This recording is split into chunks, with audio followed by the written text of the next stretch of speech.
Tantor Audio, a division of Recorded Books, presents The Remains by Vincent Zandri, narrated by Nikki Zaycox. Prologue. March 2008, Green Haven Prison, Stormville, New York. The guard sergeant stands at the base of the 4-tiered iron cell block, angelic orange-red rays of the early morning sun shining down upon him through the top-tier chicken wire windows. Cupping his hands around his mouth, he shouts, "Joseph! William! Whalen!" Inside a dark cell, inmate Whalen inhales his final stale breaths within D-block. He stands before the vertical bars, so close it nearly pressed the hooked nose on his hairless face and head against a single iron bar. "Cry, cry, cry," he chants quietly to himself. "Cry, cry, cry, you naughty kittens." An abrupt electric alarm sounds. Metal slams against metal. The noise echoes throughout the concrete and steel prison block, but no one, inmate or screw, notices it. When the barred door crashes open, shock reverberates in Whalen's chest. It is the sound of freedom. "Step forward," shouts the guard sergeant. 2 uniformed correction officers greet him. They escort him along the gangway, down 4 tiers to the first floor. Having descended the metal stairs to a place called Between Gates, Whalen proceeds through a series of barred doors until he enters intake and release. A female corrections officer stands protected behind the barred window of the small, brightly lit cubicle. "Name?" she demands, voice detached and sprinkled with anger. "Joseph William Whalen," speaks the inmate, not without a smile that exposes gray-brown teeth. Bobbing her head in silence, the CO turns and locates the prepackaged materials atop her metal desk. Sliding the clear plastic bag through the small opening beneath the bars, she reads off a neatly typed inventory. 1 wallet containing $10 cash, 13 cents in coins, 1 necktie, 1 ring of keys, 1 pocket-sized Holy Bible, 1 black and white photo. Slipping his hand inside the bag, Whalen shuffles around the items until he feels the white-bordered 3x5-inch photograph. He pulls it out, examining the faces of 2 preteen girls. Identical twins. They are smiling, playing for the camera. "Friends of yours?" The CO, acid in her voice. "My little kittens," exhales Whalen. The CO winces, locks onto his wet brown eyes, then quickly looks away. As the final gate opens, the suited, middle-aged superintendent comes forward to greet the now former inmate, Whalen. "Do yourself a favor," the super says. "Keep a low profile in Albany. It won't be a pleasant experience for you. Even after 30 years, people have a way of remembering." Whalen bows his bald, scarred head, his big eyes peering down at the painted concrete floor. "Cry, cry, cry," he murmurs. "Excuse me?" the super asks. "What's that you said?" But Whalen falls silent. Clearing his throat, the superintendent bites down on his tongue. He offers his right hand to the now free man. "Godspeed," he says through clenched teeth. Taking the super's fleshy hand in his, Whalen gives it a long, slow, loose shake before he makes his way out 1 final set of metal doors toward the bus ride that will take him north to Albany. As the door closes back up on the prison, the superintendent glares down at his open hand. His palm is cold, clammy. He wipes the hand off on his pant leg before turning his back on the past, making for the set of metal stairs that lead back up to his office. "Cry, cry, cry," he quotes from an old nursery rhyme he knew as a child. You naughty kittens. October 2nd, 2008, Albany, New York. In the deep night, a woman sits at her writing table, fingering a newly sharpened pencil. She focuses her eyes upon the blank paper and brings the black pencil tip to it. She begins to write. Dear Moll, I've been dreaming about you again. I don't think a night has gone by in the past few weeks when I haven't seen your face. Our face, I should say. The face is always in my head, implanted in my memories. The dream is nothing new. It's 30 years ago again. It's October. I'm walking close behind you through the tall grass toward the woods. Your hair is loose and long. You're wearing cutoffs, white keds with the laces untied, and a red t-shirt that says Paul McCartney and Wings on the front. You're walking ahead of me while I try to keep up, though I'm afraid to keep up. Soon, we come to the tree line. My heart beating in my throat, we walk into the trees. But then comes a noise, a snapping of twigs and branches. The gaunt face of a man appears, a man who lives in a house in the woods. Then, just like that, the dream shifts, and I see you kneeling beside me inside the dark, empty basement. I hear the sound of your sniffles, smell the wormy, raw earth, feel the icy touch of a man's hand. You turn and you look at me with your solid steel eyes. And then I wake up. We survived the house in the woods together, Moll, and we never told a soul. We just couldn't risk it. Waylon would have come back for us. He would have found us. He would have found Mom and Dad. Even today, I know he surely would have. He would have killed them, Moll. He would have killed us. In just 5 days, 30 years will have passed. 3 entire decades, and I'm still convinced we did the right thing by keeping that afternoon in the woods our secret. When I see you in my dreams, it's like looking in a mirror. The blue eyes, the thick lips, the dirty blonde hair forever just touching the shoulders. My hair is finally showing signs of gray, Moll. I wonder, do you get gray hair in heaven? I wonder if Waylon's hair burned off in hell. I wonder if he suffers. All my love, your twin sister, Rebecca Rose Underhill. Exhaling, Rebecca folds the letter neatly into thirds and slips it into a blank stationery envelope with her initials, RRU, embossed on the label. She runs the flap's bitter, sticky glue over her tongue, seals the envelope, and sets it back down onto the writing table. Once more, she picks up the pencil, bringing the now dulled tip to the envelope's face. Addressing it, she writes only a name, Molly Rose Underhill.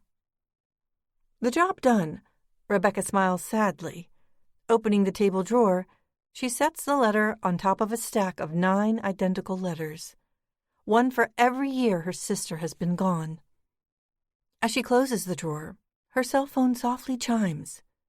She opens the phone and sees a new text has been forwarded to her electronic mailbox. She retrieves the message. Rebecca. Nothing more. The sender, caller unknown, has a blocked number. Rebecca sets the phone back down on the desk just as the wind whistles through an open window. Moll, she says, staring out into the darkness. Moll, is that you? The City. Chapter 1. I was in no mood to argue, even with the one person on earth I argued with most, Robin, my partner at the Albany Art Center, or what we lovingly referred to as the School of Art. What do you mean you can't see the word, Rob? It's right there, spelled out in plain English. Here's the deal. The center's most accomplished artist in residence, Francis, autistic by clinical definition, but a genius savant by ours, had completed a brand new canvas. A colorful, richly textured, postmodern, abstract traditional landscape that, to me, anyway, contained the word listen, painted in faint, flesh-colored letters deep within its center. Or, in the vernacular of the job, its core. Maybe the faint word wasn't entirely obvious to the naked eye. Maybe it was difficult to see. But my mind centered and focused enough that the abstract collage of lines and swipes laid out against green-brown grass and distinct forest trees seemed to be painted not over the word, but around it. L-I-S-T-E-N. "My eyesight is just as sharp as yours, Beck," Robin barked. "We graduated the same day, same lousy school, same useless MFA in painting, and I just don't see the word." She abruptly held up her paint-stained hands like a politician about to retract a statement. "Allow me to correct myself. I see the word all right. That is, I force myself to see it. But it's primarily an abstract rendering, for God's sakes." She tossed Franny a smile. "And a darned good one, too." "God's sakes," Franny mumbled, his dark eyes rolling around in their sockets like a blind man's. "Thanks for the backup, Fran," Robin exclaimed, holding up her hand for the artist to slap her 5, which he cautiously did without eye contact. Brushing back long brunette hair, Robin planted a satisfied smile on her narrow face. "Seems to me our Miss Underhill needs a refresher course in Painting 101. "Refresher," Franny repeated solemnly, speaking for no one's ears other than his own. He sat on a paint-spattered wooden stool before an equally paint-stained easel in the far corner of the classroom, far enough away from the other half-dozen private art students who occupied the downtown former Catholic grammar school, now turned art center. The fact that the emotionally distanced man-boy sat for an extended length of time at all was a testament to how absorbed he was in his work. From what his aging mother once told me, getting him to sit still for even 30 seconds at a time at home was a near miracle. Only when Franny finally collapsed into a deep sleep did he become the perfect still life. "Earth to Rebecca," Robin spoke up, crossing her arms. "Are we finished with the listen business, partner? Because I'd like to go home and shower before my date arrives." Robin was currently on the market, as they say in the dating world. Since it isn't all that easy meeting men in bars and virtually impossible to meet one while working at the School of Art, she'd become a devoted disciple of Match.com. That is, a true believer in the Match.com dating philosophy of find, mind, bind, which, in my loveless world, would more accurately be rendered as find, mind, bind, bail. "Who's the lucky victim tonight?" I posed, sensing a pang of jealousy in my guts. Robin grinned. "Alan, stockbroker. That's all I know, but very cute, judging by the headshot he posted on the website." Her smile turned foxy sly. Pulling my eyes away from Franny's painting, I took a glance through the glass doors onto a busy downtown State Street, the sidewalk filled with commuters making their lonely exodus from the city to their suburban McMansions. Now that October had arrived, it was getting dark out earlier, cooler, too. "I'll lock up," I offered. The only artist left in the center was Franny, the others having quietly made an exit while we argued over the word not exactly hidden inside Franny's painting. My partner leaned herself into Franny, planted a peck on his smooth cheek.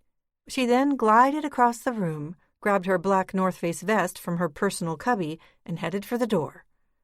"I'll let you know how it goes tonight," she called. "Keep your cell phone by your side."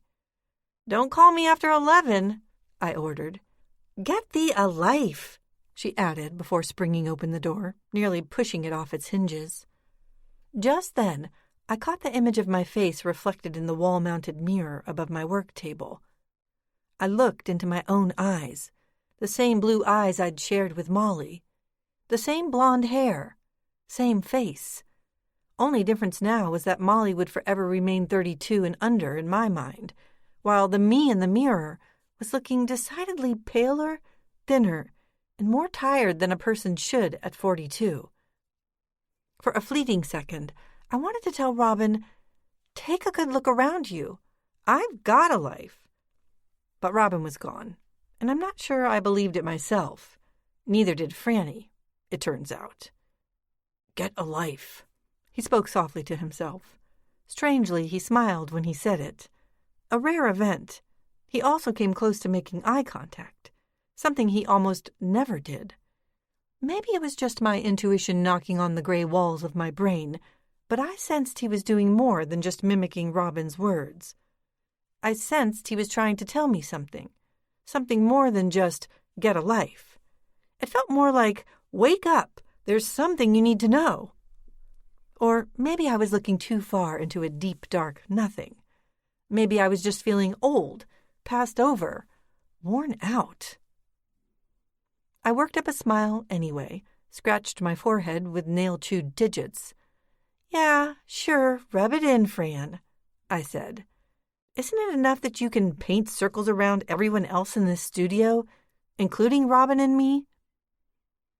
I stood in the middle of the old grade school classroom floor, waiting for a response. But waiting for a response from Franny was as stupid as it was unrealistic. I'm not sure he even understood a single word I'd just said. Rather, he understood my words, but from what little I knew about his condition, his autism acted like a barrier that could, and usually did selectively block out almost anything I said. I made my way back over to him, stood by his side, and took another look at the new canvas. One last look at the crazy red and green Pollock-like squiggles and spatters that surrounded an extensive field of tall grass, and beyond it, a dark wood. To combine the abstract with traditional landscape made for a daring composition, even for the most gifted of painters. But Franny could pull it off, and then some.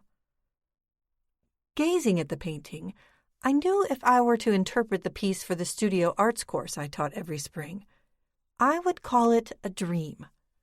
Rather, this is what it looked and felt like to wake up from one of my own dreams, the abstract brainwaves somehow combining themselves with a realistic portrait of a field and a forest. I looked deeper into the painting. The word didn't exactly shoot out at you.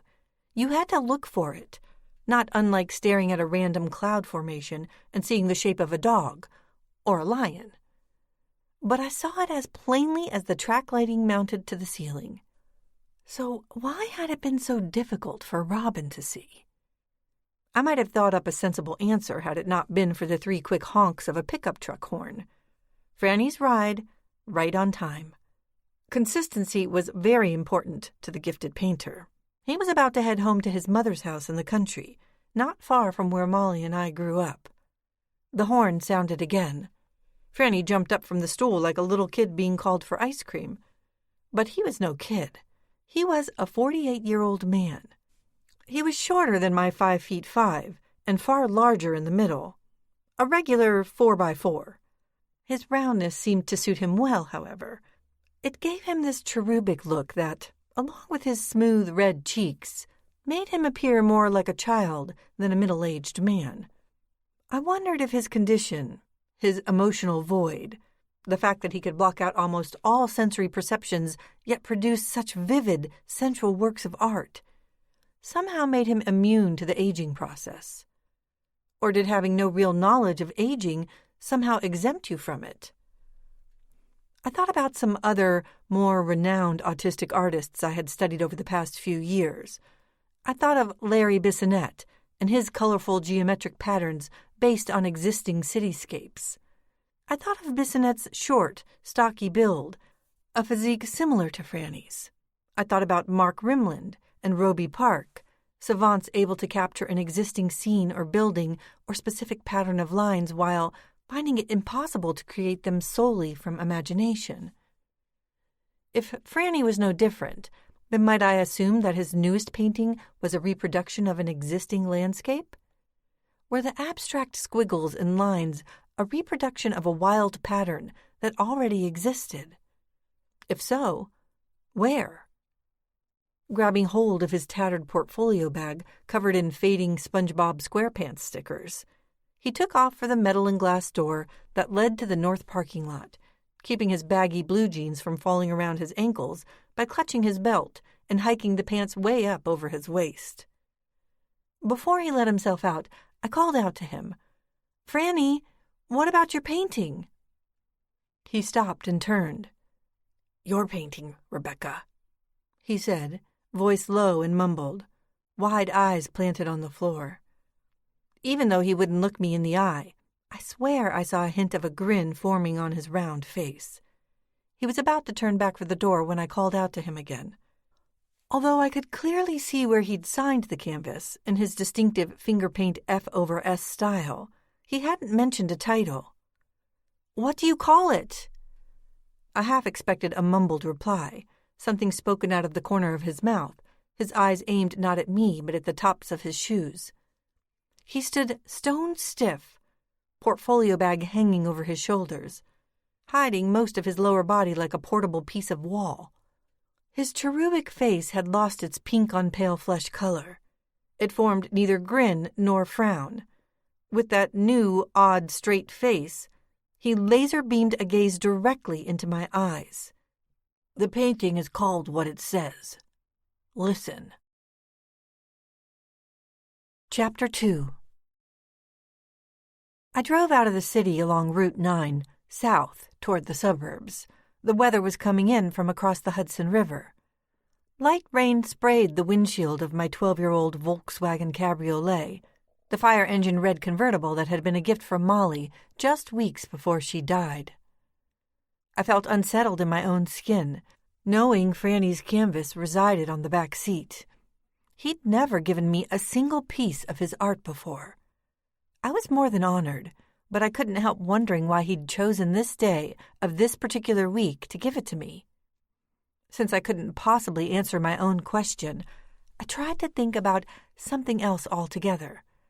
I tried to think about nothing, focusing my eyes on the broken lines that shot beneath the speeding cabriolet, stripes like quick brushstrokes of vivid yellow.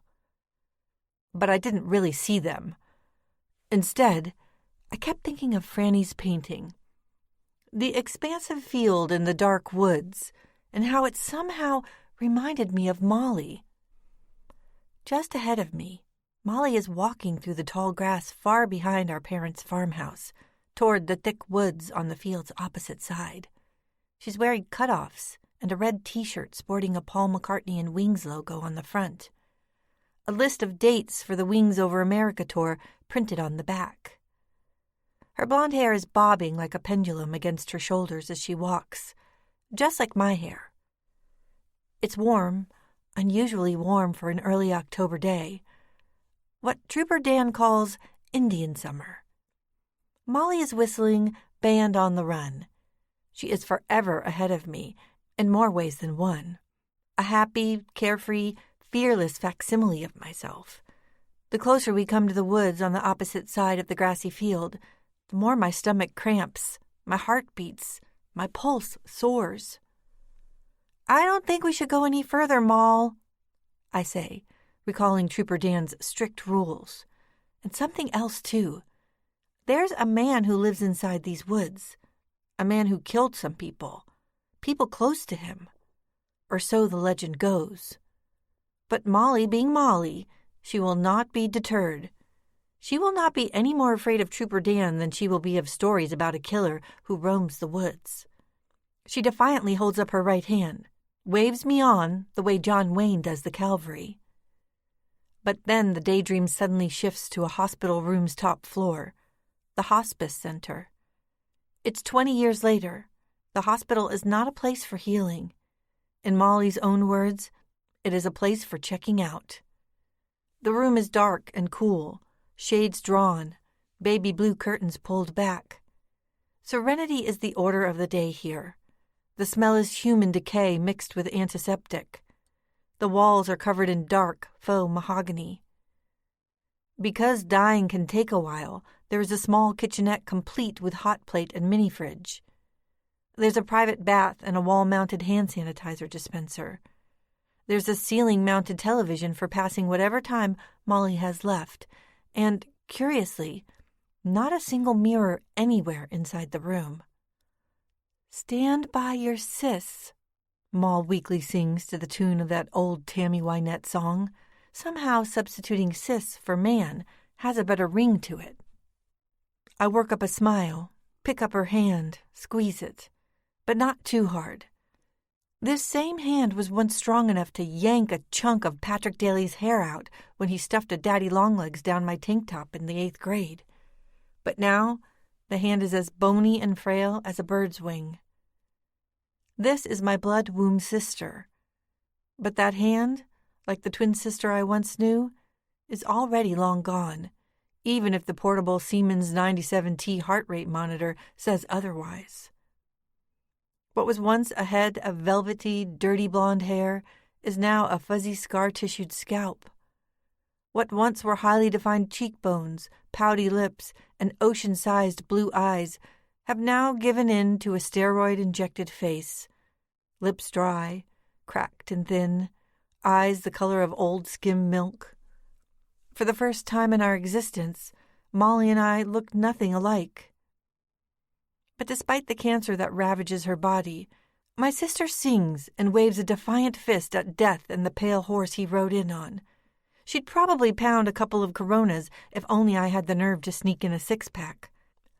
Stand by your sis. Here's what I know from Molly's careful observations. On average, the hospital's hospice floor will lose 3 flickering souls before the sun sets on this very day alone. Molly is also full of fun facts about the terminally ill. Did you know that lifelong atheist Carl Sagan spontaneously made the sign of the cross only seconds before exhaling his final breath? Did you know that Winston Churchill drank a half-quart of gin and smoked a cigar on his deathbed? 1 floor below us is the birthing center, where coincidentally, Molly and I first slipped into this world some 33 years ago. Every time I come here now, she reminds me of this fact, as if in the end is the beginning, and in the beginning is the end, and all that great circle of life stuff. I know enough by now to take her seriously. Molly isn't joking. She's still the boss. After all, she's 45 seconds older than me. Before I leave, she insists I lay the left side of my head down flat onto the mattress, so close to her I can smell her sour, bottom-of-the-lung barrel breaths. "Can you hear them?" she whispers. "Hear what, Moll?" "At night," she says. "When I'm alone, I press my head against the mattress and listen to the cries of the newborn babies." Then the blast of a horn and the flashing of bright halogen lamps through the pouring rain blinded me like a lost doe. A quick turn of the wheel to the right, and Molly's old cabriolet was back on the right side of the road. "Drive much?" a snickering Molly asked, her ghost image plainly visible beside me in the shotgun seat. "Drop dead," I barked. Realizing what I'd just said, I couldn't help but laugh.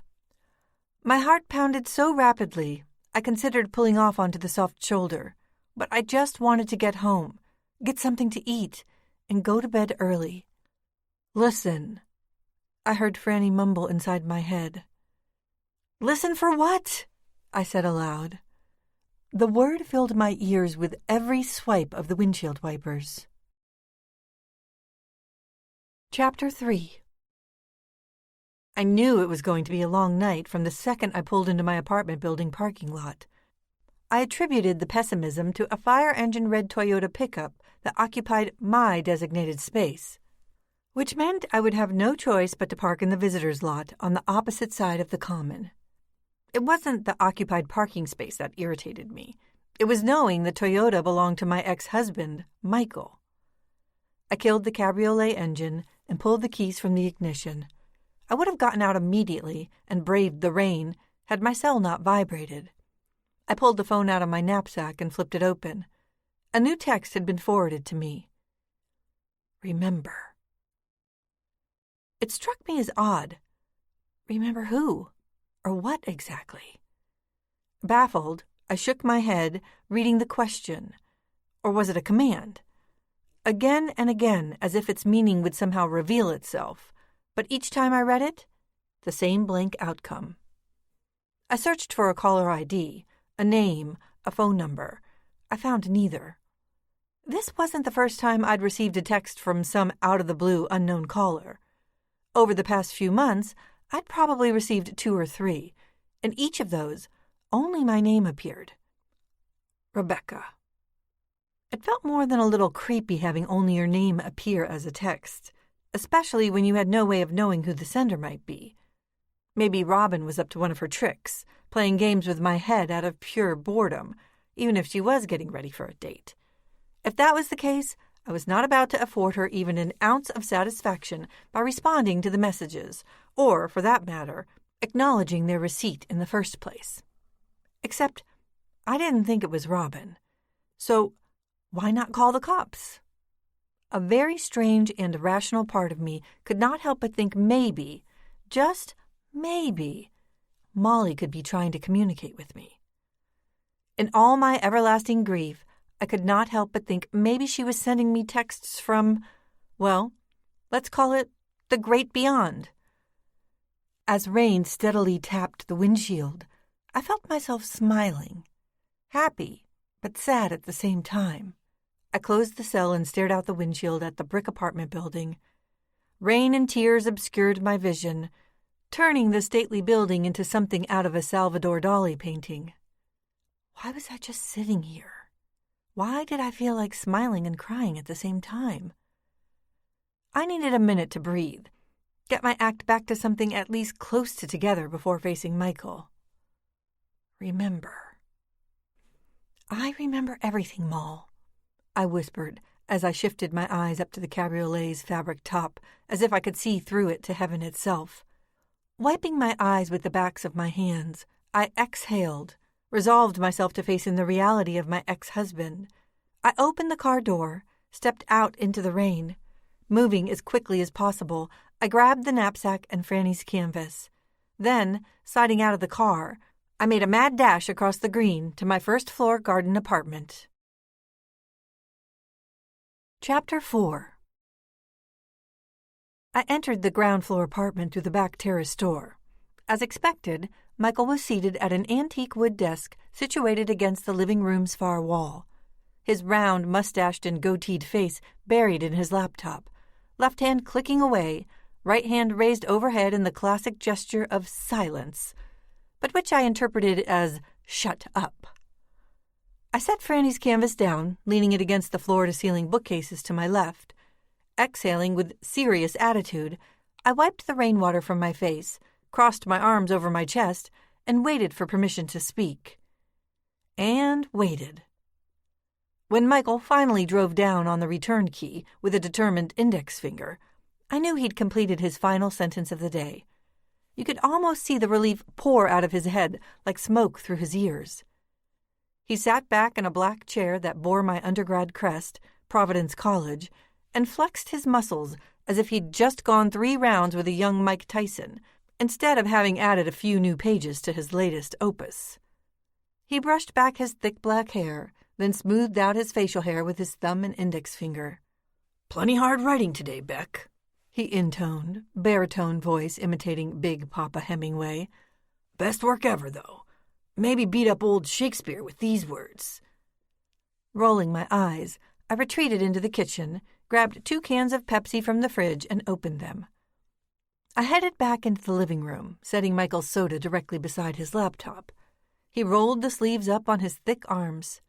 "Plenty good timing," he said, still in his papa voice, before taking a deep, slow, appreciative drink. "No more biting the nail until tomorrow. Dawn sharp." Biting the nail. For anyone not in the literary know, that's Hemingway speak for writing, or should I say, the agonizing, all-consuming, existential, winner-take-nothing process of writing. Michael could be so full of Hemingway, it made me want to run back out to the cabriolet, rainstorm and all.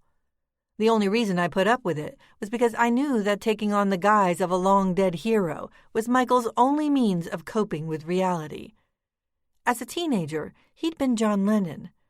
It had occurred to me, on more than one occasion, that if he dumped the disguise, he might actually write something truly profound. But then, who was I to come down on my ex? At least he still worked at his art.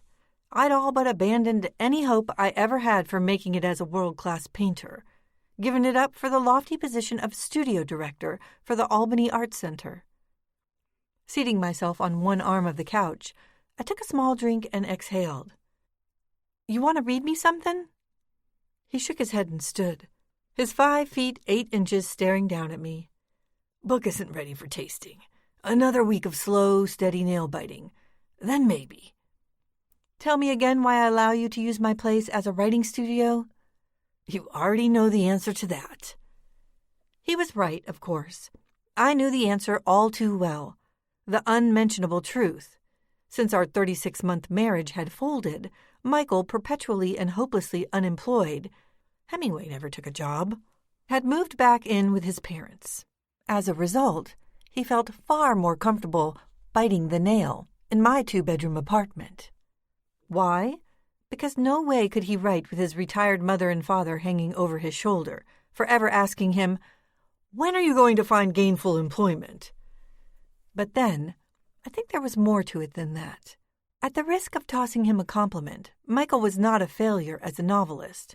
His first published detective novel, The Hounds of Heaven, had received rave reviews. It was an auspicious start for the young novelist. Problem was, Michael decided that he was now in line for the Pulitzer, which gave him the right to drink and snort away whatever money he made in advances and royalties. The ultimate result? An extended bender that had landed him in Key West passed out on the steps of Hemingway's house. It was then I decided, enough is too much. 1 month in a Poughkeepsie psychiatric care facility, the dissolution of our marriage, and 1 personal bankruptcy later, Michael went right back to biting the nail, as though he'd never skipped a beat. While he still imbibed a daily beer or 2, his drinking was kept very much in check, usually by yours truly. Back to my original question, why did Michael insist on working at my place?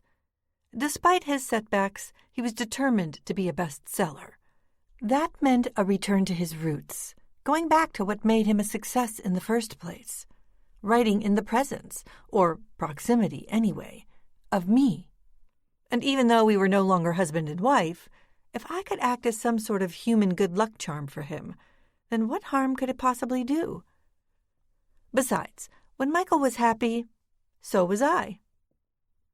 "Where'd you get the cool painting?"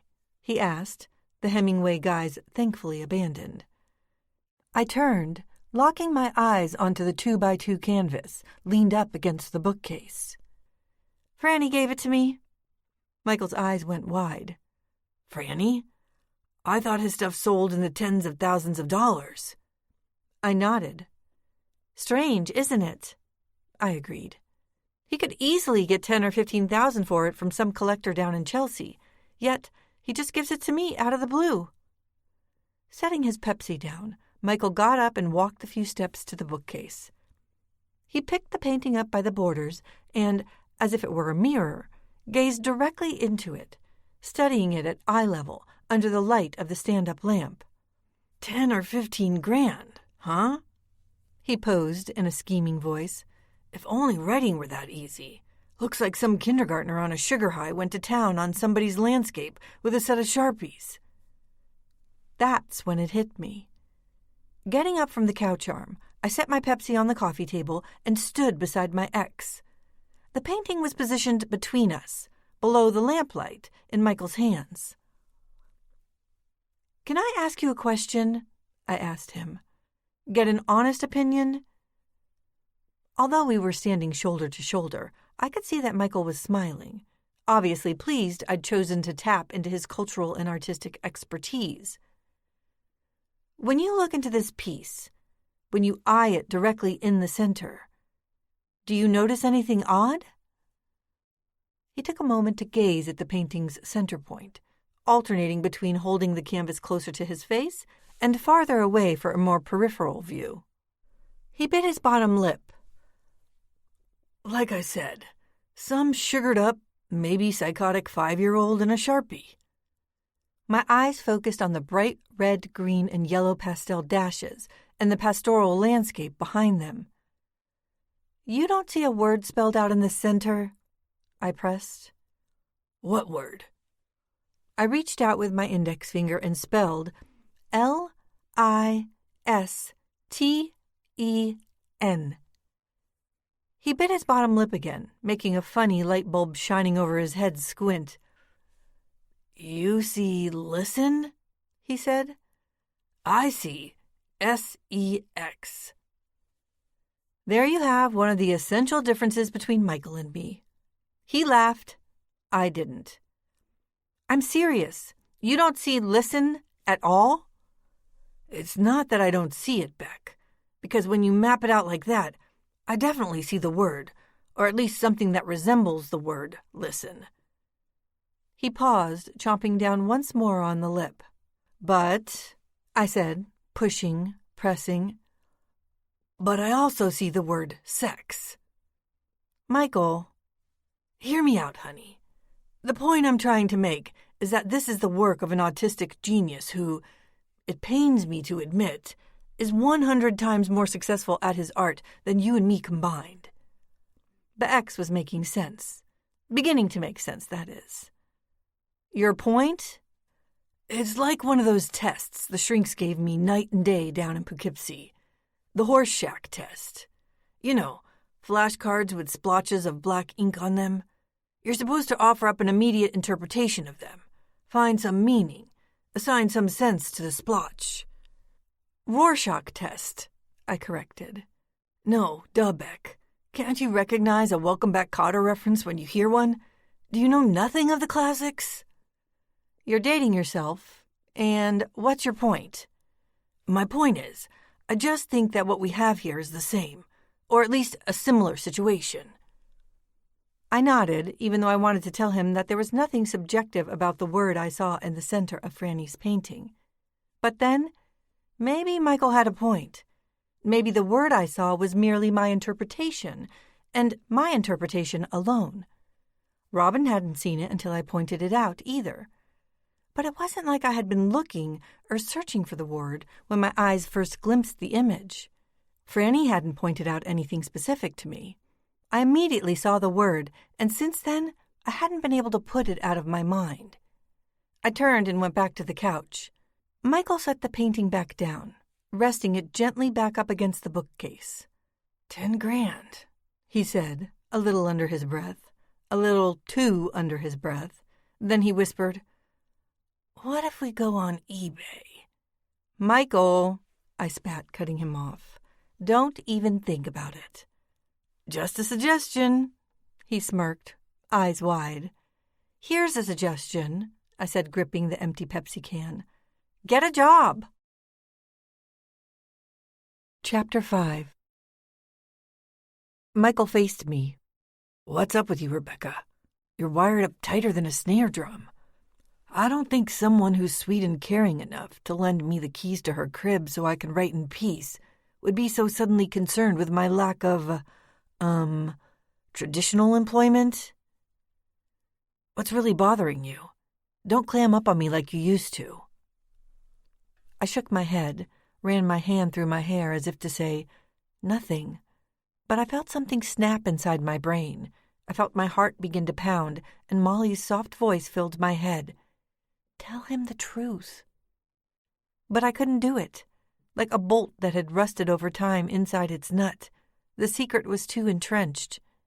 Even if I tried to tell Michael, I feared that all I might possibly manage would be to open my mouth with no words coming out. So, what did I do instead? I just stared at him with a frowning puppy dog face. You all right, Beck? He asked after a beat. We'd been married, after all. We'd shared intimacy after intimacy. It was true, he loved me, and despite my anger at what had happened during his crazy binging period, I still loved him, too. I knew it was obvious to him I was holding something back, something that, once revealed, might forever alter the way he perceived me, the way he perceived us, or what had been us. I knew how much my silence hurt him, how it had always hurt him when I went through short periods of quiet time. Silence had always been my shield and sword when it came to combating the memories of Molly and me alone in the woods all those years ago. Maybe it would have helped if I'd lowered my sword and revealed what happened inside that old house to Michael. But I could never get myself to do it. The secret was too ingrained, too bone deep for me to ever reveal it to anyone. Or was it? Maybe now was the time. Maybe now, after all the years that had passed, the time had finally come for me to trust my secret with someone. Who better than Michael? Seeking a distraction, I picked up his nearly empty Pepsi can, handed it to him, then made my way back into the kitchen to toss mine into the recycling bin. Outside the double-hung window over the sink, the rain intensified. This storm was definitely going to be an all-nighter. "You hungry?" I offered, suddenly hoping Michael would say yes, that maybe after a couple of hours and some hot food in me, I might loosen up that rusted bolt, begin to spill the details of a 3-decade-old secret. He entered the kitchen and tossed the empty can into the blue recycle bin. He wasn't answering my question. Having him next to me in the kitchen made me think about a time when that bin might have been filled with a dozen empty beer bottles and the mortgage was 3 months overdue. But then, it also reminded me of something wonderful. Michael and I, during our first year together, sitting outside the Café du Magot in Paris on a bright, cool, early spring afternoon. On one side, the Saint-Germain-des-Prés church, and on the other, the Seine, and the lovers and thinkers strolling the cobble walk that bordered its left bank. Both of us dressed in leather jackets and scarves, drinking cappuccinos and smoking cigarettes, our eyes never tiring of looking into each other's faces, our knees touching under the little round table, and occasionally the tips of our fingers touching. That wonderful electric shock going through our bodies each time it happened. Michael was on his way to becoming a famous novelist, and I was going to be a famous artist. And together, we were going to be the toast of Paris and New York. 8 years later, I was standing inside the open refrigerator door of my North Albany apartment, looking at the food and thinking that now there was only one person to cook for, instead of 2. "What's so important that you can't stay for dinner?" It was a question I posed against my better judgment, not because I knew what he might say in response, but because I was afraid of what he might say. He pursed his lips. "Here it comes." He inhaled. I have a date," he mumbled, with a quick nervous bob of his head. So there it was. Bang! Pow! Right smack in the kisser. I would have gladly cut off my right pinky finger not to appear affected by the news. A lump of lead had lodged itself in my sternum. "You okay, Beck?" he said yet again, this time with even more concern in his voice. What I wanted to say was this. Whose home do you use for a studio? Who do you need to be close to in order to be creative? Instead, I planted the fakest smile you ever saw on my face. "I'm fine." "You sure?" he asked. "'Cause you're acting more than a little weird. The listen stuff and all." I shook my head and shut the fridge door, a little more forcefully than the actor in me would have preferred. I needed him to leave, but he just stood there, brown eyes beaming into me. "What are you going to do tonight?" "Bed early?" I said through clenched teeth. "Big class tomorrow." But if I had said nothing, I have no life, it would have sent the same exact message. Michael pecked me on the cheek, then shot out of the kitchen, grabbing his leather jacket and beret. "By the way," he said, "what does Franny call the painting?" "Listen," I said, following him around the corner into the living room. "Come again?" he said. The question gave me pause until I realized Michael thought I had asked him to listen. "That's what Franny calls the painting. Listen."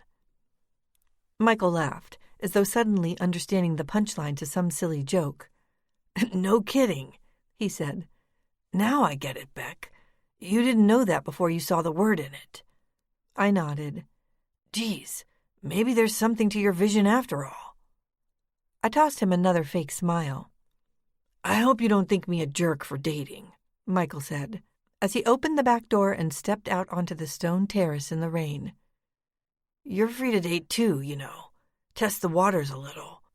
Who knows, maybe in the end, seeing other people will bring us back together." I bit down on my bottom lip. "Isn't it pretty to think so?" I Hemingwayed back, closing the door behind him. Chapter 6. Time to be alone with my old friend, self-pity. For a moment, I thought about taking a long, hot shower, changing into some baggy sweats, popping a movie into the DVD player. Or maybe I would turn on the Food Channel, get a dose of Rachel Ray. Something pretty, peppy, and mindless. Anything to distract me from the events of the day. I thought of just drinking myself into a self-sedating oblivion, but then poisoning myself over Michael's newfound love life didn't sound very appetizing either. Of course, there was always the cell phone and Robin, but I couldn't exactly call her while she was on a date. From across the room, I stared at Franny's painting. The word listen peered out at me from the center of the canvas like a laughing, heckling hyena.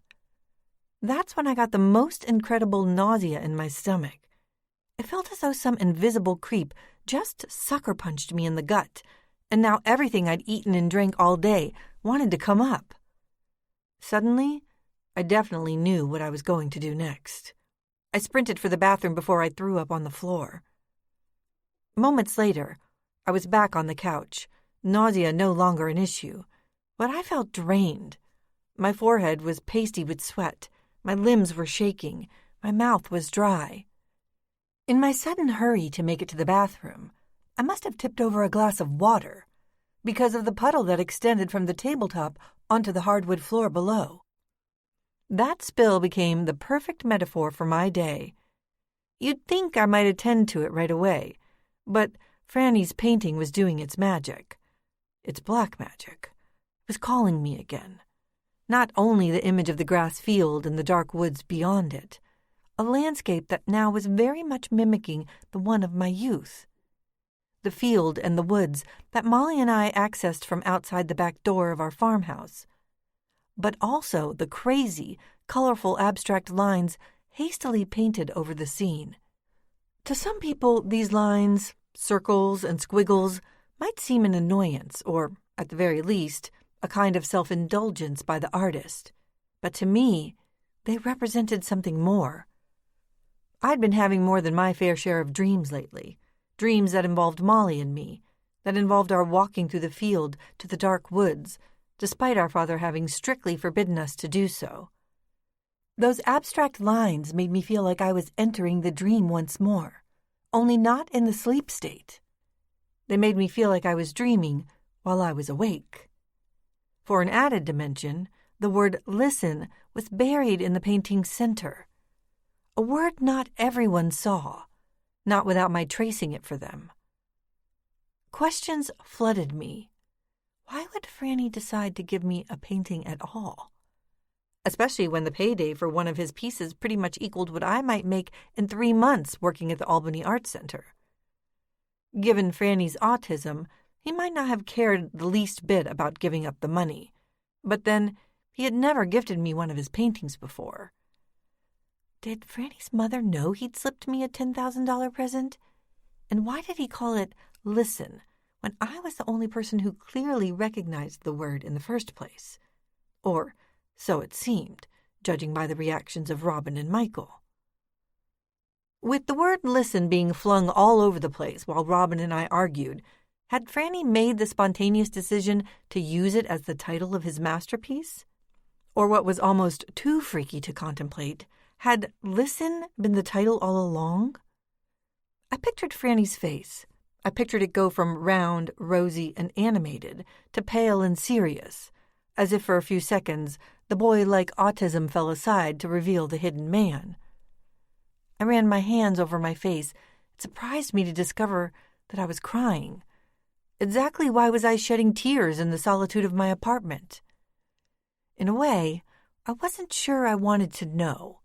But then, the 30-year anniversary that would arrive on Friday, and all the memories and dreams it conjured up, might have been reason enough for tears.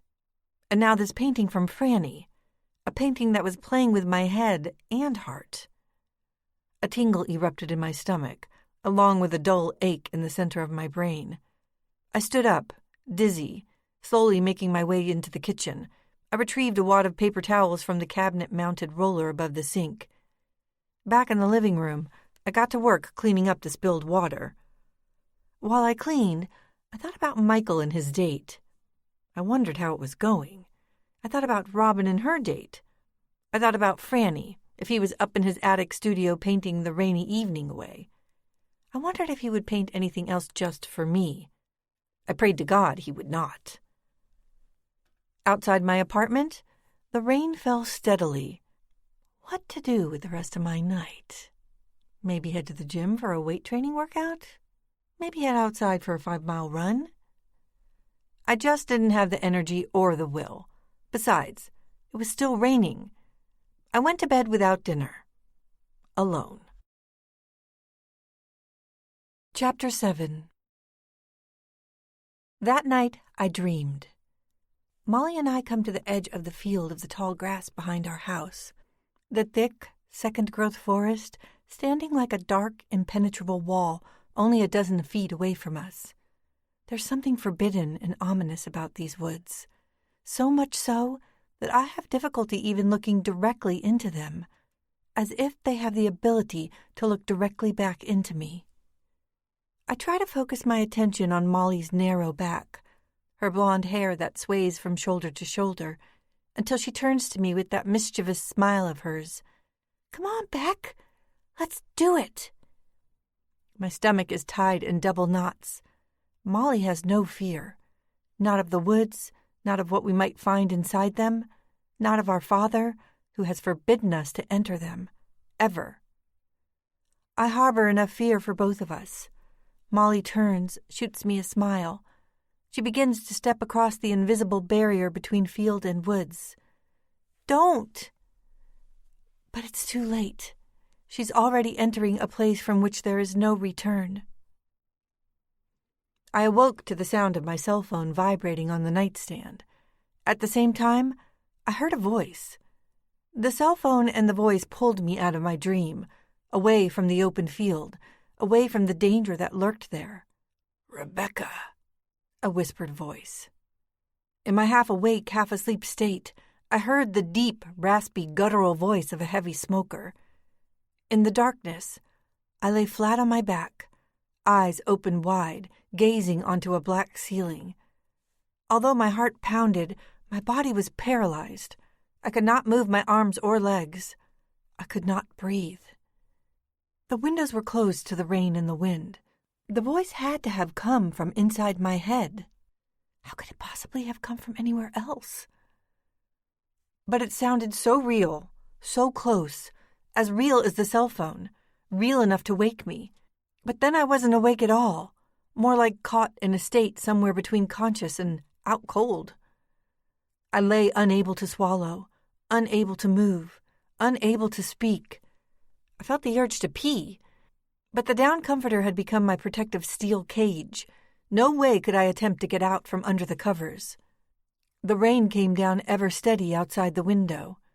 If only I could have reached out for the nightstand, grabbed my cell, opened it, and heard the voice of Robin or Michael.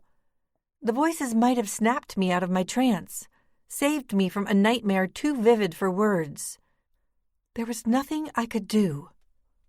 No choice but to lie on my back and listen. Chapter 8. I woke up earlier than usual. The rain had stopped, but the sun hadn't fully risen over the Berkshire Mountains to the east. Before crawling out of bed, I reached for my cell, checking to see who had called in the middle of the night. I scrolled down to missed calls. The last call was from one of my art center students, a 19-year-old college freshman and aspiring Picasso by the name of Craig. He'd called me at 3:15 the previous afternoon to tell me he'd have to cancel his tutoring appointment for later that day. In all likelihood, I'd missed his call because Robin and I were so consumed with arguing over Franny's painting. After that, I hadn't missed any calls. The odd unknown caller text I'd received a couple hours later hadn't constituted a missed call, since I'd quite obviously received it. Remember. So then, how should I go about explaining last night's experience of hearing my cell phone ring and at the same time hearing a man's voice? No question about it. I had been dreaming in that half-awake, half-asleep state where dreams can be their most vivid, and most frightening. Dragging myself out of bed, I decided to put the whole night and its nightmare drama out of my mind. Greet the brand new day like I was entering a new life. It's exactly what Molly would suggest I do. In the kitchen, I made coffee, poured a glass of orange juice, popped a one-a-day, and ate a small bowl of shredded wheat with skim milk. Taking refuge in my morning routine would help me forget about the immediate past, about paintings that spoke to me, about ambiguous texts, about voices that came to me in my dreams. As the new sun shined brightly outside the kitchen window, the grass in the common glistened from the rainwater that still clung to the blades. For a quick second or two, I gave serious thought to heading into the spare bedroom I'd converted into a painting studio. If I could paint, I could forget about life. But it had been a while since I'd painted anything. Aside from the occasional 10 minutes here, 10 minutes there, it had almost been 10 years since I'd finished a piece.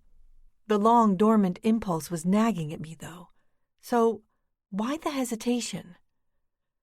While painting could indeed help me forget about things for a while, it could also have the reverse effect. It could actually provoke too much thought.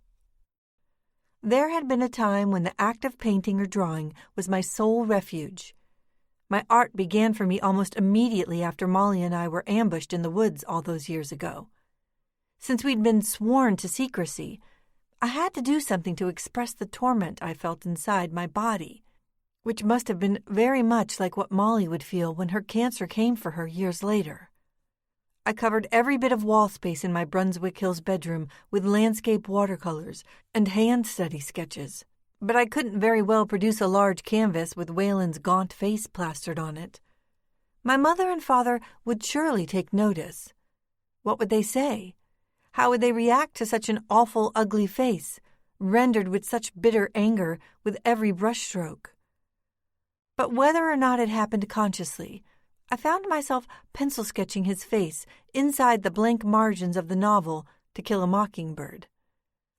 In the fall of 1978, when Molly and I entered the 7th grade, Harper Lee's story about Little Scout, her righteous lawyer father, and the mysteriously frightening Boo Radley was assigned to us by our English teacher, Mr. Huto.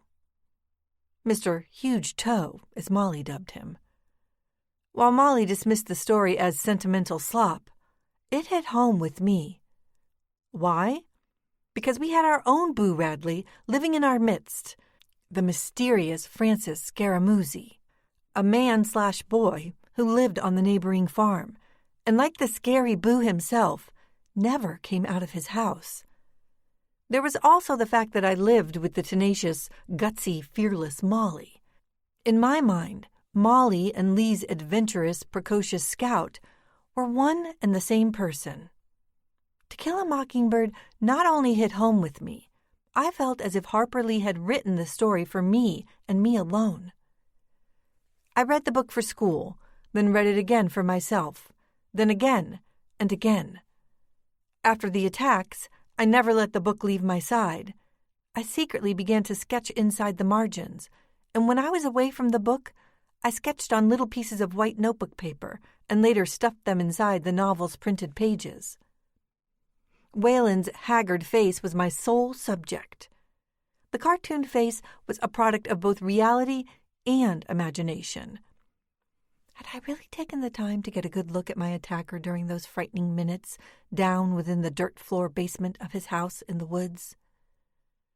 I had been too afraid to look closely into his face, into his eyes. Yet I still knew what he looked like, and I could reproduce him, detail for detail. So what possessed me to compulsively sketch the face, and to do it for my eyes only? For some unknown reason, it gave me comfort to draw him, to compartmentalize him like that, to be able to control him. Therein lay my refuge in a world where I had no one other than Molly to cry with. Taking my coffee with me, I opened the back door and stepped out onto the stone terrace.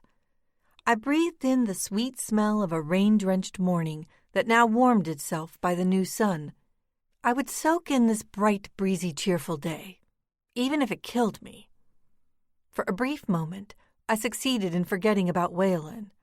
I looked out across the expanse of green grass to the large oak trees, the wrought iron benches and neatly trimmed paths, and the old 4-story brick buildings, green ivy running up their sides to the slate roofs. I was a student at Princeton, Yale, or Harvard, gazing up at the white wispy clouds. I felt like I had become a character in an impressionistic Monet. Maybe Boats Leaving the Harbor, or, my favorite, Sunrise. I sipped the still too hot coffee and shivered from the morning chill. Something Monet characters never did. The dreamy white angels that floated above me, every one of them bore the name Molly. A second cup of coffee later, I had showered and dressed in my most comfortable Levi's black Nakona cowboy boots and a black turtleneck sweater. Hair pinned back, I skipped any thought of makeup and instead put on sunglasses to mask tired, wired eyes. Throwing my knapsack over my shoulder, I went to leave the apartment the usual way, via the back door. But Franny's painting stopped me cold. It tugged at me, pulled me in with its invisible tractor beam. I stared down at its many lines and patterns, but still the main focal point came in the form of the word, listen. Was the painting Franny's way of communicating with me? If it was, what exactly was he trying to tell me? Listen? Listen for what exactly? I turned the painting around so that it faced the bookcase. Then I left the apartment for what I prayed would be an uneventful day at work. Chapter 9. Somehow, I knew the day would be anything but uneventful. Something was happening inside me. I wasn't in pain. I didn't feel queasy. I didn't have cancer, God willing.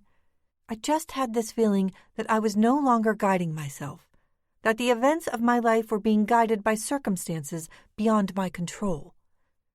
Maybe this explained why, instead of passing by the St. Pius Roman Catholic Church like I had day in and day out for the past 10 years, I acted on impulse, turned into the empty lot, pulled up close to the church doors, and killed the engine. I couldn't honestly admit to being a believer anymore. For reasons I couldn't understand, I opened the door, stepped through the vestibule, walked past the wall-mounted holy water decanter, past the marble baptismal font, past the Christian magazine rack, past the padlocked pour box, and into the big, empty, brick and wood church.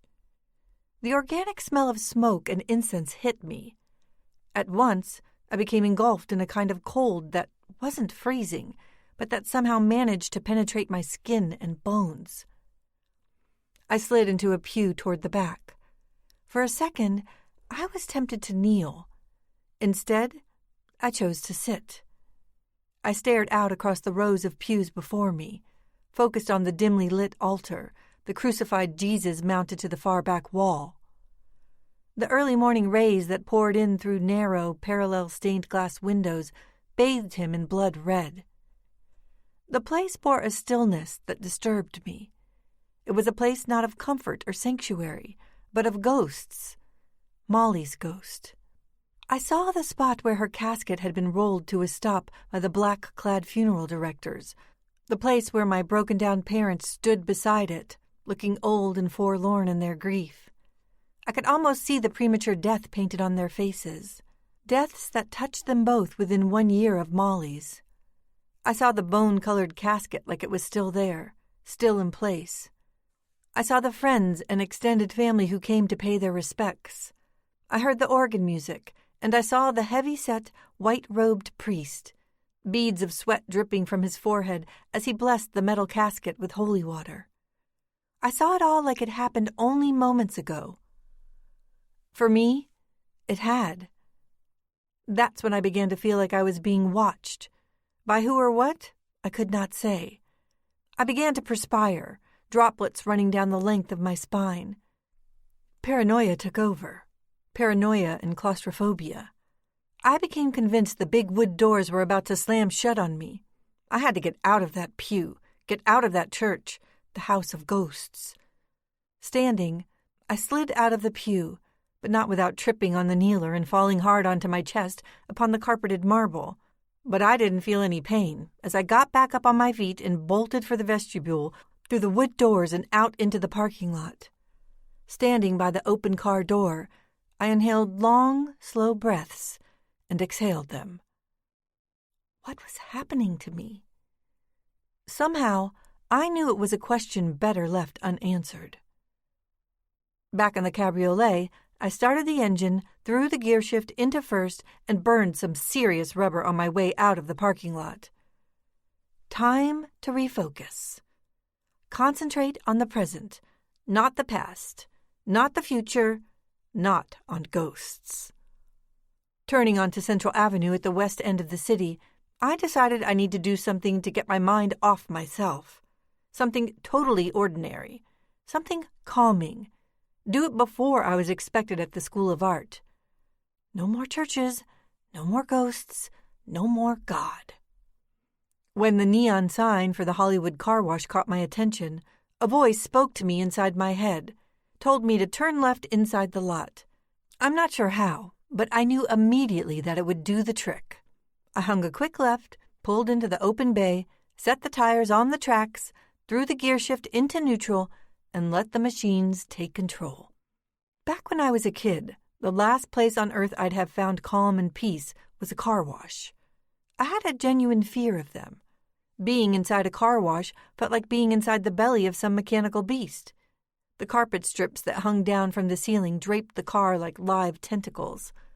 Giant rotating bristle brushes tried to rip through metal, invade the interior along with an onslaught of white foamy alien goop. That was back when I still believed in God. Naturally, Molly had no trouble going through the car wash when we were kids. The ear-to-ear smile planted on her face made it clear that she actually enjoyed it.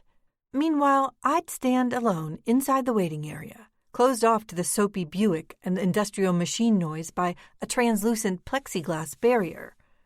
I remember following the car and Molly's distorted face all the way along the length of the car wash. From rinse to air dry to turtle wax. I'd still be standing off to the side when the cigarette-smoking, T-shirted men made their quick clean of the interior with their white rags, vacuum cleaners, and bottles of sea blue spray-on cleaner. Not much had changed since those days, except that Molly was gone, and I now occupied the car's interior alone, feeling the bucking of the machines and the relentless spray of the water against the fabric ceiling. I almost hated for it to end. After all, I no longer believed in monsters, and I appreciated the mechanical utility of machines. Coming away from the air dry, I threw the transmission into first and pulled up to the two men who would give the interior a swift cleaning. One teenage boy and a short, slightly stocky, white-haired and bearded old man. The old man smiled through all that white hair, asked me to step out of the car while they vacuumed the interior, washed the seats, and cleaned the windshield. In the bay beside me, a well-dressed middle-aged woman driving a black Mercedes-Benz was all worked up. She couldn't locate her cell phone. She was sure she'd had it on her when she'd entered the car wash. She hated cell phones, especially smartphones. Smartphones were dumb, she claimed. She was always losing them, always forgetting the security code combination, so she didn't even bother to use one anymore. Which made it all the more of a royal pain in the ass when she lost a brand new one. She carried on and on. A big man in khakis and a blue shirt with Hollywood car wash stitched on the breast pocket assured her he'd do everything in his power to scour the car for it. It had probably just slid behind the seats. He'd seen it happen 1,001 times before. Make that 1,002. But she just made a face, and with a dismissive wave of her hand, got back in the car and peeled out. No doubt on her way to purchase a brand new iPhone. When you're rich, the cost of a new mobile phone is pocket change. As the two men completed cleaning the interior of the cabriolet, I felt my jacket pocket for my own cell phone. Yep, still there. I guess you could never be too careful about such things. The old man smiled at me once more. He looked into my face for more than a few fleeting seconds, as if he sensed a familiarity. Getting back in the car, I pulled down the window, reached out to hand him a $5 tip. Overgenerous? Maybe. But he seemed like such a nice old guy. It made me sad he had to work at a car wash at his advanced age. He thanked me, asked me to have a nice day in a worn, raspy voice. I pulled out of the car wash feeling much better about myself. Hanging a quick left, I made my way for downtown and the start of the rest of my life. Chapter 10. But rush hour traffic was a bear. By the time I stopped off at the Stagecoach coffee shop on State Street for a double latte to go, the clock had already reached the backside of 9 o'clock.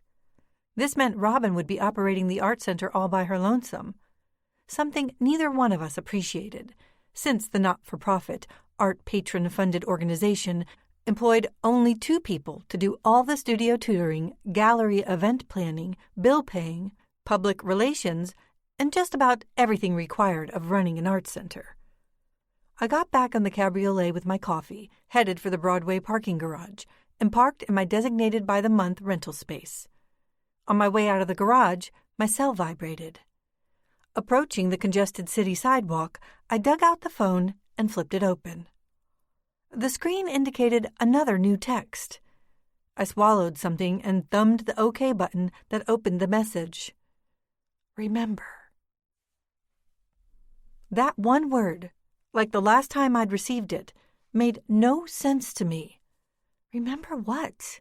What in God's name was going on?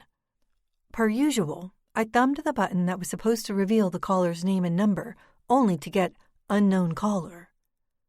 Molly? I whispered, purely out of instinct. I couldn't help it. I was becoming increasingly convinced Molly was trying to communicate with me from the dead. Maybe it helped me to imagine her living in heaven, a heaven with cell phone service.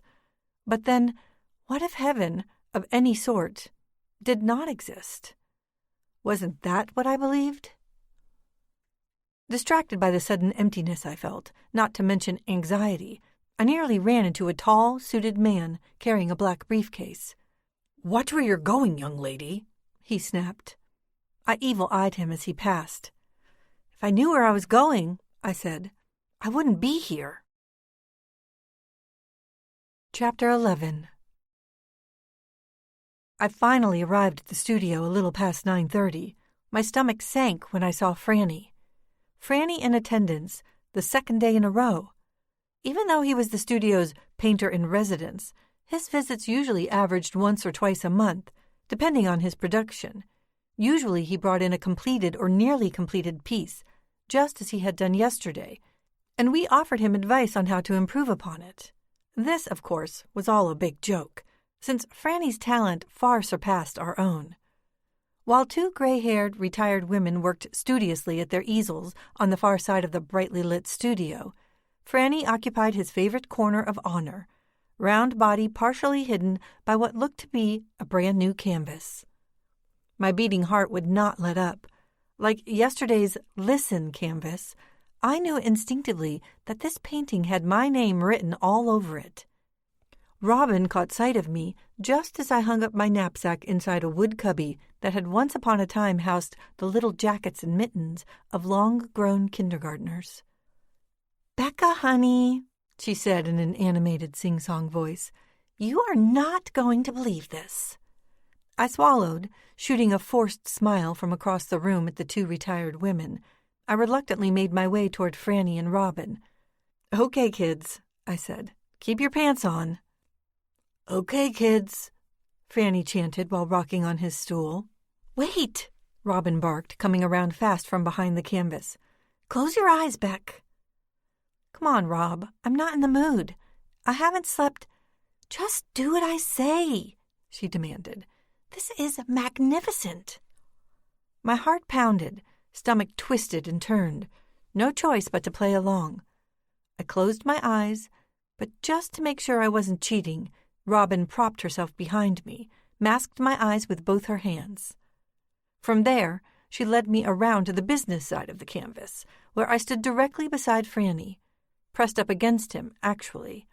As usual, he smelled like he had just taken a bath in Old Spice. What was also just as usual was his shrinking away from me. As cuddly as he was, Franny didn't like being touched for very long, sometimes not at all. "What you're about to see," Robin said, "took the master only 8 hours of non-stop painting." She pulled her hands away.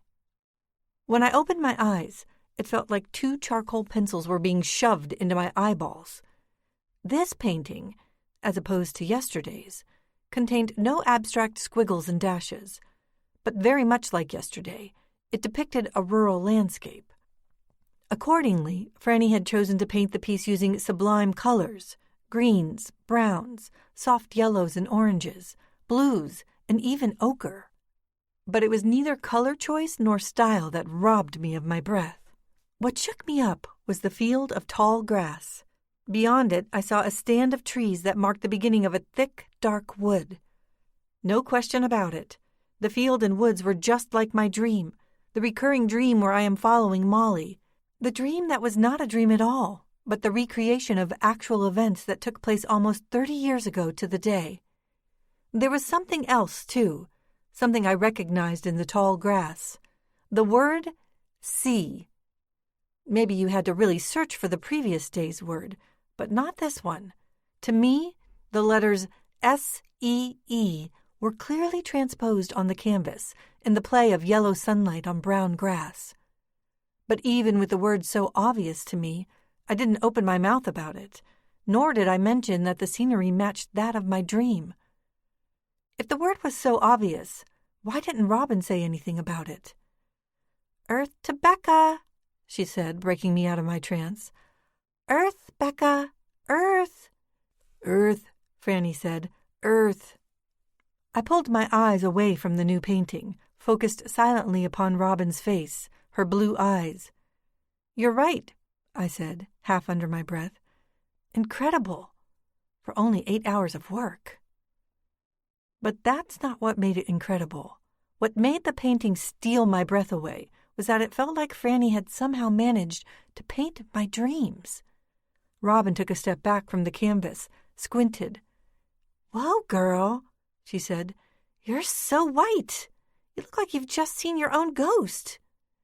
She couldn't have been more right. That's when I once more felt the sudden onslaught of nausea. Sliding myself from behind Franny's painting, I made a beeline for the bathroom. Chapter 12. I flew into the ceramic-tiled bathroom, made my way for an empty stall, dropped to my knees, buried my face in the toilet. But all I could manage was to purge an acidic mixture of bile and hot latte. Still, my stomach convulsed, my chest heaved, my sternum felt split down the center. After a time, I got back up onto my feet, somewhat dizzy, mouth tasting like turpentine. I made my way to the sink, turned on the cold water, positioned my open mouth under the faucet, and rinsed it out. I then splashed water onto my face. My face. Molly's face. As chalky and ghost-white as the day she died. While water dripped off my chin into the sink, I breathed careful inhales and exhales. It helped me calm myself a little bit, but did nothing to end the fear of Waylon I still felt, even after all these years. It did nothing to end the sadness I felt for Molly. Pulling a handful of paper towels from the wall-mounted dispenser, I thought about heading back to the classroom when the door flew open. Robin. She stood tall, narrow-hipped, cotton t-shirt barely concealing a belly button pierced with a silver hoop. She stuck both hands into the pockets of her low-waist Gap jeans. "What's the matter with you?" she demanded. "Franny thinks you don't like his painting. And might I remind you that Franny's mother has provided us with one huge annual contribution to pretty much be professional art cheerleaders for her gifted artist in residence?" I inhaled again, nodded. Robin was right. What was going on with me? You just don't walk out on a talent like that, on a sweet human being like that. This isn't one of those words in the painting things, is it, Beck? Because if it is, I'm calling Albany Psychiatric. "Phone book is in the bottom desk drawer in the front office," I said, trying my best to work up a smile through all the lightheadedness. "Unless, of course, you want to just cut to the chase and call 911.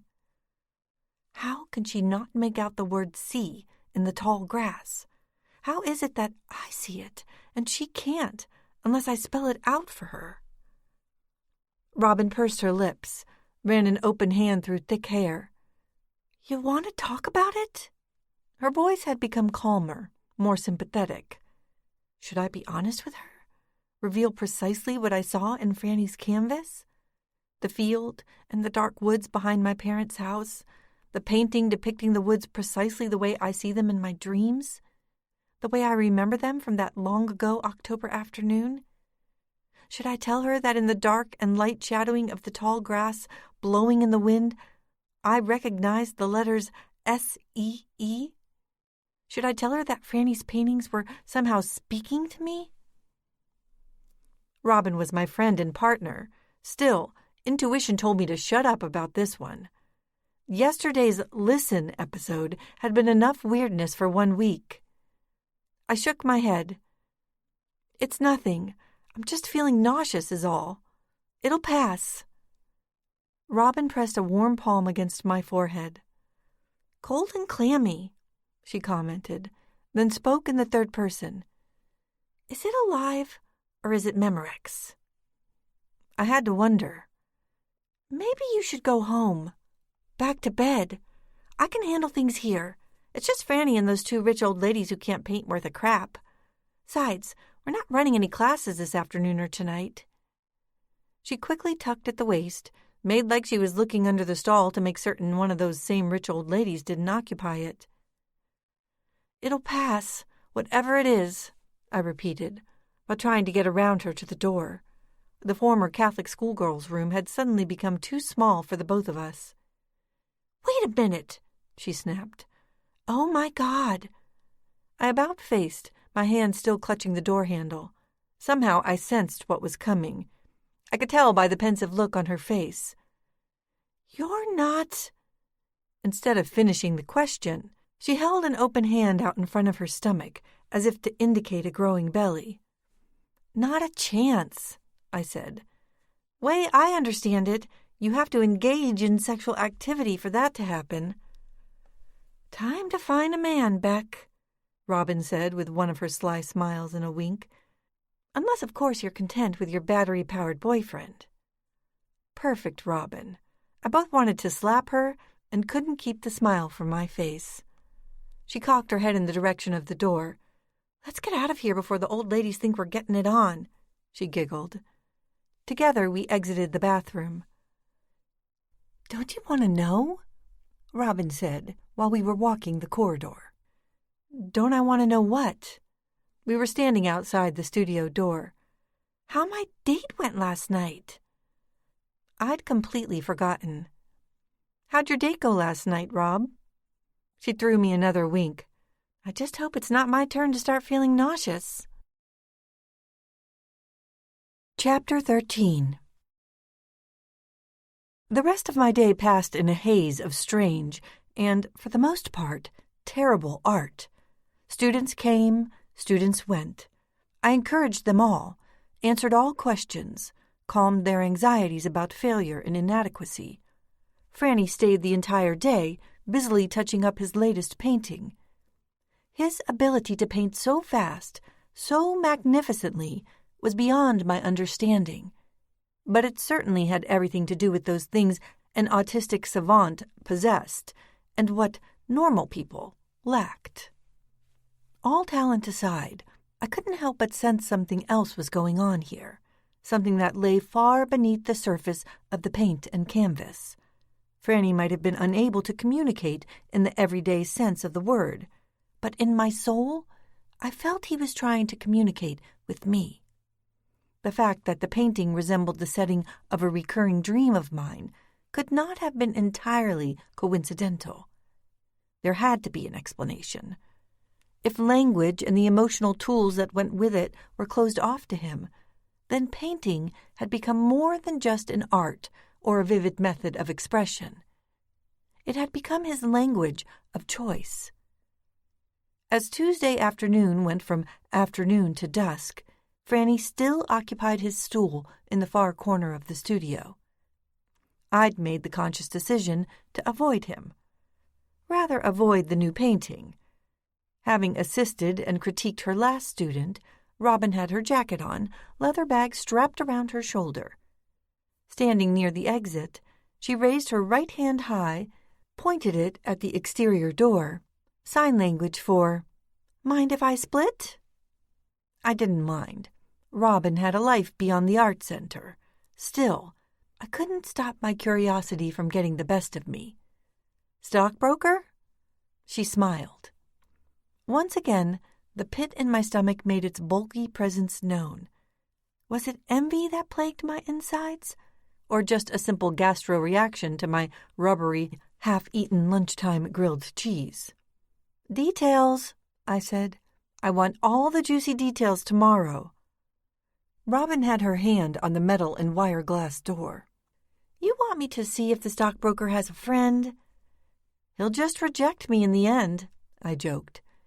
"Sister Mary Rebecca," Robin said as she opened the door. "That's what I'm going to start calling you." I stuck out my tongue and closed my eyes like a 10-year-old. She burst out in laughter. I quickly pulled it back in before Franny got wind of the gesture. Not that he'd have any clue what it meant. "Don't make me scream," Robin said. "Now there's a challenge," I said as she bolted through the exit. She was hardly out the door when Franny's ride pulled up. Those familiar round headlights spotlighting Robin's voluptuous frame as she tossed a wave at Franny's mom. "Time to pack it in, Fran," I announced, turning to him. But he'd already beat me to the punch. In the short time it had taken me to bid farewell to Robin, Franny had managed to seal his paint canisters and jars of turpentine. He'd also packed up everything that needed packing. Except his new painting, that is. I swallowed something sour. "Fran, don't forget your piece." "Painted this for you," he mumbled. Big brown eyes drilled into the paint-stained vinyl floor tile. What disturbed me more than his giving me yet another painting was his voice, once again, taking on the same odd, new tone I'd heard last night, the tone that revealed the man locked inside the perpetual boy. His face had also taken on the look of a man who knew something I did not. That voice, that face, they were enough to fill my spine with ice water. A horn blared. I nearly jumped through the concrete block wall. The horn blared again. Franny's mom was growing impatient. It occurred to me I should follow him out to the Scaramucci pickup truck, pose a few questions to his mother. "Were you aware that he's given me 2 of his paintings? Did you know that I'm seeing words in the paintings that no one else seems to see unless I point them out first? Did you know that today's painting very much resembles the setting of a recurring dream I've had? That it matches the place where my twin sister and I were attacked by a monster who lived in the woods 30 years ago, almost to the day?" I wanted to ask her these things and more, but it would have been one hell of a strange conversation for Franny to overhear. Plus, Mrs. Scaramucci would think I was a nutcase. Franny went for the door, his ratty, old cuffed dungarees dragging along the floor. Out of the corner of my eye, I spotted the new painting resting on the easel. "What do you call it?" I called out. He turned slowly, awkwardly, the open glass door pressed up against his stocky shoulder. "The title," he mumbled. "The title. The title." "See?" I said, then swallowed. No acknowledgement, but I knew then that I had it right. "Good night, Rebecca." "Good night, Franny." And then the artist was gone. Chapter 14. The dark evening had become shrouded in a thick, foggy mist. Broadway was empty of motor vehicles, its sidewalks empty of people. I climbed the parking garage ramp to the second level where I'd parked the cabriolet. The concrete garage was brightly lit with sodium lamplight. It was also damp, cold, lonely. I walked with my knapsack hanging off my right shoulder, Franny's sea painting tucked under my left arm. My footsteps echoed inside the cavernous garage. I was all alone. I didn't like being that alone, the vulnerability that went with it. My body was a live wire, my senses picking up every nuance of sound, movement, and smell. It wasn't as though I was merely being watched. I felt totally naked and exposed. The cabriolet could not have been more than 70 or 80 feet away from me, but it might as well have been a mile. That car was my safety zone. 4 walls and a retractable roof. I walked, boot heels click-clacking along the concrete. Then I saw a shadow. Just up ahead of me, the shadow projected itself onto the floor, as though coming from a man concealing himself behind a concrete column. I stopped. I opened my mouth to speak, but no words would come. The shadow moved. It moved backward, forward, shifting position. At last I found my voice. "Who is it?" It came out as a shout, so loud and adrenaline-charged I startled myself. "Who's there?" I shouted again, voice echoing inside the concrete garage. I felt the blood leave my head, sink down my neck, pour down the insides of my body, and then spill out the bottoms of my feet. Fear blinded me like a black hood pulled over my head. I stumbled, my balance shifting. I'm not sure how long I stood there exposed, body swaying, breathing hard and fast. I closed my eyes. When I opened them, the shadow was gone. I could only guess that whoever had been behind the column was gone. That is, if there had been someone there in the first place. Had I imagined the shadow? Was my imagination running away with itself? God, get me out of here. I made a mad dash for the car, at the same time pulling the keys from my knapsack. I dropped Franny's painting as I thumbed the unlock button on the key face. The car came to life, door locks unlocking, headlights flashing. I bent to pick up the painting, then ran for the cabriolet, threw open the driver's side door, tossed in the bag, tossed in the painting, jumped in behind the wheel, and locked the doors. I fumbled with the ignition key, finally managed to slip it into the lock and turn it. Pumping the gas, I turned the engine over until it started with a resounding roar. To my immediate right was the concrete column that had hidden whoever had been watching me. I pulled out of the spot, tires squealing, and made for the exit. For a quick moment, I thought about looking in the rearview mirror, but I resisted the urge. Better not to see what was behind me, what might have been stalking me. Chapter 15. I didn't enter my apartment so much as I exploded through the back door. The sudden intrusion yanked Michael up out of his chair. "You scared the crap out of me, Beck." I dropped the art bag to the floor, leaned today's See painting up against yesterday's Listen painting, then made a beeline for the kitchen. I made it back into the living room along with 2 open bottles of Corona, set one of them down beside Michael's laptop. "Work's over." "Yes, ma'am." He grabbed hold of the bottle. "Nail officially bitten." I took a long pull from the beer and felt the cool carbonation against the back of my throat, the magic of the alcohol calming me. Michael closed his laptop and sat back in his chair. "Explanation?" I stepped back to the See painting and held it up for him. "This happened." Stealing another sip of beer, Michael got up from his desk. He approached the painting with squinty, focused eyes, the fingers on his right hand smoothing out his mustache. After a time, he nodded, cocked his head toward one shoulder, then the other, as if to carefully choose his words. "This is what I see," he said. "I see Franny's version of a rural landscape." He tossed me a glance. "But I'm guessing you're seeing something inside the landscape that I'm not." I took another drink and bit my bottom lip. "Yes," I said. "And no." "Which is it, Beck?" I set the bottom edge of the painting on the counter and pointed to an area of tall grass that appeared to be swaying in the wind. "There's a word in there," I said. "See. S-E-E." He stood back as though to gain a different perspective. It was not unlike the way someone might look at their own image in a funhouse mirror. He dug into his pocket for his chapstick. He uncapped it, ran it across his lips, capped it back up, and returned it to his pocket. "Ah, Beck, don't you think you're maybe stretching it a little?"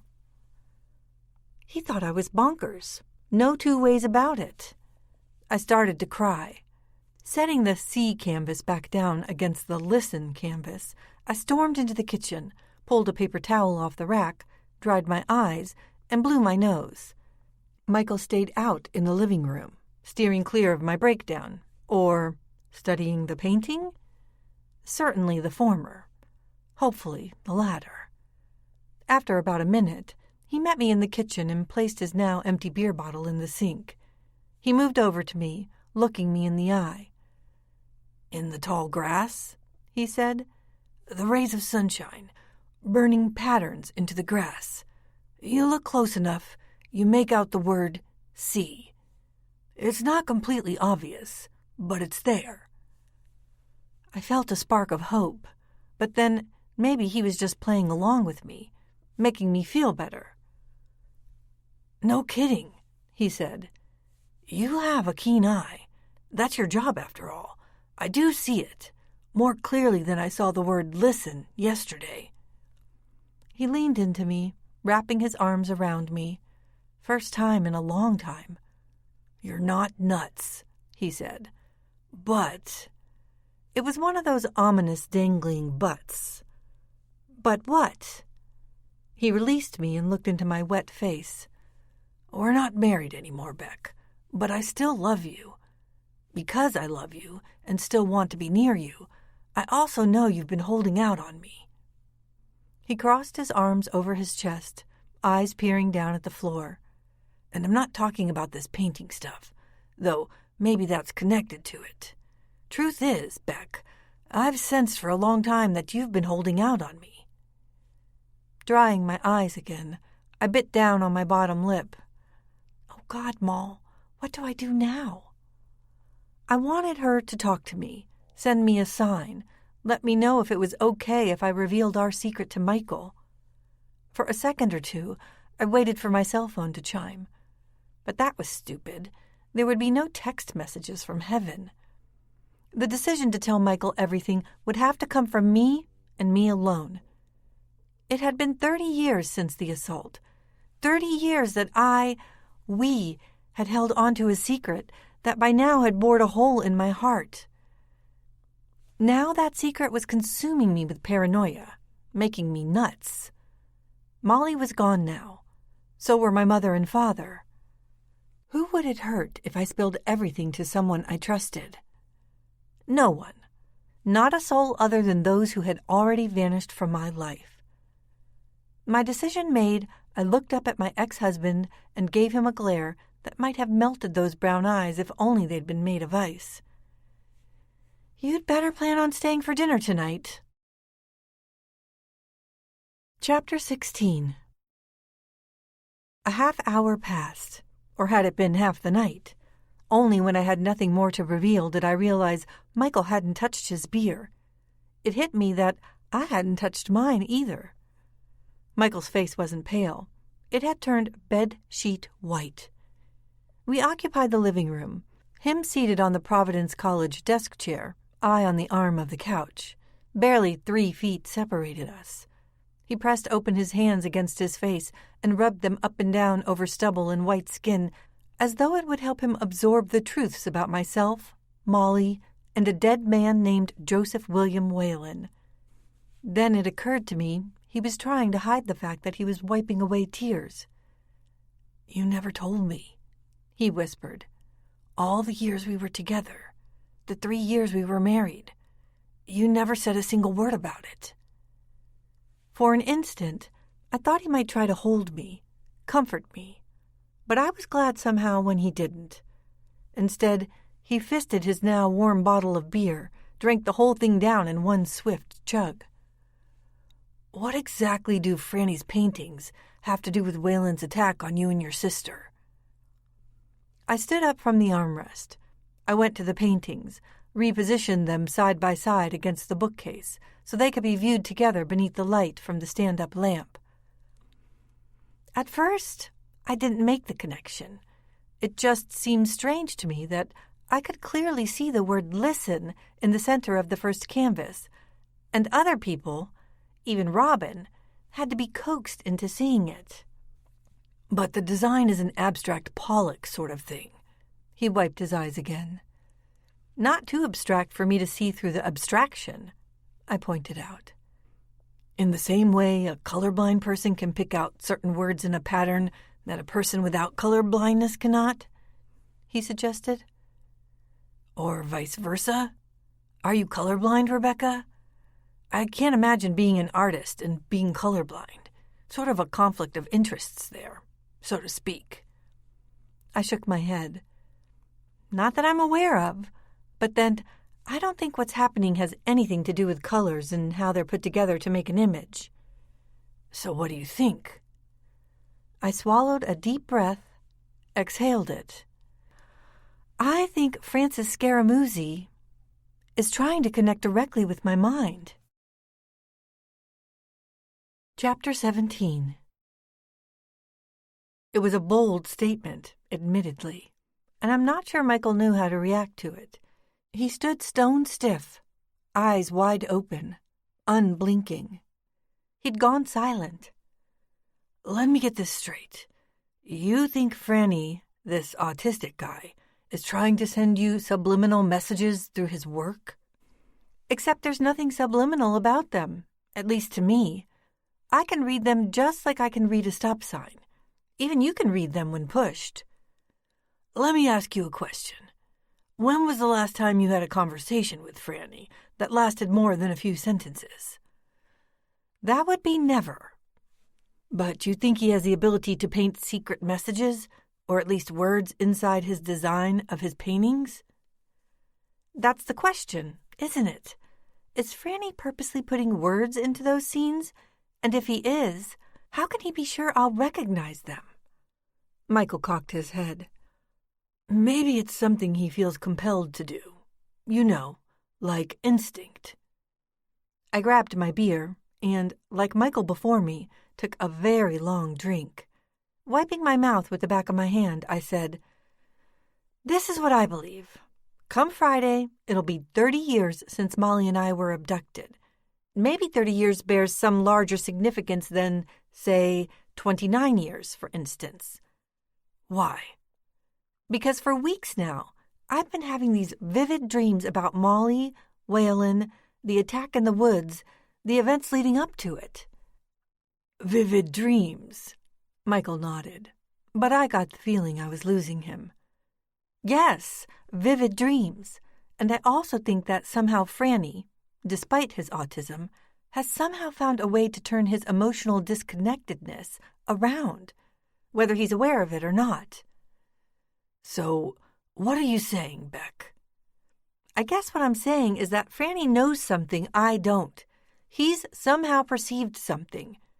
The future, maybe? Now, the only way he can warn me about it is through these paintings. Michael shook his head. Franny has a sixth sense.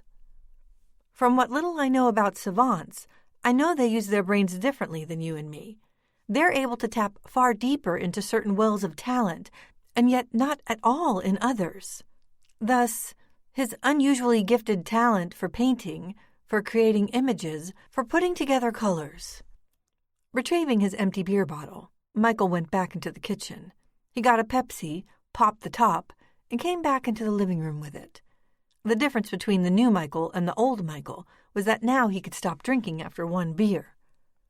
Scratching his head, he said, Sounds like science fiction to me. Isaac Asimov magazine? I pointed to the first painting. Only a few hours after he gave me this painting, I dreamed of a field with a thick wood on its far side.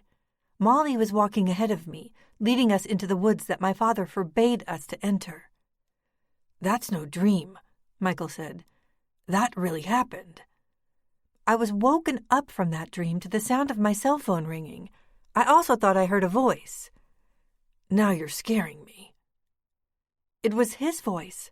I swear it was Waylon's voice. Do you remember Waylon's voice? I shook my head. Maybe not. I don't know. But I knew it was him. You must have been dreaming. He's dead, after all, isn't he? I don't know. I haven't kept track of him the way Molly used to. I preferred to put him out of my mind these past 30 years.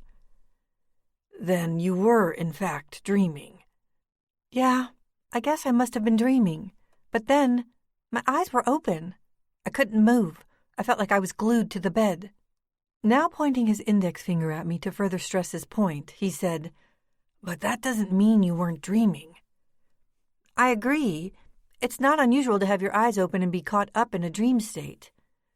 So, who was calling you at that hour? In the morning, I checked the phone. There was no record of anyone having called. Michael smiled, but I knew he wasn't happy about anything. Then it all must have been a bad dream. True, but... My voice trailed off as if it had a mind of its own. But what, Beck?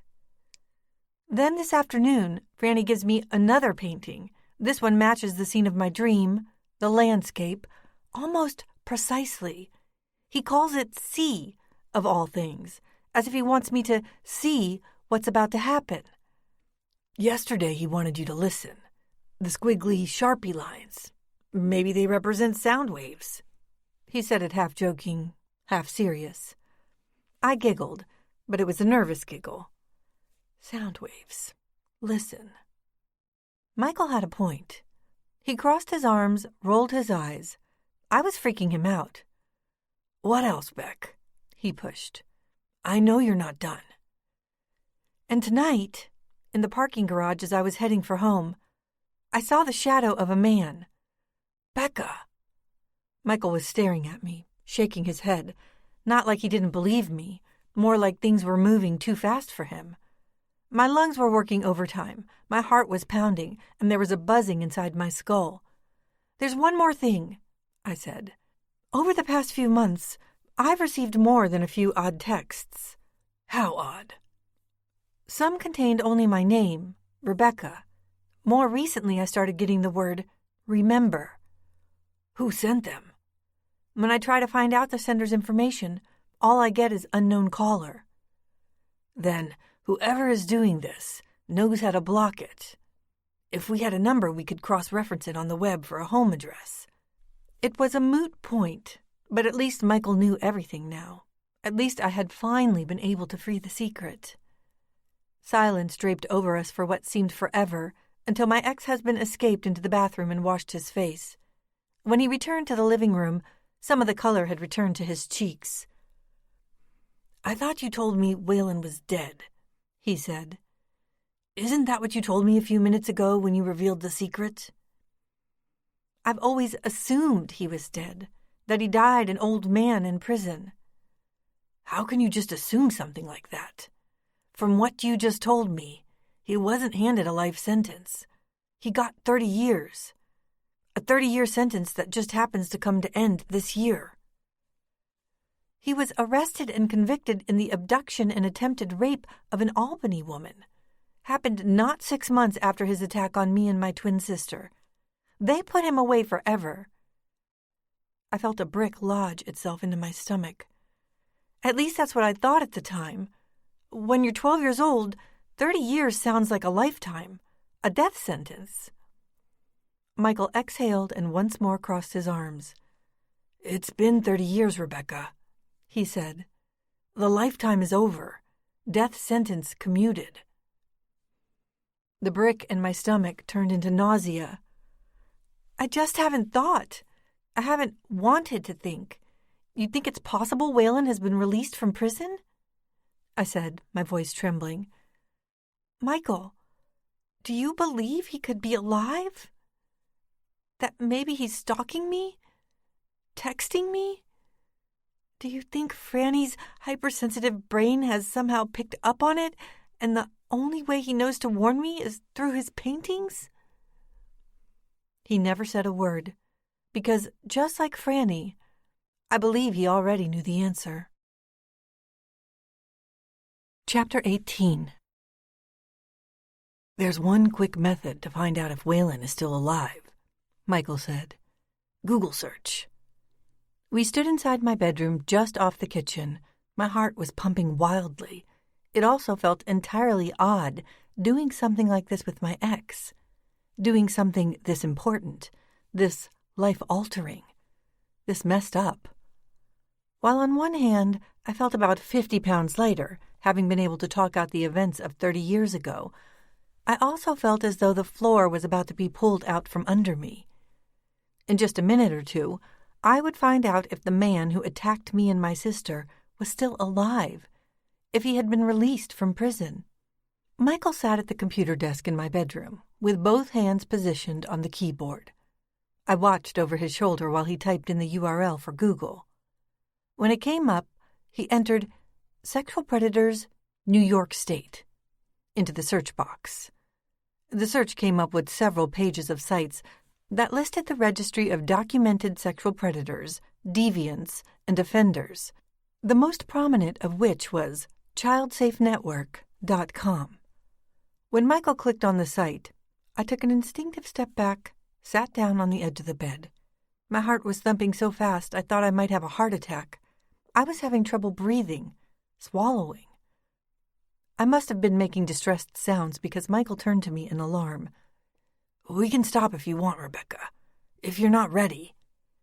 I put my head in my hands, rubbed the feeling back into my face. "What if it's true?" I said. "What if, after all these years, we find out Waylon is alive? What if he's out of prison?" "Then at least we know what we're up against," Michael said. "We can defend ourselves if we know what's out there. I can defend you. If we choose to ignore it, it might come back to haunt you." My hands were shaking. Adrenaline poured into my brain so rapidly it sounded like a brass band warming up inside my head. Michael turned back to the computer screen, then back to me again. I could tell by the look on his face that he was brainstorming. "You never told a soul about what happened in the woods." I nodded. "If we find Waylon's name on this list, if we find out he's alive, it won't matter." Swallowing, I looked into his eyes. "How can it not matter?" He shook his head. "Okay, wrong choice of words. What I'm trying to say is this. Finding his name on the state registry doesn't mean you're in any kind of danger. You never ratted him out. You weren't responsible for sending him to prison. If you're worried about the revenge factor, there's no reason for Waylon to seek you out." Michael had a point.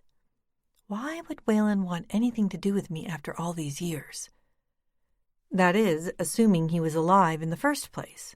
Besides, 42-year-old women weren't his style. Adolescent girls and young women, however, were a different story. I tried to swallow, but I couldn't. On the other hand, I found myself feeling something for my ex-husband that I hadn't felt in quite some time. Trust. I was placing all of my trust and emotions into his care, and I was feeling all right about it. After all, he was the author of a published detective novel, which, in my mind anyway, made him a kind of amateur detective. "How shall I proceed, Beck?" he said softly, big brown eyes piercing into my own. "It's your call." By now, my breathing had become so shallow I felt like I was about to pass out. At least there was a bed underneath me to catch the fall. I looked into Michael's face. "Just do it," I swallowed. He typed the name Joseph William Waylon into the Child Safe Network search engine. Then he pressed Enter. Chapter 19. The black and white image of a man appeared. A face. A mugshot. The black and white face of a man who abducted me. Abducted Molly. Attacked us. The man was alive. The monster had been freed. Michael turned back to me. He started saying something to me I did not understand. It sounded like he was talking through a cardboard tube. My legs went weak, and the room began to spin. I sat down hard on the bed. "He's alive," I said, mouth tasting like the dried paint at the bottom of a jar. "The monster is still alive. All this time, I thought he was dead. Wished him dead." I tried to stand, but I found it impossible to work up the strength. I began to hyperventilate. "Take it easy," Michael insisted. "Breathe easy." I looked at my ex-husband, looked into his eyes. The way he was biting down on his bottom lip, his nerves betrayed him. I brought my hands to my face, rubbed my eyes, patted my cheeks. Michael got up from the desk and went into the kitchen, grabbed me a glass of tap water, and brought it back in for me. "Take a sip," he said. I held the glass two-handed, took a small drink, then handed it back. "What do we do now?" I exhaled, my breathing slowing. "I'm not sure what we can do now."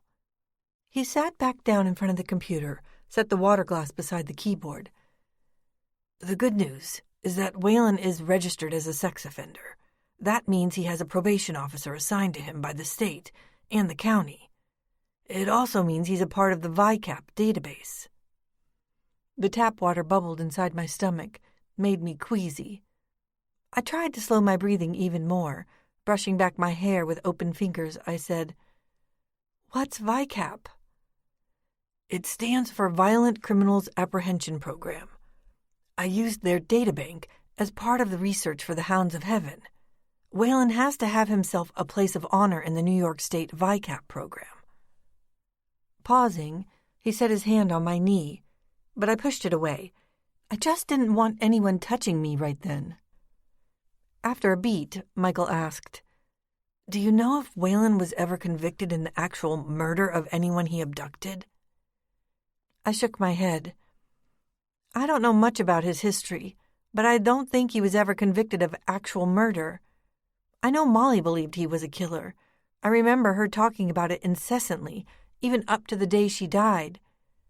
From what I remember, he was accused of killing a family member, or maybe even members, back when he was a boy. Like I said, Molly knew the story better than I do, because I chose to simply block him out, except when I was drawing his face. When I was drawing his face in my copy of To Kill a Mockingbird, I wanted to remember him, but then, and only then." My ex's face had become a mask of intensity. In a strange way, I felt happy for him. He was working the problem, our problem, with a sense of purpose. Here was the Michael I loved and missed. I watched him finger a few more keys until the website for VICAP replaced the Child Safety Network. Using the same two indexed finger style in which he banged out his manuscripts, he typed in Whalen's full name in the space provided. There it was again, Whalen's face. Not necessarily a bad face to someone who didn't know him, but to me, it was the face of a monster, a gaunt, hook-nosed monster. It was also a face I had no trouble recognizing, despite the fact it had aged 30 years. I looked at the face, and this time I did not feel like passing out. This time, I stood up, looked over Michael's shoulder, my hands pressed against the chair back for support. "Sure you should be standing up, Beck?" But I didn't answer. Instead, I studied the short list of vitals stacked beside Whalen's image. Besides his name, the site included his date of birth, October 17th, 1949. It also included a whole bunch of what I already knew. That he was small, but stocky, white, and thin. He was balding now, or bald, but his dark brown eyes looked the same. So much so that they made my stomach sink even more than it already had. Under the face was an image-captured date that read March 3rd. I pointed to it. "What's this mean?" "It means that Whalen's image-captured date is only 6 months ago," he explained. Locking eyes with me over his shoulder, he continued. "I'd imagine they'd shoot him just before releasing him, which means he's only been out of the joint for 6 months. Scrolling down, he came to an area designated Probation Registry. Under the heading County, it read Albany. "My God, Michael, he lives right in Albany." "It just means that he lives somewhere inside the county. There's no home address listed here, because even monsters like Whalen have rights. But I can be certain he resides in a halfway house. He's probably allowed out to work, but must report back to home base soon as it's quitting time. So what do we do now? Back to my original question. Michael exited the page. In a flash, Waylon, or his face anyway, was gone. Somehow, I felt relieved. Out of sight, out of my life. But that was just wishful thinking. In all honesty, Beck, I'm not sure we can do anything other than watch our backs. My back, you mean? Your back, yes. It's not like we can go to the police with our concerns. You never reported anything to them. They would just think you're some crazy lady trying to get attention. He was right. I never reported a thing. Why would the police care about it 30 years after the fact? Especially when I had no real proof Waylon had approached me in the past few days. Nothing. No proof, other than in my dreams, my imagination. I find it hard to believe that, after spending 30 years in a max security joint like Greenhaven, Waylon would risk his parole by harassing you, or anybody for that matter. Do you really believe that, Michael? He cocked his head, squinted his eyes. It feels good to believe it, he sighed. My stomach cramped up again. Michael shook his head. Franny's paintings, he said after a time. The dream paintings. He was looking not at me, but at the opposite wall. Yeah, I said. Where are you going with this? In my opinion, something, or someone, other than Waylon has you spooked. Franny? Michael nodded. Humans have 5 senses: hearing, sight, touch, taste, smell. Franny has already painted you a piece he calls see, and another he calls listen. It's not unreasonable to assume that over the course of the next 3 days, he's going to give you 3 more paintings. I caught my reflection in the body-length dressing mirror that stood on the opposite side of the room. My face looked pale, my eyes painted with worry. 3 more days? 3 more paintings? One thing was for certain. If the paintings were Franny's idea of a joke, it wasn't very funny. But this was no joke, because although Franny possessed a keen sense of humor, I felt he was incapable of doing anything cruel to anyone or anything, which in the end meant one thing and one thing only. My hunch was correct, I said. Franny is trying to communicate with me through his art. Michael didn't share my confidence. Why should he? He didn't know Franny, had no idea about the autistic savant whom I'd known my entire life. But I could see him giving me the benefit of the doubt. So, he's warning you, giving you a heads up. And to be in tune with the 5 senses is to be aware of everything happening around you. That includes imminent danger, right? That would be the idea. Shrugging, smiling. Let's see if he brings you another $10,000 gift tomorrow. 3 more days, 3 more paintings, 3 more senses, 3 more warnings. You think Franny knows Waylon's out of jail? You might ask him, or his mother anyway. Or maybe he just senses that Waylon is out of jail. I wasn't aware that he even knew of Waylon. It's quite possible he knew about him, considering all 3 of you lived within a few miles of one another. This situation was getting more bizarre and disturbing the more I learned, the more Michael speculated. I needed to not think about it for a while, if that was at all possible. I simply needed to get away from it. Can I make you something to eat, Michael? Michael reached out to me with his hands, gently set them on my shoulders. For a second, I thought he might kiss me, maybe encourage me to sit back down on the bed with him, lie back on the mattress. But when he looked me directly in the eye and pursed his lips sadly, I knew I couldn't have been more wrong. Date? I surmised. Sort of, he said, as if it were possible to have a sort of date. Same love interest, I presume? Giving it a second round, he said, but I certainly would not call it love. Not by a long shot. He pursed his lips. I've known real love only once in my life, and this is not it." I felt my eyebrows rise to attention at the remark. Leaving the bedroom, he grabbed his jacket and beret. When he came back in, he said, "Maybe I'd better cancel. I can stay on the couch." I shook my head. "It's not nice to cancel on a girl," I said. "You just can't do that." He stared down at the beret and the worn black leather jacket gripped in his hands. "I'll check in on you later." "I'll be all right," I said, "now that I know where I stand." He nodded, shifted his gaze back down to his hands. For a moment, I thought he might start to cry. Then he started for the back door. I followed him. When we came to the door, he turned back to me. "I'm not feeling very good now," he revealed. "I've never seen you so full of worry. I never knew about your past, never knew what you had to hold inside. I look at you, but I don't know you." "Maybe you've never really seen me before," I said, trying to work up a grin. "Go now. Don't keep Cinderella waiting." But he just looked at me quizzically as he opened the door. "Promise me you'll lock this when I leave." As my ex walked off into the darkness of the October evening, I closed the door behind him, dead-bolted it secure. Turning to face my empty apartment, I burst into tears. Chapter 20. For a change, it had been a night without dreams, a night without voices, a night without texts. But then it had also been a night of sleeplessness.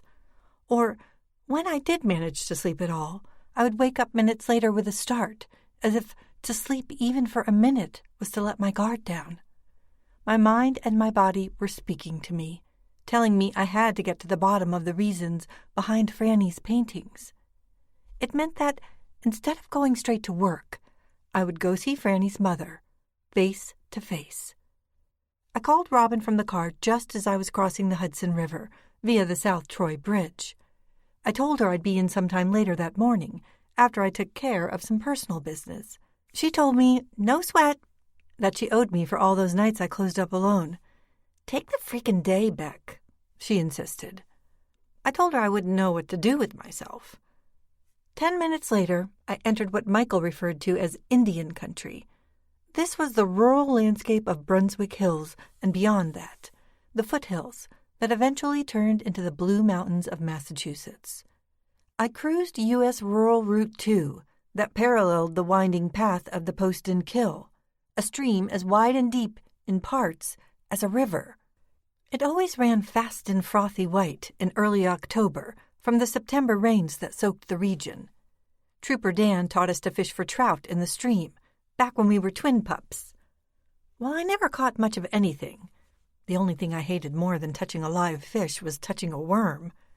Molly never made it home without a fish or two in her creel. She loved the feel of live fish and worms.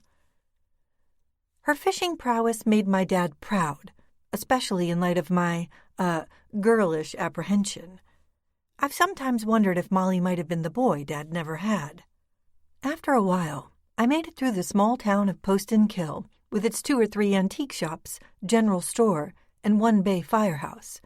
From there, I continued along Route 2 until I came to Garfield Road, where I hooked a sharp right at the Civil War Cemetery.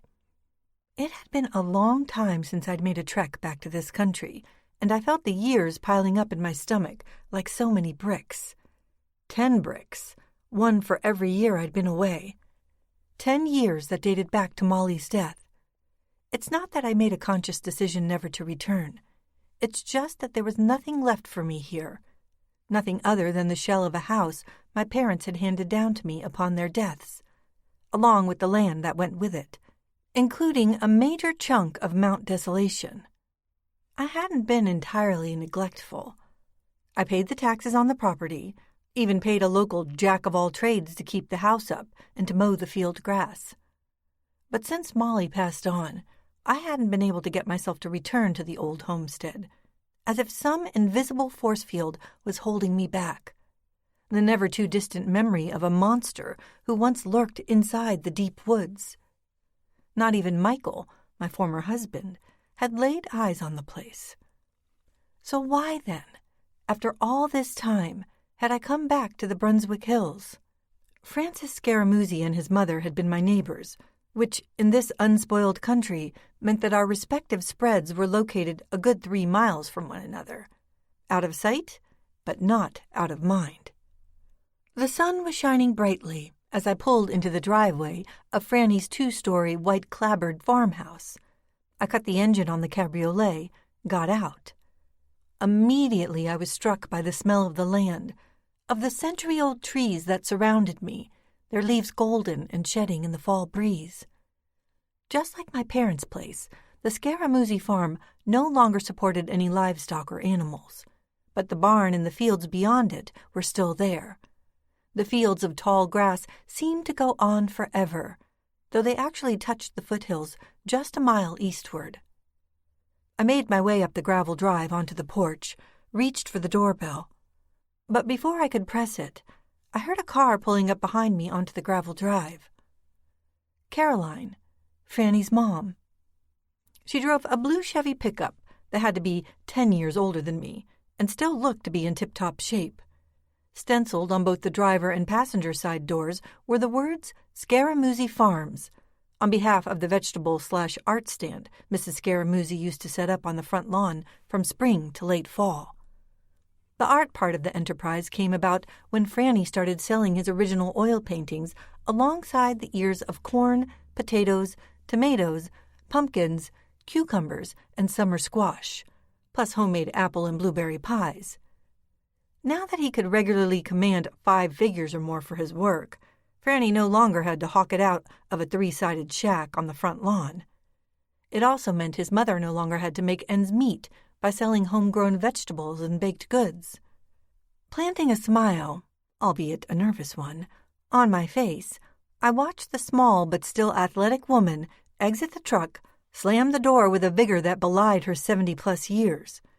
As she made her way up the drive, I was able to make out her smiling, smooth face, her brown eyes, and friendly mouth. A red bandana was tucked over long, thick salt-and-pepper hair. Silver earrings dangled from her earlobes. She wore an eggshell-colored turtleneck over a pair of well-worn Levi's, and for shoes, a pair of green Crocs over gray wool socks. She stopped upon reaching the porch steps. "Something's wrong with this scenario, young lady," she said with a smile. "I dropped Franny off at the art center a while ago. Aren't you supposed to be critiquing him right about now?" I laughed. "Come on, Mrs. S," I said. "You know as well as I do that Franny critiques us." Laughing, she turned away, as if the comment made her blush, even though it had been directed at her son. "Sides," I said, "Robin has been begging me to get some one-on-one FaceTime with our most gifted artist in residence." "Don't forget famous," Mrs. S said. I raised my eyebrows while she made the stairs, walked on past me, and opened the unlocked door. "Just yesterday," she went on speaking as we entered the house, "I got a call from New York, an associate producer from MSNBC. Grew up in this area." "Why does that not surprise me?" I said, moving into the semi-dark, musty-smelling living room. "Woman by the name of—" She peered upward, as if her memory escaped her, and apparently it had. "Oh, I forgot her name, but she had a nice voice, and she was all excited about Franny, his art. She's putting together a primetime special report on autistic savants, musical savants, mathematical, literary. Franny would cover the visual arts aspect." She headed through the living room and into the kitchen at the end. When I entered behind her, I watched her take a tea kettle from the gas stove and begin filling it with water from the tap. The spacious kitchen was like something out of Town and Country magazine. Quaint, comfortable, cozy. "So don't leave me in the dark, Mrs. S. Did you accept the producer's offer?" "I haven't called back," she admitted solemnly. "To be honest, I haven't made up my mind about it." "It could mean fame and fortune for Franny," I said, stating the obvious. A spot on MSNBC in the prime time would really catapult him into the limelight. Which is exactly what worries me, Rebecca. She sighed as she joined me at the large harvest table. It's just that Franny has never been beyond the farm. Oh, he goes to Albany, of course, to the Art Center, but I just can't imagine how he might handle going on national television in New York City. She let the thought trail off while shaking her head, staring down at the tabletop. Her gestures, her ambivalence, they made me wonder who was more scared of Franny's moving on, this lovely widow or Franny himself. There was a long pause, long enough for it to become a little uncomfortable. When the tea kettle whistle blew, it nearly frightened me out of my chair. Mrs. Scaramucci got up. "Enough television talk," she ordered. "Obviously, you've made a prodigal return to your homeland to meet with me up close and personal. So let's get to it." Grabbing hold of the tea kettle, she set it onto an unlit burner. "But before we get started," she went on, "I'd like it if you called me Caroline. Mrs. Scaramucci was my husband's mother." I laughed. "Caroline," I said, trying it on for size. "Caroline is fine." I got up from the table to help her with the tea. While Caroline set out mugs with good old-fashioned Salada tea bags in them, I picked up the kettle and began pouring in the hot water.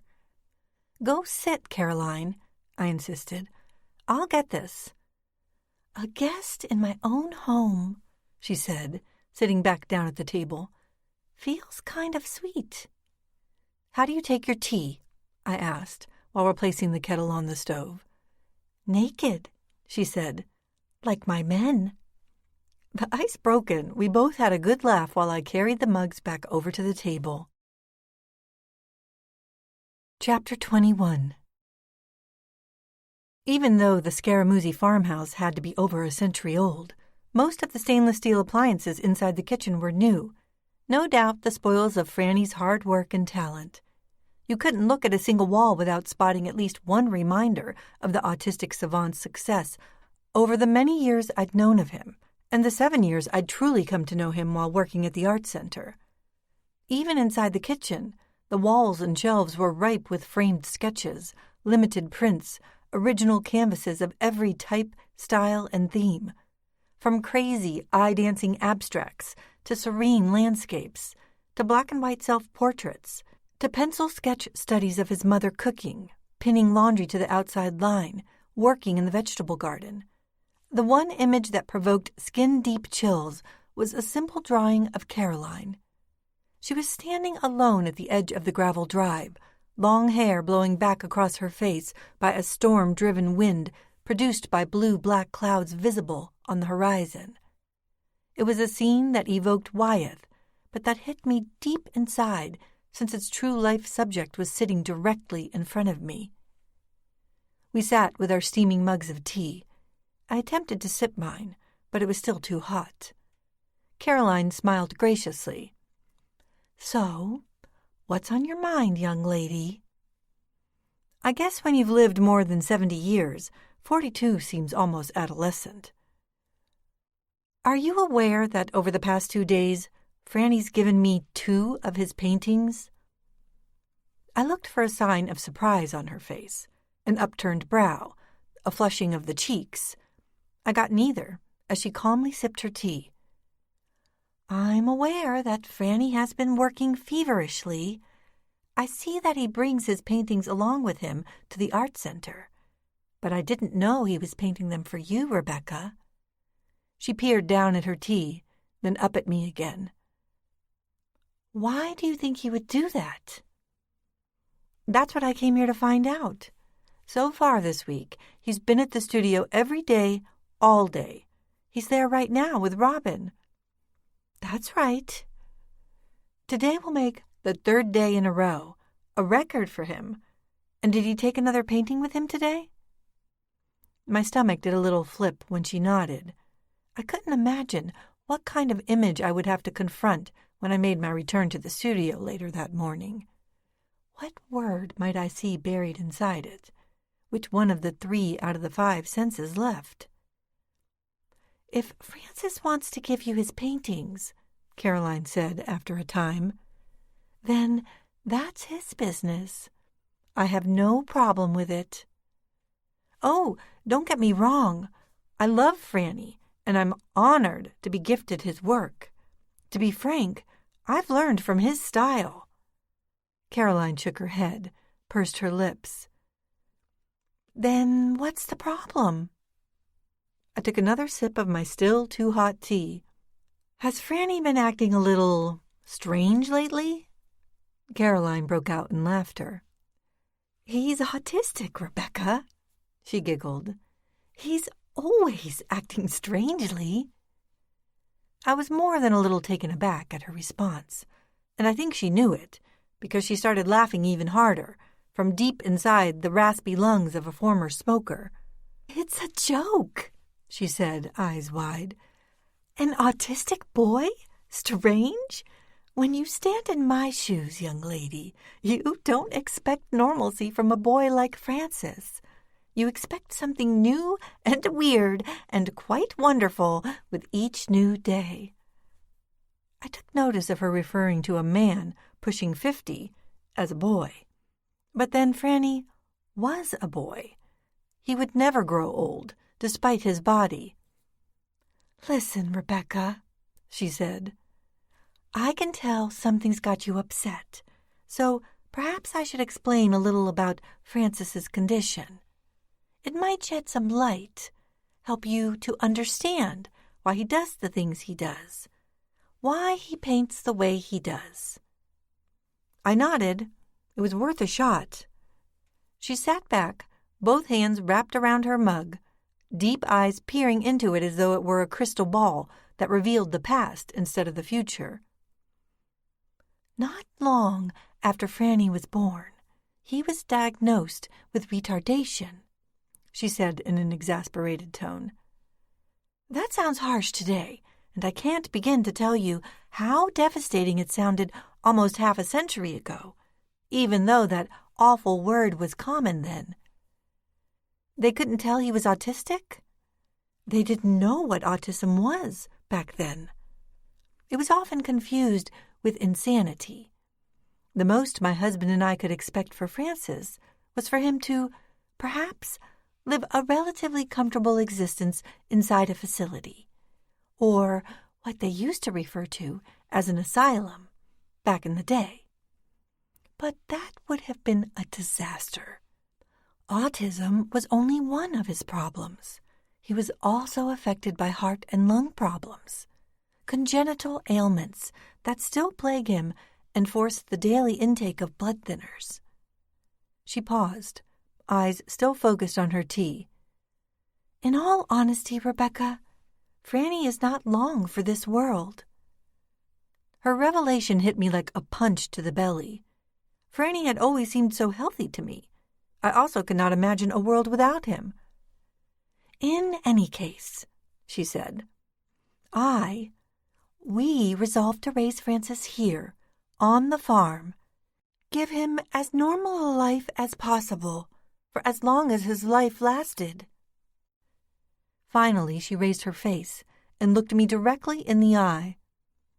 "And thank God we did, because it didn't take long for us to discover that the doctors had been all wrong." I wasn't sure I understood her, so I asked her to explain. She got up from out of her chair. "Come on," she said. "I've got something to show you." I stood, began to follow her. "What exactly did the doctors have wrong?" I asked, while being led to an old door at the far side of the kitchen. She brushed back her long hair, opened the door to reveal a dark basement. Tugging on the string that ignited an exposed overhead light bulb, she said, "Francis might have been different, but he was far from retarded. Down in this basement is the evidence." She wiped away a spiderweb and climbed down the old wood plank stairs. Ever the cautious twin sister, I followed. Chapter 22. With its exposed damp dirt floor surrounded by fieldstone foundation walls, the basement felt more like a cave than the foundation of an old farmhouse. A single overhead light bulb sprayed a dull beam on the gray-brown dirt. The smell of old raw onions and mold permeated the moist air. Caroline led me across the length of the open floor to a large closet-like room built out of plywood, its walls covered with clear plastic over styrofoam boards. Protruding from the side of the room was a long section of rubbery ductwork that snaked itself all the way up to an opening at the top of the foundation wall. This was a room built inside a room, a space independent from the house that contained it, and that maintained its own ventilation system. As an artist, I wasn't ignorant of such specialty rooms. Lots of artists and art collectors had them built inside their homes and galleries in order to better preserve their precious treasures. Because, after all, properly maintained art never decreases in value, no matter what. When Caroline opened the door to the room, I could immediately see that she possessed quite the collection. The brightly lit space was stacked full with original art pieces. Every bit of wall space in a room I estimated to be 12 by 12 feet was covered with paintings, sketches, and black and white drawings, the largest of which was a full-sized self-portrait of Franny himself. The artist was dressed in his usual uniform of baggy jeans, Converse high tops, and a fire engine red T-shirt.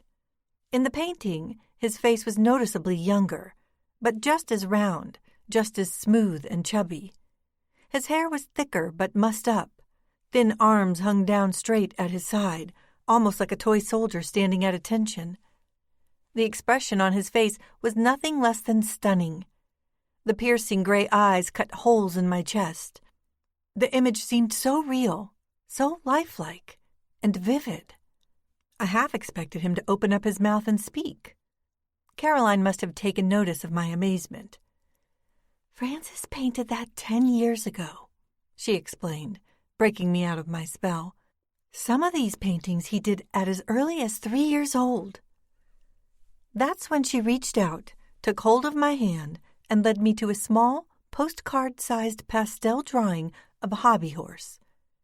Its execution was as detailed and photographically rendered as a Saturday Evening Post Rockwell, and as distorted, distant, and disturbing as a Van Gogh.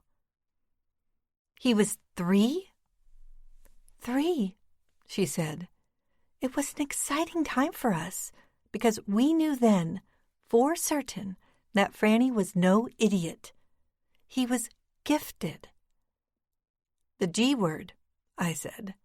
"I don't use it often, never at the art center, except for one very special artist." Caroline bit down on her bottom lip, nodded.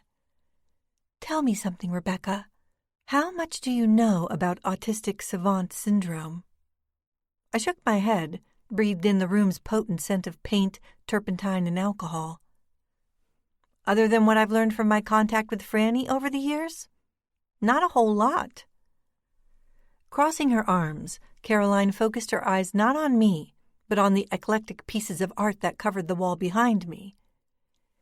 "In layman's terms," she went on, "people with autism are born with miswired neurons. In a few scattered cases, this affords them extraordinary gifts." She raised her hands as if to say, "Just take a good look around at all these gifts." Not long before Francis painted that hobby horse, we were told he would never be cured. Francis would never be mainstream and would, for the duration of his life, require constant care. I looked over her shoulder at Franny's face, looked into eyes that seemed to lock on mine from wherever I stood inside the small room. Not the most optimistic of outlooks. "Until he started drawing and painting," she said. "That's when everything changed." "When exactly did he start?" "He was 7 years old when he started sketching. Maybe the boy couldn't communicate with us the way we wanted him to. Maybe he couldn't stand loud noises or closed-in spaces. Maybe he couldn't look us straight in the eyes. But one day, in his 7th year, he picks up a pencil and paper. He starts to draw like an artist 3 times his age. My husband and I were floored, to say the least. We showed his drawings and sketches to his doctors at the Parsons Center in Albany. They, in turn, found them remarkable and immediately labeled Francis a savant, which was a new word for the time. Francis possessed an unusual gift. This wasn't the era of PET scans where doctors were able to see computer pictures of someone's brain, but they did subject Francis to a grueling series of diagnostic tests. At the end, it was determined that because of his autism, Francis was able to use far more of his creative mind than normal people like you and me could ever hope to. Francis hadn't been burdened with a handicap, I said. He'd been given a rare gift. Nowadays, we know savants tap into areas of the mind that function sort of like supercomputers. The computers process a massive amount of data from the senses and, in turn, create their own unique working model of the world. Thus, the world-class artwork. I thought about my own childhood, how Molly and I had become aware of a boy named Francis who lived on a nearby farm. An older boy, who some of the other kids at school referred to as a freak, even if I thought of him as Boo Radley. I hated to admit it, but there had been more than one occasion when Molly, myself, and some of our friends had snuck onto the Scaramucci property to get a quick look at Francis, only to be frightened away by a dog or by Mr. S. himself. Standing in the basement of their home all these years later, I suddenly felt very ashamed of myself. "Caroline," I said, "if Franny possesses the ability to tap into portions of his brain that you and I can't even touch, is it possible he might possess a sixth sense? A kind of ESP?" She looked at me with wide, unblinking, dark eyes. "You mean, can Francis see the future?" I shook my head. "Not see the future exactly," I said. "But do you think it might be possible for him to sense something that hasn't happened yet?" She cocked her head, then shrugged. "Sure, I believe it's possible. Francis has more abilities than even I am aware of.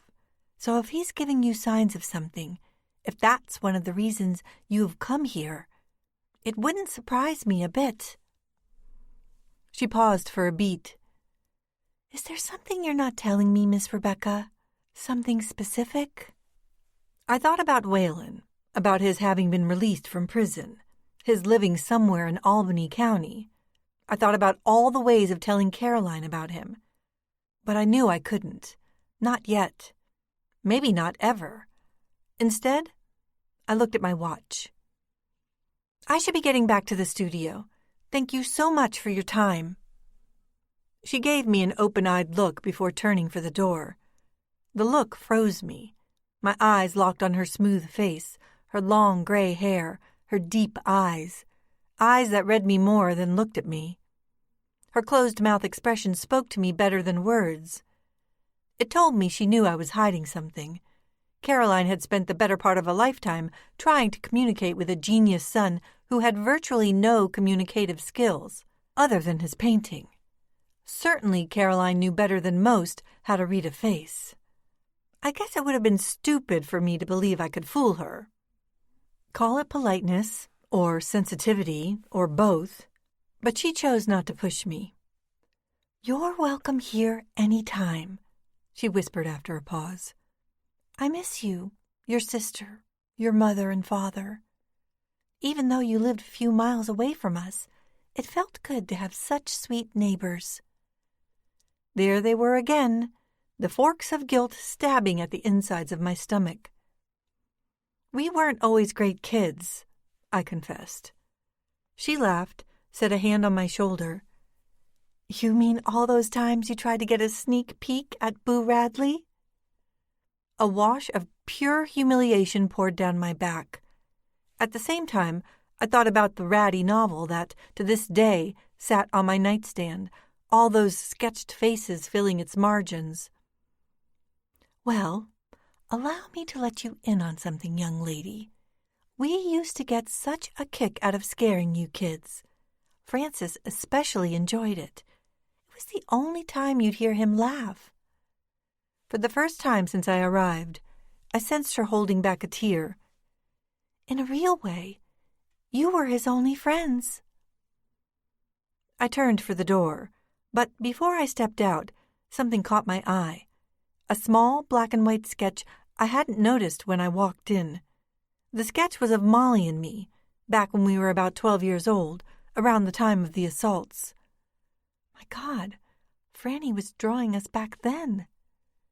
You and your sister, Caroline said. Beautiful girls, beautiful painting. Francis must have been about 21 or 22 when he did this. I swallowed, because now it was me who was holding back a tear. Come on, Caroline said, turning off the light. Francis is waiting for you at the School of Art. Chapter 23. Caroline was right. Franny was waiting for me, but instead of hooking a right at the end of her driveway, I turned left, drove deeper into the heart of the country. The road was narrower and more winding than I remembered it. It followed the up and down contours of the foothills instead of plowing right through them like in the suburbs. After about a mile, I was able to make out Mount Desolation beyond the woods and the fields that I now call my own. The mountain was covered in the most beautiful array of autumn reds, oranges, and yellows. As it grew larger and closer, I began to feel that tingle inside of me. It was an itch that I often used to feel, the itch that signified the urge to paint. Had I brought along my easel, I might have set up outside my parents' house and reproduced that small mountain and the dark forest that surrounded it. Reproduced it for the canvas, not unlike Franny had just days ago. But I wouldn't stay there long. Pulling up into my parents' circular driveway, the urge to create something gave way to the urge to split the scene. But that wouldn't be right. The 3-story farmhouse and its wraparound porch were all that remained of my family history. As long as I was here, I had to at least make sure the place was being well cared for. I parked the cabriolet at the top of the drive and got out. Making my way to the front porch steps, I felt my heart beat. Not a frantic pounding, but a speedier than normal pulse that drummed inside my head. This house used to be a safe place for me, a place far away from the woods behind it and the man who lived in them. But now that man was free. Like me, that man might be coming home again to the woods. For all I knew, he was right behind me. But then, maybe my imagination was getting the best of me. Maybe this farm country in Mount Desolation was the last place Whelan would want to be, considering the crimes he committed there and the hard time he did for them. I slipped the key into the lock and, twisting the knob, opened the door to the old familiar creaking hinge. I stepped quietly inside, as though not to wake the ghosts of my family. I left the door open behind me. The home was empty. The few pieces of furniture that remained were covered in white bedsheets that over the past 10 years had turned yellow and gray. Dust and dirt, however, had been kept to a minimum thanks to the cleaning my worker gave the place once a month, in exchange for the occasional painting lesson at the School of Art. The layout of the house wasn't all that different from the Scaramuzzis, with the large combination living-dining room making up the space to my right, while behind the wall to my left was the big eat-in kitchen. Standing alone inside the living room, I felt the bone cold that can settle into a home when the heat is turned off and no living soul occupies it. I stared at the oversized fieldstone fireplace my father built by hand over a period of a dozen weekends. I looked at the dark, creosote-soaked railroad tie mantel that had once acted as a "This Is Your Life" showcase for the many framed family photos set upon it. Photos of Molly and me as babies, as toddlers learning to walk, as little girls standing squinty-eyed on a Cape Cod beach, as teenagers going off to high school, our eyes not as bright and optimistic as they should be. After all, Molly and I possessed a deep secret. and the secret ate away at us, as much as we didn't want to believe it. Turning away from the mantel, I made my way to the center hall stairs. I climbed. Standing at the top of the stairs, I looked in on my parents' bedroom. Their marriage bed and wedding gift bedroom furniture now long disappeared, thanks to an estate sale conducted weeks after their premature deaths. It chilled me to see such an empty, lifeless space, the very place in which Molly and I had almost certainly been conceived. It chilled me to think about how it was possible for a married couple to die of grief only 3 months apart from one another, both of them passing away in their sleep, as if it had been scripted that way. But then, I didn't have kids. I had no idea about that kind of love, that kind of sadness. All I knew was the memory of a man who lived in those woods behind this house, and that memory had always competed with the desire to have children. Or perhaps it had killed that desire, made it impossible to contemplate. Further down the hall was Molly's room. My room was just beyond it. No longer did this upstairs vibrate to stereo systems cranked full throttle with Aerosmith and Ramones records. There was no more piped-in laugh track to The Love Boat. No more teary-eyed wails for General Hospital's super-handsome heartthrob Scorpio. There was nothing, and that kind of nothing was both sad and frightening. I pictured my room with my paints and easels, the place smelling of turpentine and fresh paint, every bit of wall space covered with sketches, watercolors, and oil paintings.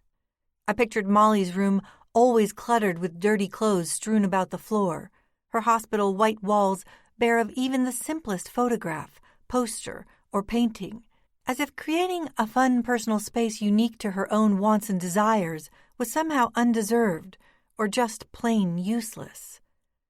While I withdrew into myself and my art after the attacks, Molly did the opposite. She would sneak out at night, meet up with some local boy, maybe go to a party, or maybe just park in some isolated place at the far end of the valley. Molly never stayed with just one boy, never went steady, but strung along lots of boyfriends, while I preferred not to see anyone at all. For me, seeing a boy was an absolute impossibility, considering how ugly I felt inside. I didn't even like to see myself naked. But Molly was different. She craved the attention the boys so willingly gave her. To this day, I'm amazed she never got caught when it came time to sneaking back into the house, never got nabbed red-handed by Trooper Dan. Just standing inside that hall, I could once again hear the ponytailed Molly climbing up onto the porch overhang and tapping ever so gently on my window, waking me out of a sound sleep. After climbing back through, she'd get in bed with me and hold me, and run her hands through my hair. She'd shush me back to sleep like a mother would a baby. I'd drift away to her sweet scent and the sound of her breaths, just the two of us cocooned inside the sheets and down comforter, no different from the 9 months we spent cuddled up inside our mother. Standing inside the upstairs of that old home, I could almost feel Molly's arms wrapped around me. I could almost smell her breath. The sensations made me want to curl back up in my old bed to the memory of Molly and never leave. But the conflict was boiling inside me. While I still felt Molly's presence and my parents' presence in this house, I also pictured Waylon's face, as if he were somehow staring at me from the opposite end of the hall. His memory made me want to leave this place and never come back home. Back down on the first floor, I thought about leaving for good, maybe putting the place up for sale, getting the past out of my life forever. But then something held me back. Something had been holding me back for years when thoughts like these visited me. Like I said, this place and the many acres of land that surrounded it were all that remained of my history. Would selling this place erase it? Inhaling a deep breath, I once more made my way across the length of the living room to the large double-hung windows that made up the far window wall. I stood inches away from the glass and stared out onto the field and the dense foothill forest beyond it. I see myself walking behind Molly as she enters the woods. I watch her disappear from view as the colorful foliage consumes her like Alice through the looking-glass. I find myself standing on the edge of a sea of grass, on the edge of the known and the unknown, the accepted and the forbidden. My heart has shot up from my chest and lodged itself in my mouth, while visions of my father slapping us with a punishment so severe we won't be able to leave the farm for a year. After a few seconds, but what seems like hours, I hear Molly's voice begging for me through the trees. "Beck, come on," she shouts. "There's a waterfall." Curiosity pulls at my insides. It is stronger than fear. I know a man lives in these woods, a bad boogeyman, but then maybe it's all just a story meant to scare us. Or maybe something else is supposed to scare us away. A waterfall? A waterfall means a severe drop-off, a cliff of some kind, maybe a deep pool at the bottom. Is that why my father has forbidden us to enter these woods alone? The prospect of his little girls falling off that cliff would be reason enough, right? Not the possible presence of the boogeyman. Still, who can resist chasing a waterfall? I take a few steps forward in the direction of Molly's voice, toward the sound of rushing water. Ducking my head, I slip through an opening in the trees, make my way into the darkness. Chapter 24. A howling wind woke me from my daydream. I felt a cold draft against the right side of my face. Looking over my right shoulder, I saw that one of the double-hung windows had been left open. Not wide open, but open enough for me to feel the breeze. Shifting myself to the window, I reached out with both hands, closed it. That's when I noticed that the old lock had been sheared, as if someone had tried to force the window open from out on the porch. I had no choice but to investigate.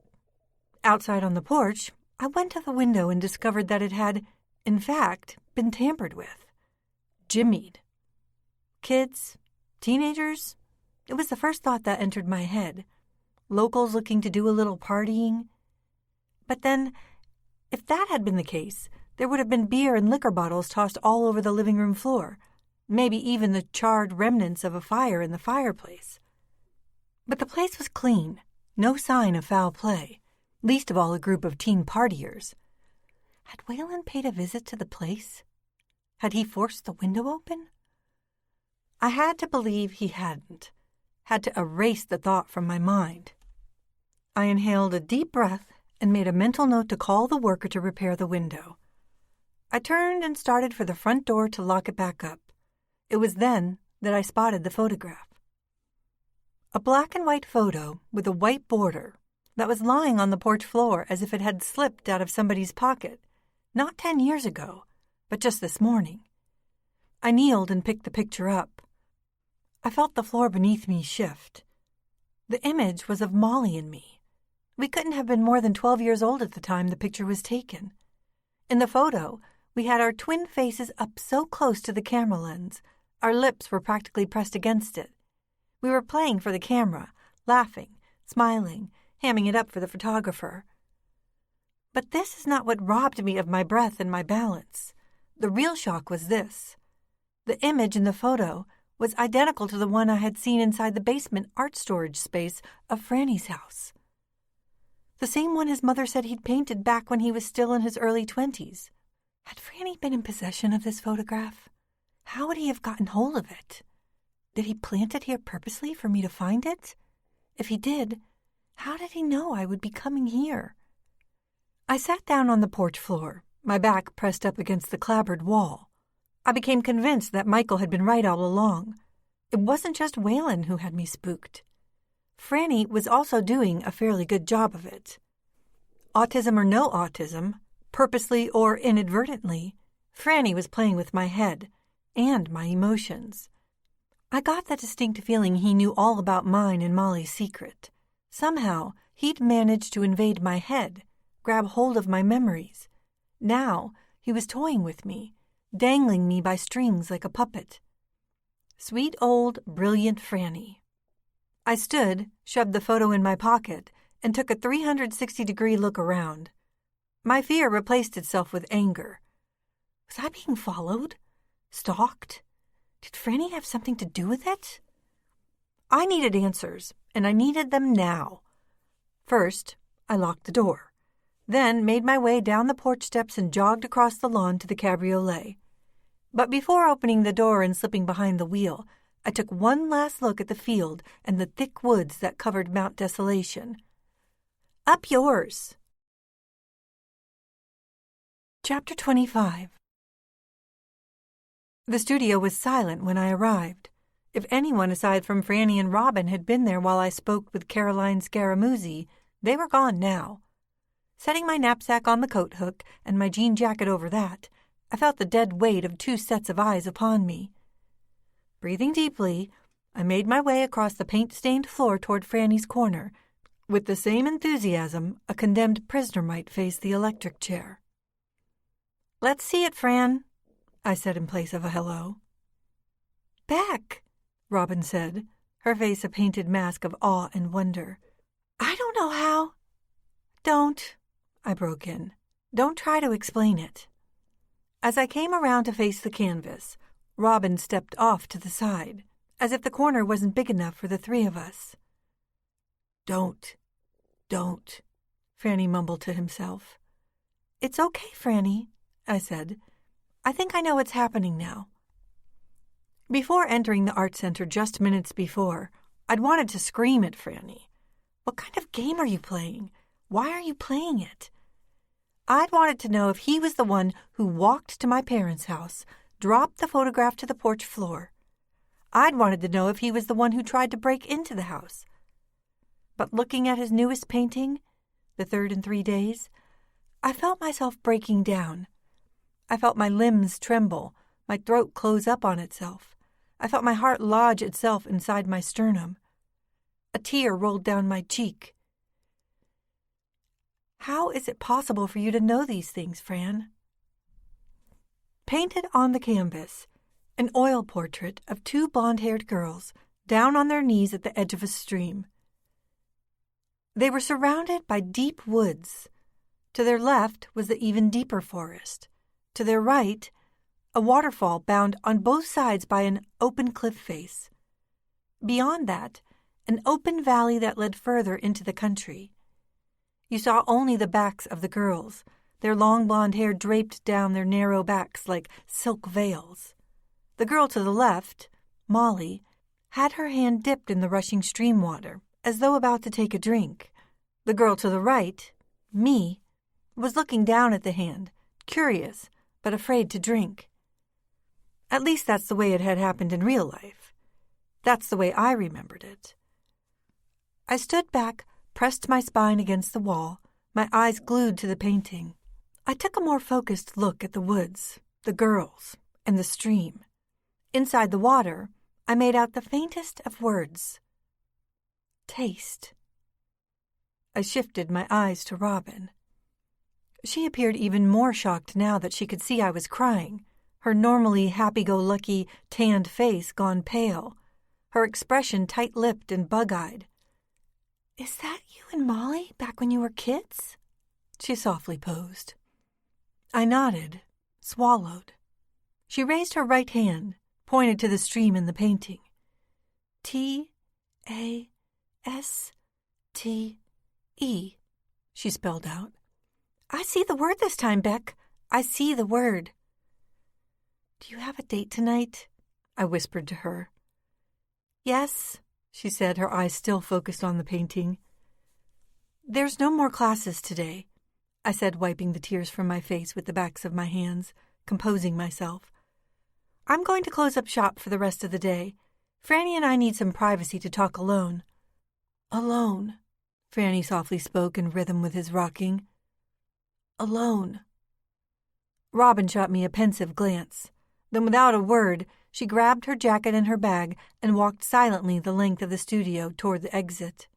She turned at the door and looked not at me, but into me.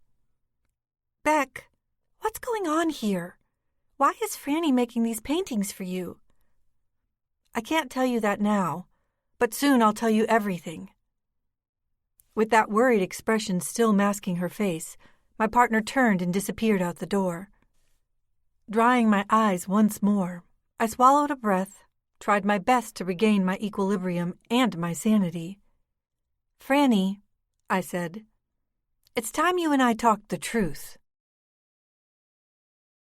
Chapter 26. As I stood before Francis, inside a studio filled with easels, unfinished paintings, clay sculptures, and sketches, and not a soul around to work on them, I found myself alone with not a man, but a different creature altogether. A creature who knew something about me, about my past, about Molly's past, and, a little frighteningly, he might also know something about my future. In any case, I was determined to get the whole story out of him. A metal work table was set only a few feet away from Franny's stool. I sat down on top of it, letting my legs dangle off the side. "I need to ask you a few questions, Fran." He rolled his eyes. I recognized the reaction. It meant he was receiving me loud and crystal clear. "Questions?" he mumbled. "Questions. Answers. Questions." I inhaled. "Why did you paint Molly and me, Franny? Why did you paint the woods behind my mom and dad's home? Why are you putting words in the paintings?" His eyes still rolling in their sockets, never stopping to focus on anything, let alone me, for more than a couple of seconds at a time. "Molly and Rebecca," he said after a long beat. "Molly and Rebecca go into the woods. Molly and Rebecca go into the woods where they don't belong." My stomach dropped. My pulse picked up inside my chest and temples. "What do you know about Molly and me and those woods?" Eyes rolling rapidly inside their sockets, Franny rocked back and forth on his stool. Chubby face grew redder and redder, like a red balloon about to burst. I recalled what Caroline had said about his heart, but it didn't matter. Didn't matter enough. "Molly and Rebecca," he chanted, voice growing louder. "Molly and Rebecca go into the woods where they don't belong. Monster Man is in the woods. Monster Man does bad things to Molly and Rebecca." Body trembling, my blood shot through the veins. "Franny, how do you know this?" I said, trying not to shout, but failing. "How can you possibly know?" I was standing in the middle of the studio floor now. I stood over him where he sat on the stool, left hand clutching his red T-shirt. I pulled the black and white photograph from my jeans pocket, held it only inches from his nose, and screamed in his face. "Did you put this on my parents' porch? How did you know I was going there? How did you know?" But that's when something stopped me. Something invisible reached out for me, pulled me back. I collapsed onto my knees. Franny had been right here at the Art Center studio while I made my stopover at Caroline's. Franny could not have known that I would visit my childhood home. That is, unless somehow he was able to intuit it. What have I done? I looked up at Franny, looked at him rocking. I stood up and tried to wrap my arms around him, but he fought me off like I was a wasp that had suddenly settled on his shoulder. I gave him space, saw that his eyes were no longer rolling but riveted at the ceiling. I whispered, "Franny, were you there when it happened all those years ago? Did you see Joseph Whalen attack Molly and me?" Chapter 27. He was rocking hard now, rocking so violently on that stool I thought he might fly off. He mumbled something impossible to understand. I hated to see him like this, hated myself for causing him pain. I inhaled and exhaled until I felt some calm enter back into my bloodstream. I shoved the photo back in my pocket and fought the urge to wrap my arms around Franny, once more try to hold him, his bulk. It would only freak him out. Instead, I waited until he finally stopped rocking, though he still shivered.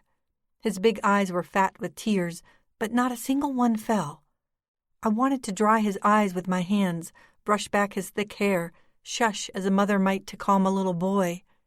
I pictured Caroline then, of how heart-wrenchingly hard it must have been to raise a child who couldn't bear comforting. I told him I was sorry, that everything was going to be okay. "Okay," he whispered in a quaking voice. "Franny's okay." When he finally calmed down, I stepped outside the room, called Caroline to come pick him up. Franny needed to go home. She was about to hang up when I stopped her. "The painting Franny brought for me today. Did you see it?" Dead air oozed over the line. "Francis didn't show me the piece. Sometimes he makes a point of showing the paintings to me. Other times, he can be very secretive. He's a grown man, and I must respect his decisions, within reason, of course." It struck me as strange, Caroline referring to Franny as a man, not the boy she spoke of earlier. We hung up. When I went back into the studio, Franny was bundled in his old navy blue pea coat, his sticker-covered portfolio bag slung over the shoulder. He faced the door at the opposite end of the room, the same way a scolded child would stand in a corner. He was awaiting his mother, even though it would be some 15 minutes before her arrival. The new painting was laid out on my table, like rubbernecking at a bad car wreck. It hurt to look at it. Still, I had to pose the one crucial question about its title. But before I could open my mouth, he blurted out the answer to the unasked question. "Taste," he said. Not to me, but to the door only inches from his face. Chapter 28. I raced home as soon as Franny and his mother took off in their old truck. Michael immediately stopped what he was doing when I came through the apartment's front door. He looked up at me, closed the laptop, as if my timing had been perfect. "Don't tell me," he smiled warmly. "Franny painting number 3. "Sure." He got up and stared at the painting. After a silent time, he turned to me. "You and Moll?" he said. "You and Moll at the stream on the day it all happened?" I nodded. Like Robin before him, he traced the letters to the word taste, which were painted in blue-white letters inside the stream water. "I really see the word this time." Then I told him everything else, about my morning get-together with Caroline, about the basement art room, about the painting Franny did of Molly and me many years ago, the one that precisely matched a black-and-white snapshot I just happened to discover on the porch floor of my parents' home, as if somebody had purposely set it there for me. Somebody able to anticipate my every move. "This photo," I told him, pulling the tattered snapshot from my jeans pocket, setting it before him. I told him about the jimmied window, how someone had definitely tried to break into the house. I told him about my confrontation with Franny, about how I hadn't gotten much out of him, yet still confirmed my suspicions. That, number 1, he'd somehow witnessed Waylon assaulting Molly and me 30 years ago. Maybe witnessed it through a basement window. And number 2, he was trying to warn me of something. I also told him it was time I went to the police. Michael squinted at me. "So long as they believe you," he said, handing the snapshot back to me. "It's the right thing to do, but they've got to believe you." My portfolio bag was stored in the narrow space between the couch and the far wall. I pulled it out, unzipped it, and took out 2 of my own blank canvases, setting them against the bookshelf. Then I slipped Franny's paintings inside. I zipped up the bag, slung it over my shoulder, and checked my pockets for my cell phone and car keys. "I really want you to come with me," I said, "but if you'd rather keep out of it—" He pursed his lips and shot me a wink of his right eye. "Let's go make believers out of the cops," he said. Chapter 29. Our decision to drive downtown to the South Pearl Street precinct had not been indiscriminate. According to the info we'd found online, this was the very place in which Waylon had been jailed after his arrest for the abduction and attempted rape of an 18-year-old college freshman 30 years ago. That single assault led to the discovery of at least a half-dozen prior rapes when, after a photo of Whalen was posted on every local TV station and newspaper, a small flood of brave, young women started coming forward and pointing the finger. Women with more courage than Molly and me, or maybe less to lose by telling the truth. Being that my father had been a state trooper, I wasn't entirely a stranger to police stations, but that didn't make them any more comfortable to be around. I slung my cumbersome portfolio bag over my shoulder and followed Michael up the granite steps, across the vestibule, to the large bench where a heavy-set, gray-haired officer sat. Before his desktop computer and phone, a small plaque bore the embossed words, "Watch Commander." "Help you?" he grumbled, eyes focused not on us but his computer screen. "We need to speak with a detective," Michael announced. Behind the watch commander's shoulder, I could make out the not-too-unfamiliar inner workings of the wide-open station, the many uniformed and plain-clothed policemen and women, the identical metal desks set out equidistant from one another, each of them topped with a computer where typewriters might have been back when Whalen was first arrested, back when my dad was Trooper Dan. There were bright overhead lights, the ringing phones, the chiming cells, the buzzing fax machines, and at least a dozen voices competing with one another. "And why is it you need to see a detective?" the watch commander asked his screen. I took a step forward. "I have reason to believe I'm being stalked by a sexual predator."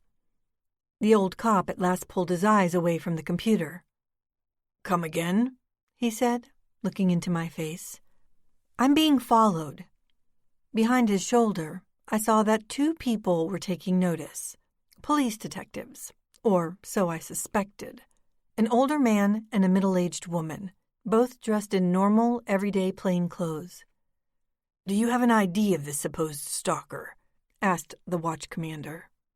I hesitated, as though the question had shot over my head. I didn't want to say the man's name, as if doing so would make me physically sick. "He's asking if you know for certain that it's Whalen who is stalking you," Michael jumped in. I nodded. "Yeah, I can identify the man." "You mentioned a name," the watch commander added, eyes now on Michael. "Joseph William Whalen," Michael said. "He's registered with sexual predators and with VICAP." "Oh, VICAP, huh?" the old cop smiled. "Looks like you've been doing your homework." "I write detective novels," Michael said. "Of course you do. Wait here a minute, please." He got up, made his way over to the two plainclothes cops. He talked with them while they looked us over again. When the older male cop approached, I felt my pulse pick up. "My name is David Harris," the tall, salt-and-pepper-haired black man said. "I understand you're here to lodge a complaint." "I have reason to believe I'm being followed." "By Joseph Whalen?" "Yes." "You'd better come on through," he said. "I know Whalen. I know about what he's done and what he might have done to more than a dozen still missing young women." A wave of ice water washed over me. Molly had been right all along. Whalen hadn't just sexually abused girls and women. He was a killer. He would have killed us, but we got away, thanks to Molly. "Just how well do you know him, Detective?" "Considering I'm the one who busted him 30 years ago, I'd say very well." Chapter 30. The watch commander buzzed us in, but not before making us sign the logbook and issuing us laminated visitors' passes, which we clipped onto our jackets.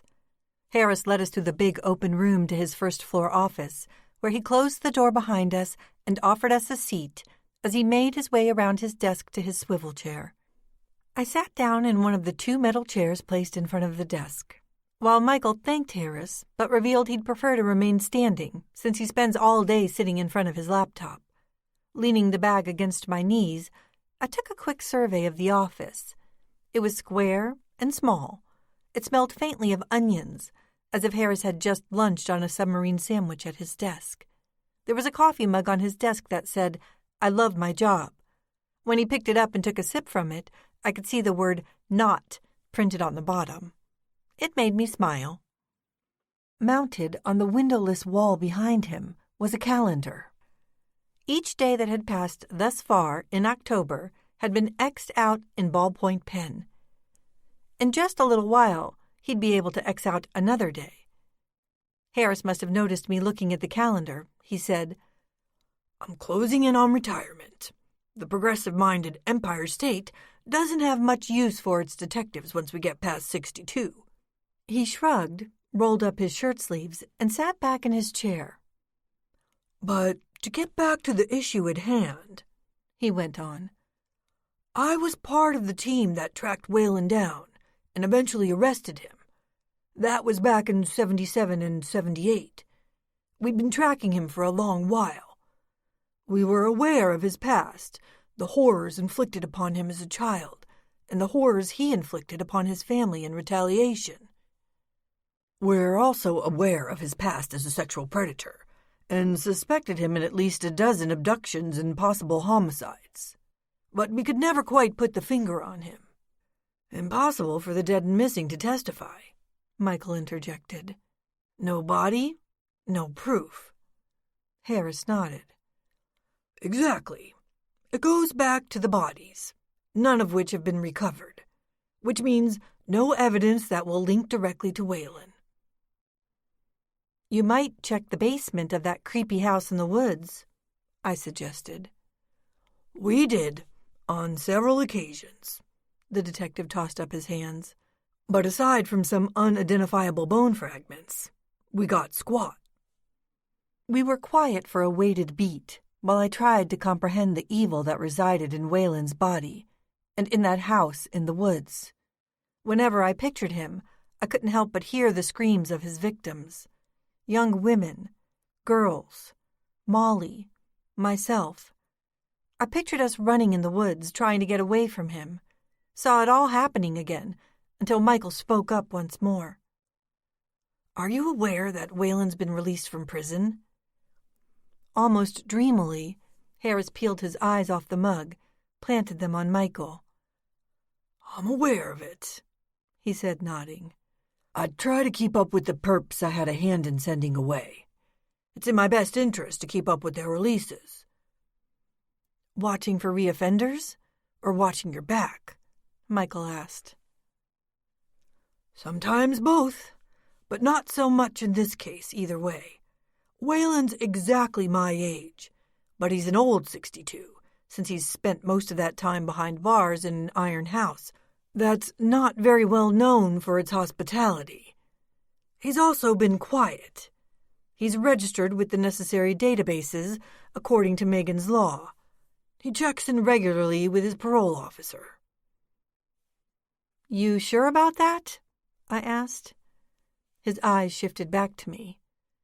"I would be aware of it if he didn't." "But you wouldn't be aware of it if he was following me." "I'm aware of that possibility now," he said. "But I'm going to need a little more to go on than just your word before I can go pulling him back in here. The last thing I need is a harassment accusation."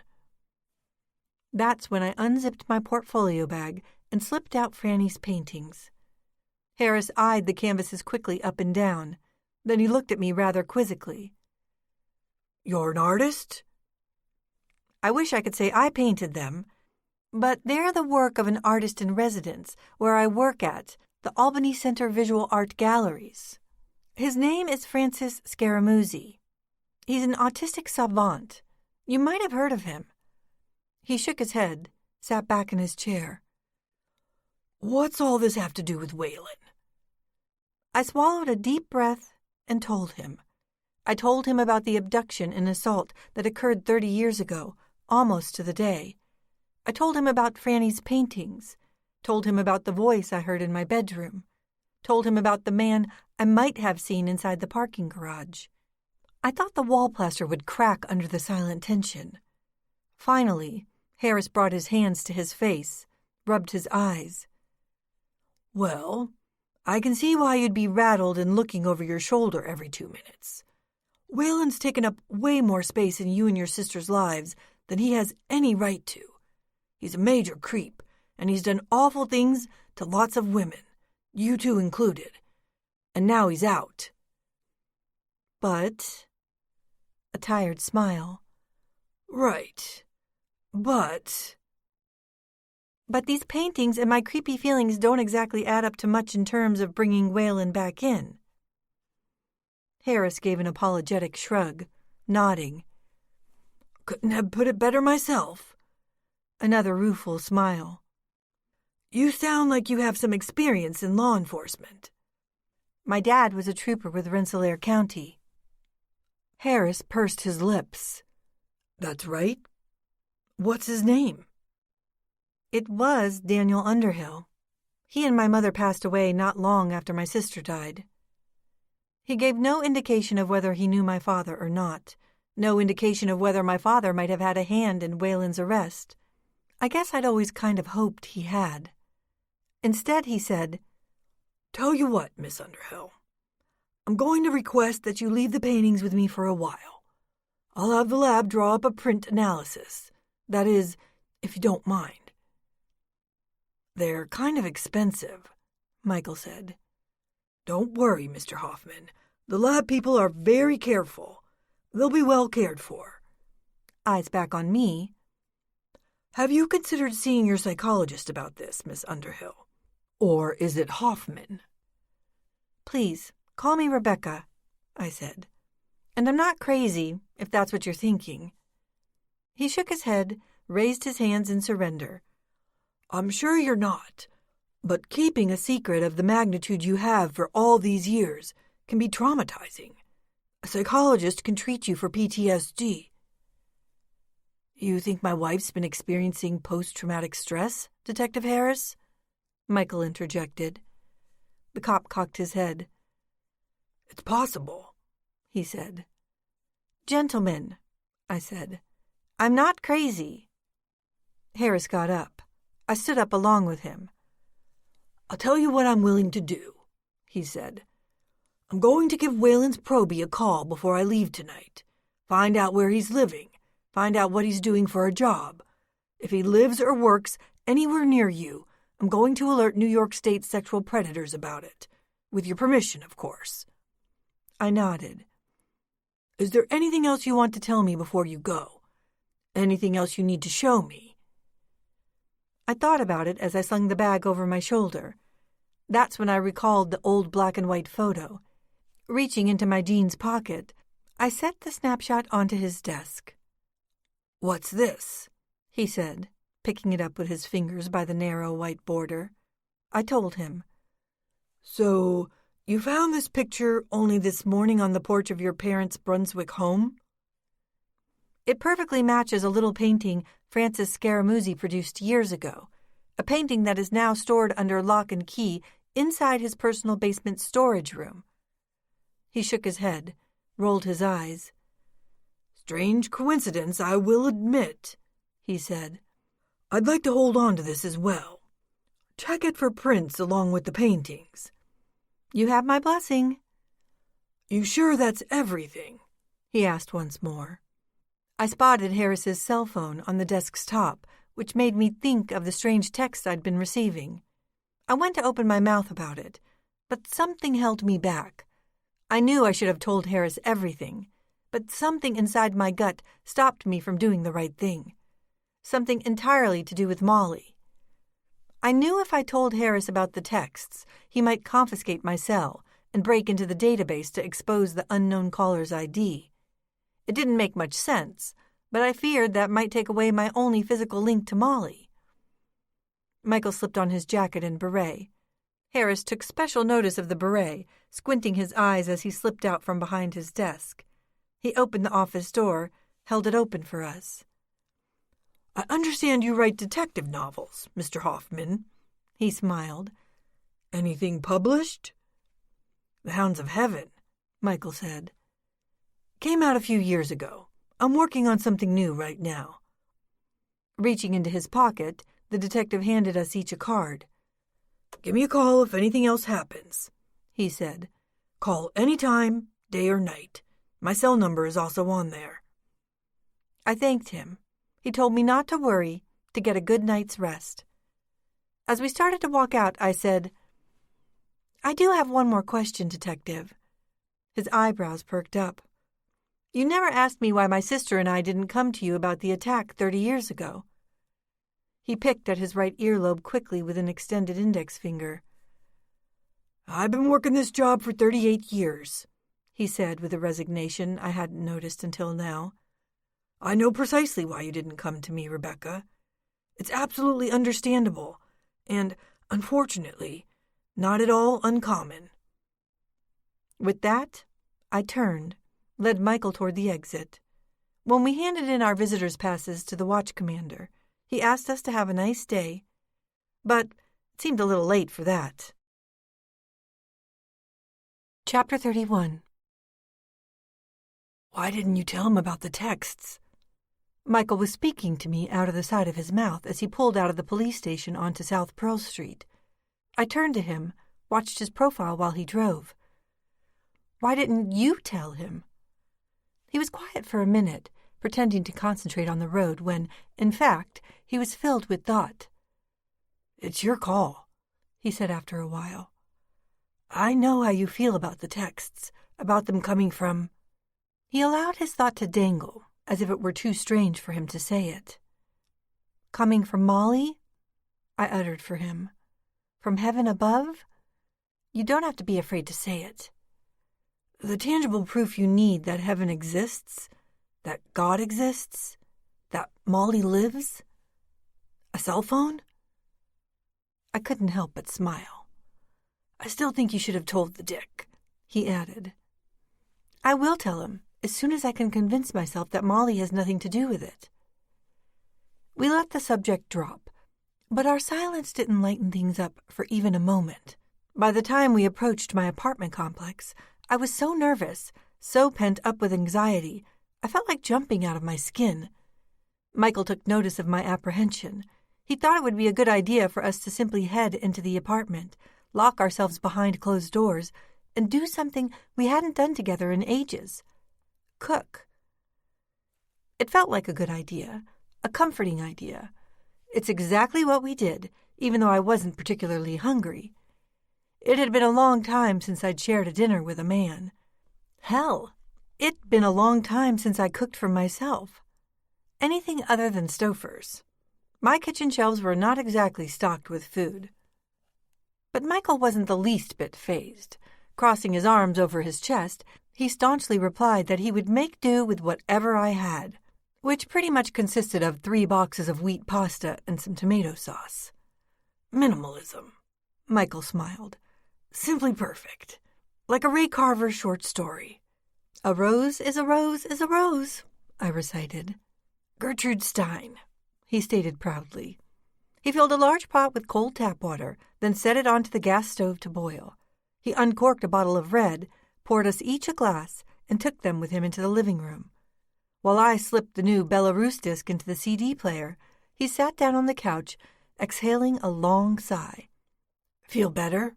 he said, taking a small sip of wine. "I know I do, in a proactive sort of way." I listened for the music to begin. Slowly strummed guitar, smoothly exhaled harmonica, deep bass, steady drums. Voices followed. Harmonious and rich, and like all good art, able to touch me in the spot that made tears press up against the back of my eyeballs.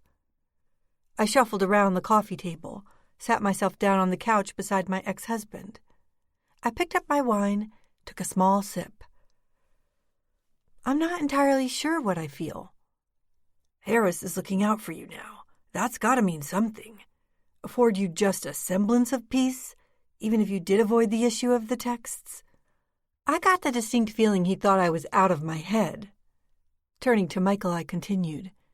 In fact, I'm starting to feel the same way, that maybe I'm just a little nutty, that maybe much of what's happened over the past few days is in my head.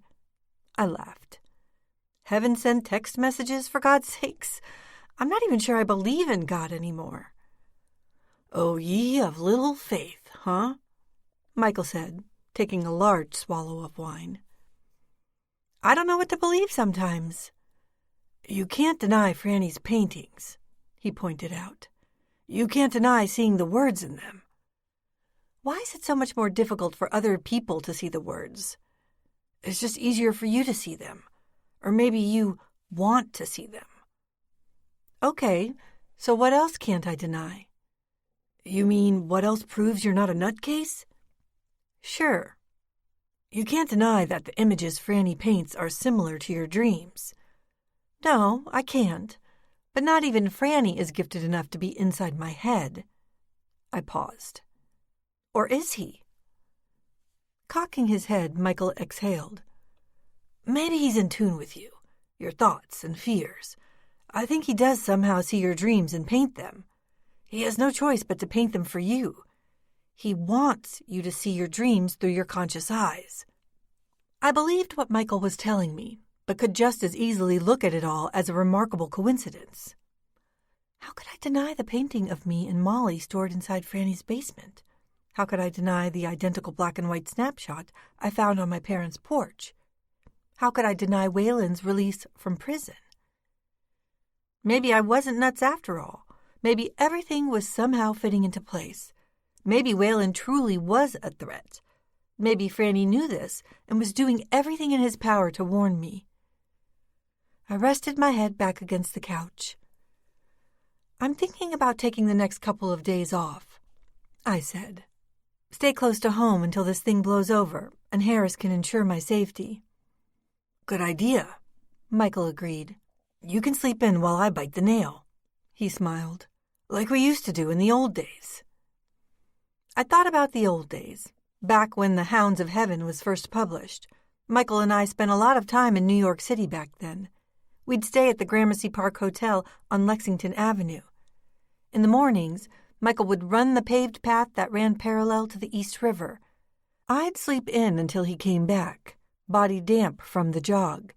A paper bag in one hand filled with hot croissants, a second bag in the other holding 2 large coffees with milk. He'd tiptoe around the room while he undressed and showered, and if I was still sleeping, he'd write at the hotel desk, dressed in nothing but his bath towel until I woke up. That's when he'd slip back into bed with me, and we'd have our breakfast and plan out our day while we ate fresh croissants with jam and drank coffee, our bare feet touching under the covers. Back then, it had never been the things that Michael said to me that made me feel secure with him. It was the things he did for me. Without thinking about it, I slipped my hand in his. He turned to me, set his wineglass gently on the coffee table, moved into me and started kissing me. I kissed him back, but then pulled away. We should eat, I smiled. From where we were sitting, I could hear the water boiling on the stove in the kitchen. Do you want me to spend the night? Michael softly spoke. I turned to him, looked into his brown eyes. I could see his desire to protect me. If you're going to stay, I suggest you call your mother first. She doesn't wait up anymore. I'm 43 years old, don't forget. I shook my head, rolled my eyes. Maybe this was a bad idea. Or maybe not. But just the mere suggestion of Michael staying with me proved a comfort. I'll go put in the pasta, he said. You relax. He got up, went into the kitchen. As much as I wanted to take his advice and just relax, I knew I should give Robin a call. It was important that I tell her about my plan to take the next couple of days off. After all, the School of Art studio classes had to go on, not to mention the mid-month meeting with the board of directors. I got up from the couch and located my phone in my jean jacket pocket. I speed-dialed Robin and, surprisingly, got her message service. She always picked up my calls. I left a message anyway, telling her about the days I would be taking off. Before I hung up, I decided to tell her I would be having some company tonight in the form of my ex-husband. Please don't call past 9, I said. Unlike Robin, I didn't get a thrill out of answering the phone while snuggling up with a date. Chapter 32. After dinner, I asked Michael to check the doors and windows in the apartment. By the time he came back in, I was already in bed, waiting for him. Was I making the right decision by letting him stay over? Was I being an idiot? Was all this happening way too fast? Somehow, my sudden desire to be close to him overrode common sense. With only a lit candle set out on the dresser to see by, he slipped in under the comforter and gave me a warm smile. It'd been a long time since I shared a bed with my ex-husband. You might think I'd be all over him and he all over me.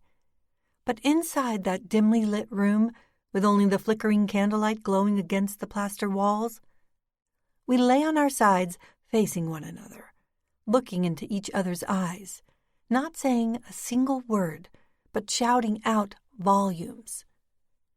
For more than a few instances, it seemed almost as if we'd never been separated or divorced, never spent even 1 minute away from one another. I wondered how it could be that two people who loved each other could not find a way to live together. But then I also had to wonder what still attracted us to each other after all we'd been through.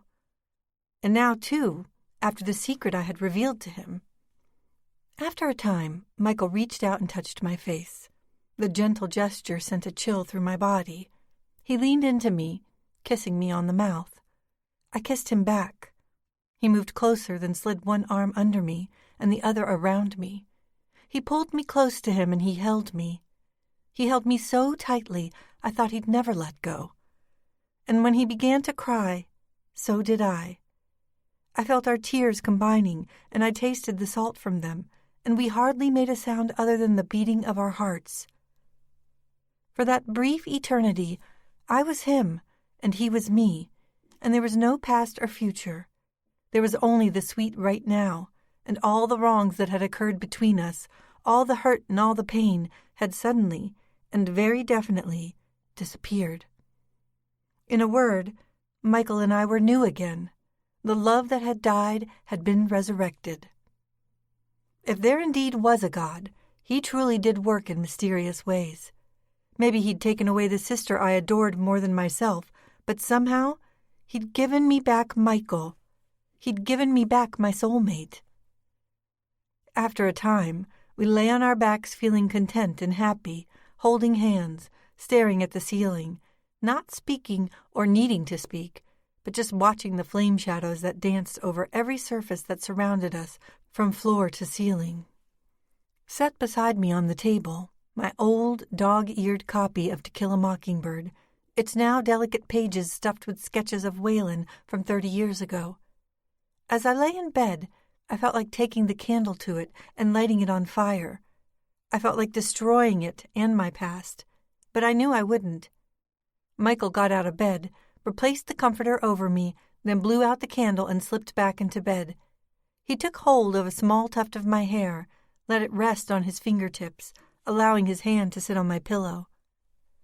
"Love you, Beck," he whispered. "Don't be afraid." Maybe 4 minutes later, I was listening to the sound of his breathing as he slept soundly. For that one moment, I felt happier than I'd felt in years.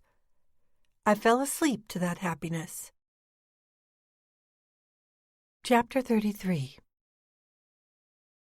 I'm walking with Molly along a stream bank surrounded by trees. The water flows as wide and heavy as a river.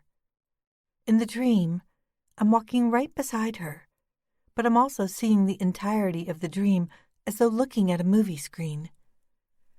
Although no one is speaking, I know we are looking for a place to cross the wide stream in order to go deeper into the forest.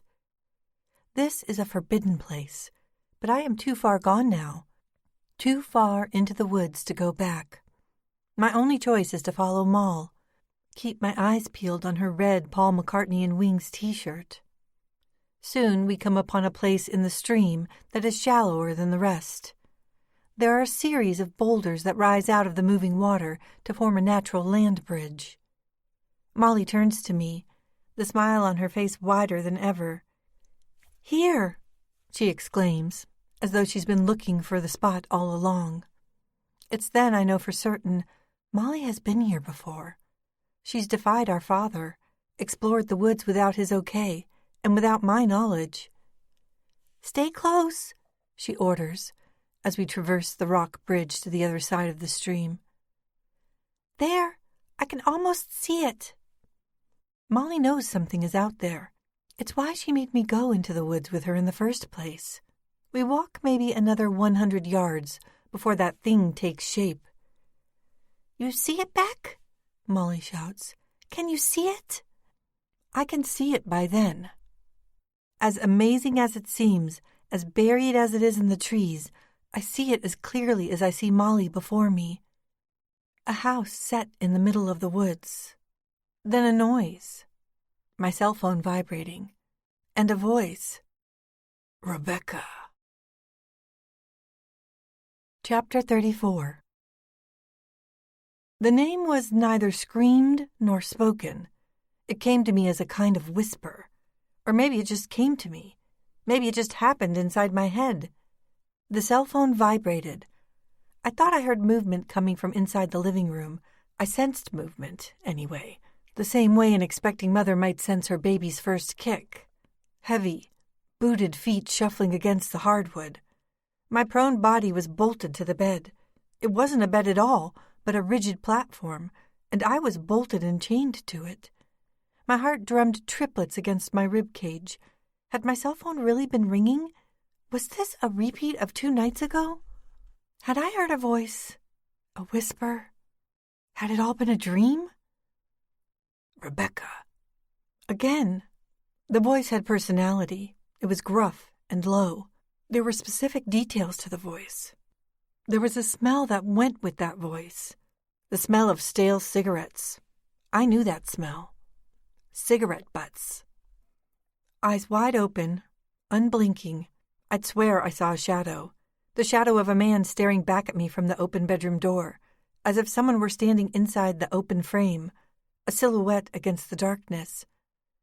Was Wayland standing there, looking back at me? Had he violated his parole by sneaking out of the halfway house to come here? I swear it's him. Footsteps along the floor outside the bedroom door, the filthy ashtray smell, the cell phone vibrating and chiming. If only I could lift my arms, if only I could reach out and grab hold of the phone, if only. I wanted to scream, but the want and desire were meaningless. I felt Michael's presence beside me. We were not divorced. We were still married, and he was sleeping soundly next to me, close to me, his body curled into my side, his face facing me, just like it's always been. His sleeping breaths were not the least bit bothered by the sounds, the smells, the sights taking place inside this bedroom in the middle of the deep night. Rebecca. Every nerve in my body tingled. I can't possibly be dreaming. Can't possibly be dreaming. Can't possibly be dreaming. I made a wish. Wished the voice away. Wished the smell away. Wished the figure of a small, thin man away. The man who took Molly and me. I began to drift, as though by some miracle I started falling, faster, then faster still. Chapter 35. When I woke up, the sun was shining through the windows. It seemed like a beautiful day, the terrible dream sounds, smells, and sights of the night far behind me, but not far enough. I picked up my cell and peeked at the time, 6:30. My hands trembling, I opened the phone to see if someone had called me during the night. Nothing, not even a new text. I had dreamed the text, but had I dreamed Wayland's presence in my apartment? I could only hope that I had. Michael was still asleep. I decided to leave him be, or maybe I just wanted some time to myself, time to breathe, get my act together. I needed my routine, craved it. I got up, threw on a robe to fight off the chill, and got to work on making the coffee. I swallowed a vitamin with a tall glass of orange juice, tried to eat my 2 ounces of frosted mini-wheats, but only managed a couple of bites. As the rich aroma of the coffee filled the apartment, I checked the living room. I walked from one end to the other, examining the floor, the couch, the desk, the bookshelves. Nothing seemed out of order. Nothing seemed as if it had been tampered with. No footprints on the floor, no handprints on the wall. I looked over the windows and the door that led out onto the stone terrace for fingerprints or smudges on the panes and sills. Nothing.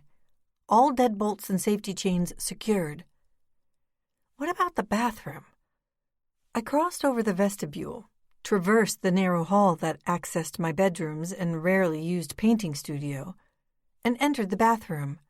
I checked the window over the toilet. The window was bigger than it needed to be. A man could climb in through it, but it was closed. Reaching up and under the shade, I felt for the lock. It was unlatched. A jolt of electricity shot through my veins. Was it possible my apartment had been broken into? Had Waylon opened this window from the outside, climbed through it, slipped into my apartment and my bedroom, whispered into my ear? Just because no visible evidence of a break-in existed didn't mean it hadn't happened. I remembered him as a small man, maybe even small and still agile enough to fit through that open window. I couldn't help thinking that Waylon had made his physical presence known inside my apartment last night. Or was I just plain crazy, like Harris had suggested? The victim of the dreaded PTSD, the victim of vivid nightmares. I locked the bathroom window. Then I went into the kitchen, poured a cup of coffee, sipped it carefully. I tightened my robe against the chill. The old radiant heat system was blasting, but I was shivering cold. What was happening to me? Harris wasn't kidding when he suggested I see a psychiatrist. Post-traumatic stress. Today I would fess up to the detective about the texts. Michael was right. I should never have kept the truth from the cop for even a single day. I took another sip of the coffee. It tasted bittersweet. Today was Thursday. Would Franny have a new painting for me today?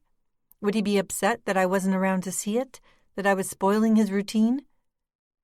Smell and touch.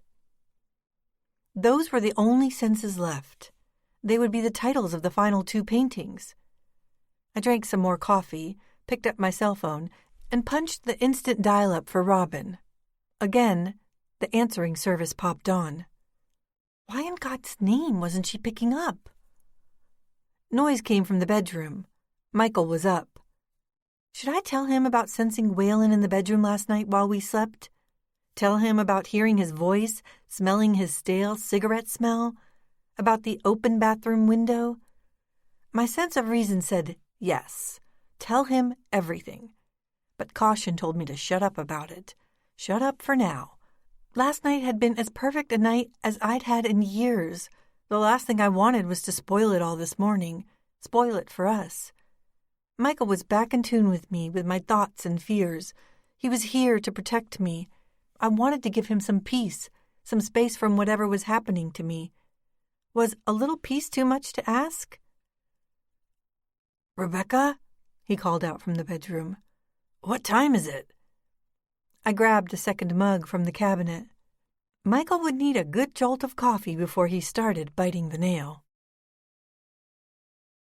Chapter 36. An hour later, I was getting out of the shower when the buzzer sounded on the front door. Michael was at his writing desk in the living room. I heard him curse as he got up from the table and tended to the interruption. While I towel-dried my hair before the mirror, I heard him open the apartment door, then head up the small set of concrete stairs to the building's main entrance and open that door. No words exchanged, at least from where I stood in the bathroom. I didn't hear any. After a few seconds, Michael came back into the apartment, closing the door behind him. I stepped out of the bedroom. With one towel wrapped around my body, another wrapped around my hair, I saw him standing in the small vestibule, a thin, square package in his hands. The package looked a lot like a canvas wrapped in brown butcher's paper. Standing beside Michael, I felt the now too familiar blood pressure increase, the usual dry mouth, the queasiness in my stomach. Michael just stared at me, the package gripped in his hands. Neither of us had to say a word to know what it was. "Open it," I said.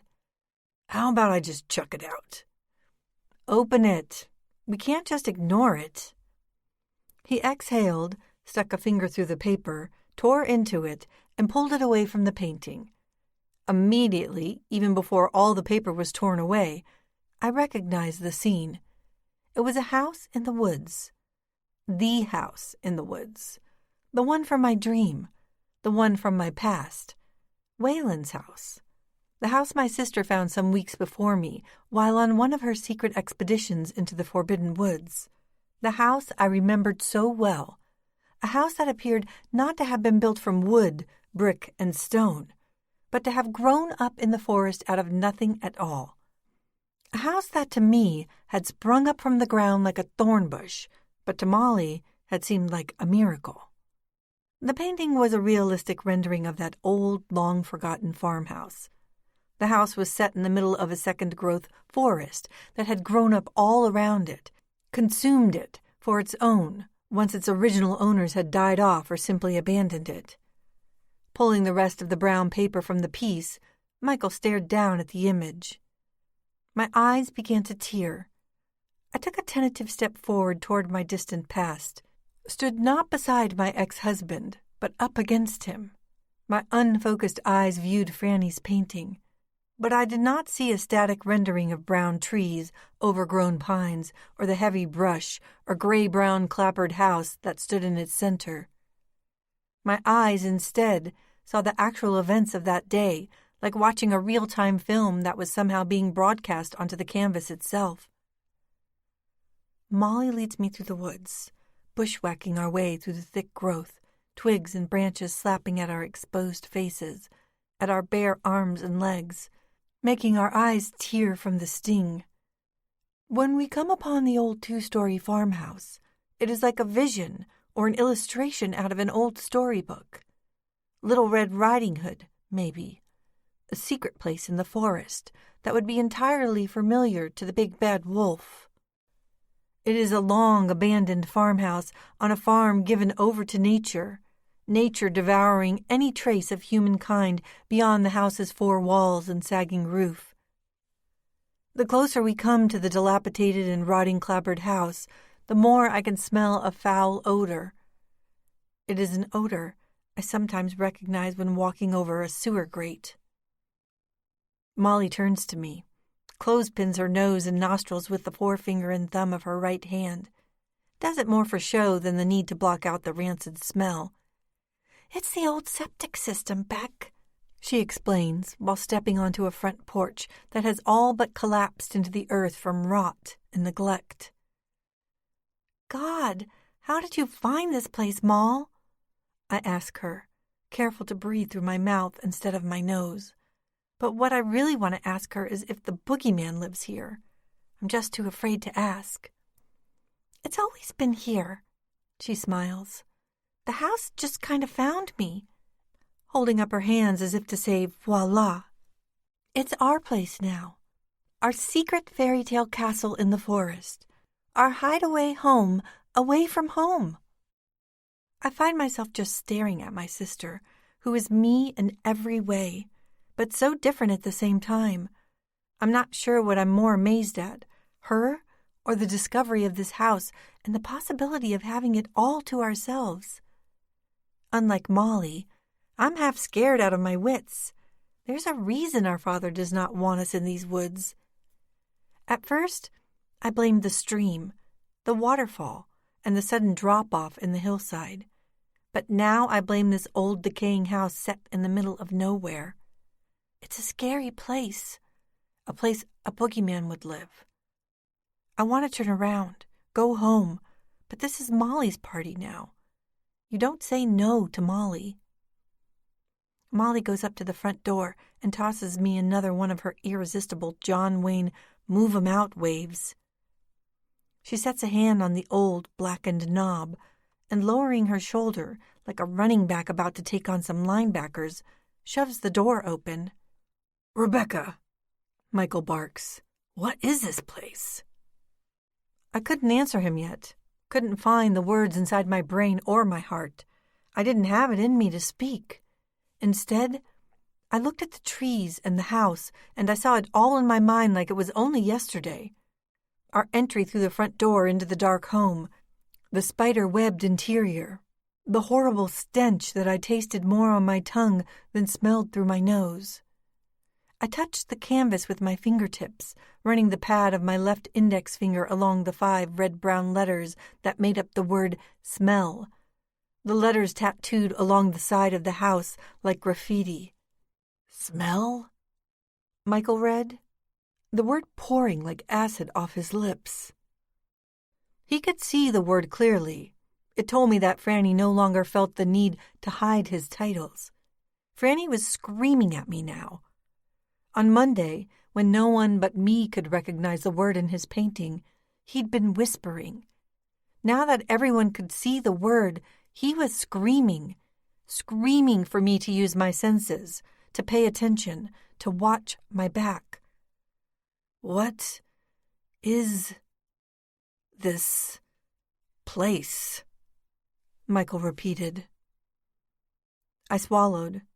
He knew all about my secret. He knew exactly what this place was. He just needed to hear it from me, from my mouth.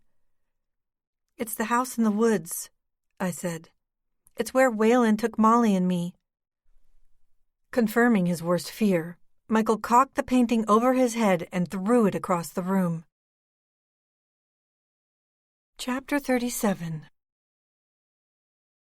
It was up to me to calm Michael down.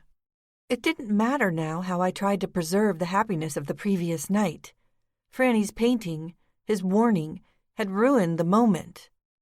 My ex-husband was sitting on the edge of the couch, hands pressed against his face, muttering something about tearing Franny a new one. It's not his fault, I protested. Franny is simply doing what Franny does. I know without a doubt now that he's talking to me, Michael, not trying to torment me. Michael lifted his head.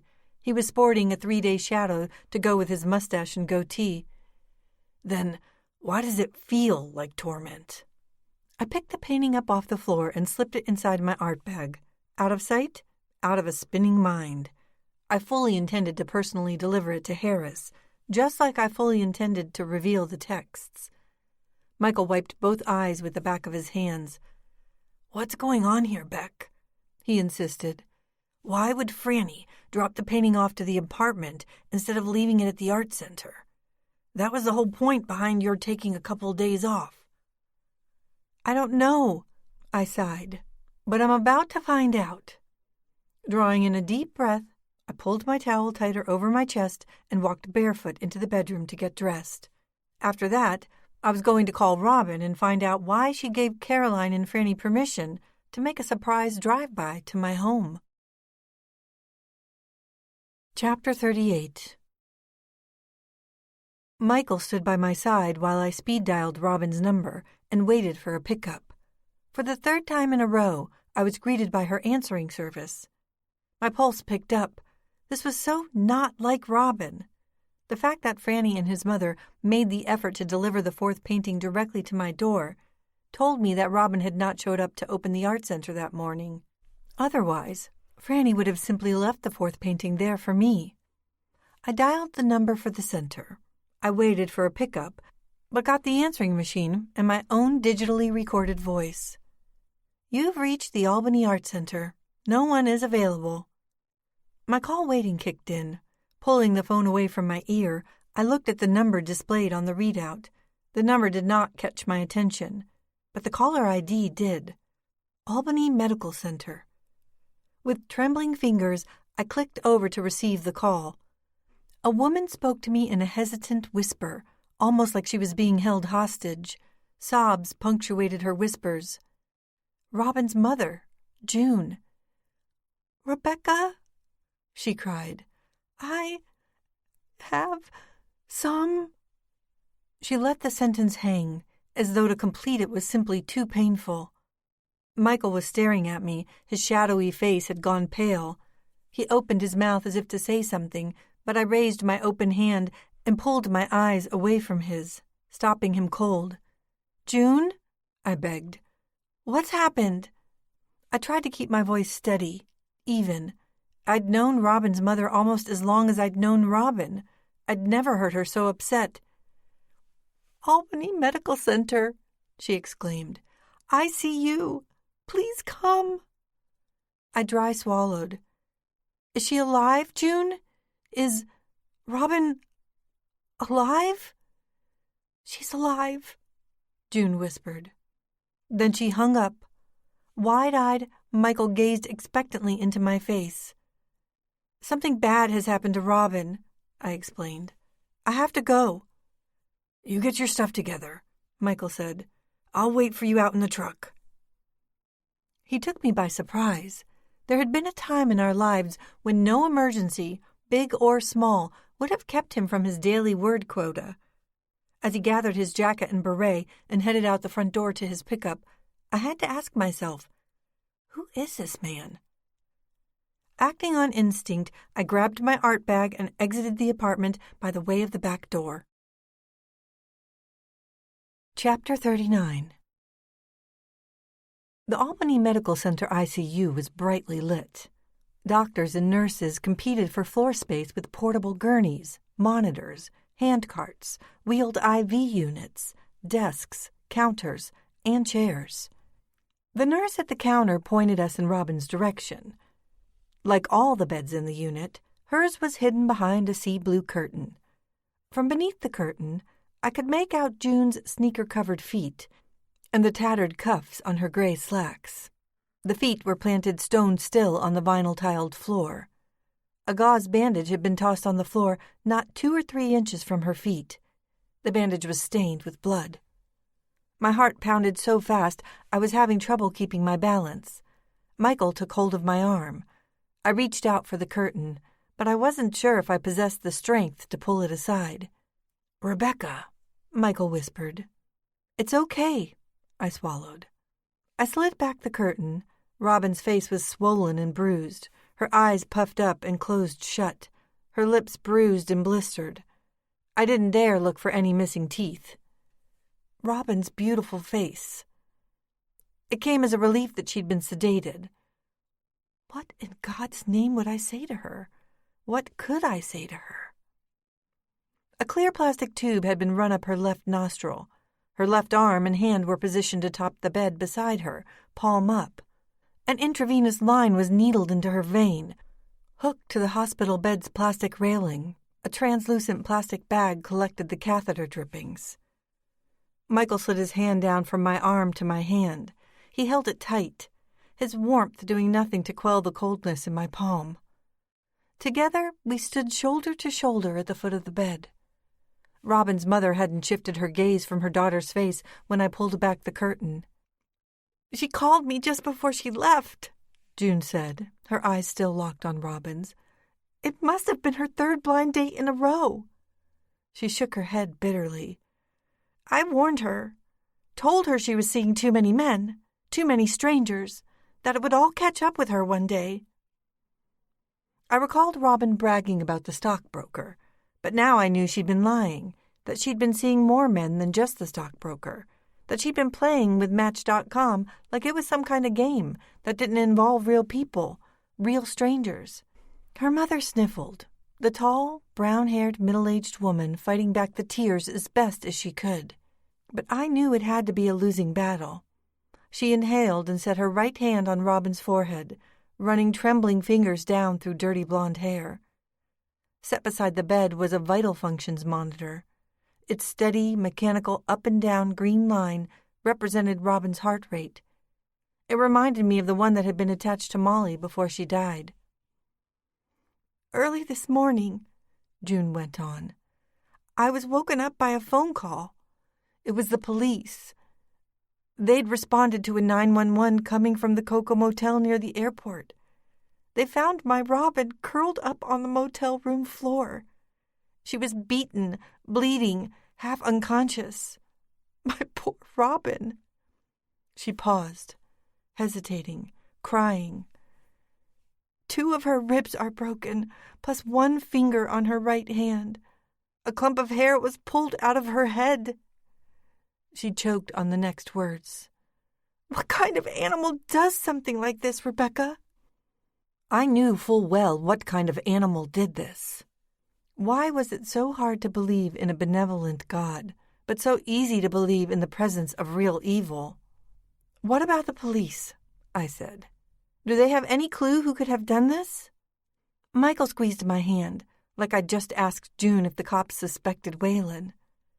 She dried her eyes, turned slowly around to face Michael and me. Robin was able to give a decent description before they sedated her. Cops get a name? Michael pressed. It's a young man posing as a salesman on a business trip. Not Waylon, then. Makes contact over an online dating service, like that computer match thing, arranges a date, flies into town, wines and dines, gets the date to bed. Then he does something like this. She turned back to her daughter and ran an open hand over her body as if to better demonstrate her point. The police establish any kind of trail, June? Michael continued probing. Any kind of lead on his whereabouts? He's already flown out. He's operating under so many aliases they don't know where to start. Biting her lip, she looked over my shoulder at Michael. Albany police claim it's an FBI problem now, that they'll get to him soon enough. I know they will, I whispered, but I wasn't sure I believed it. Soon enough?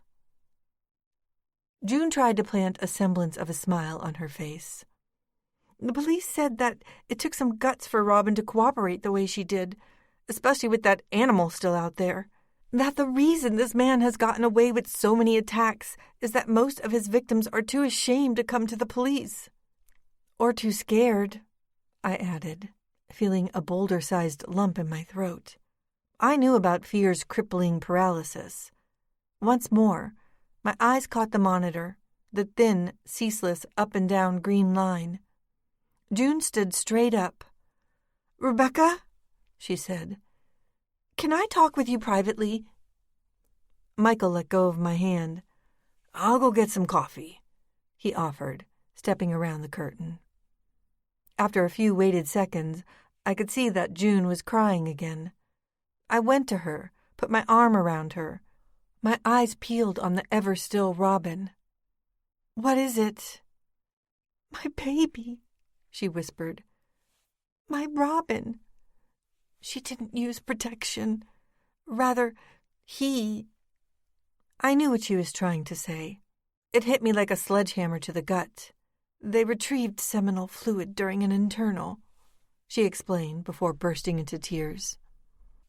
Just what had Robin been thinking?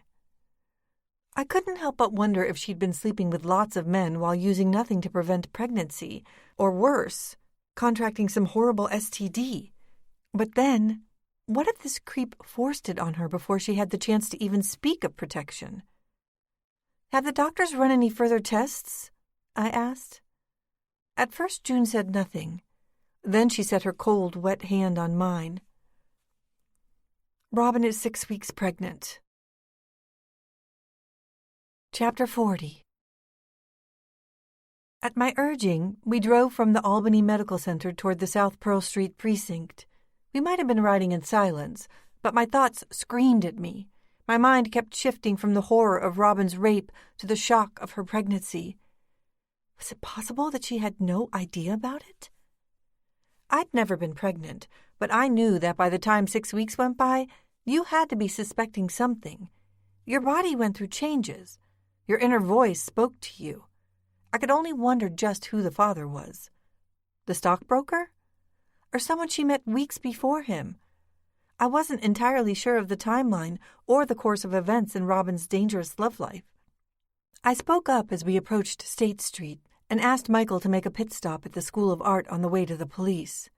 In the light of Robin's condition and Waylon's unexpected homecoming, I wanted to leave a note on the front door explaining that the place would be closed for the rest of the week due to a personal emergency.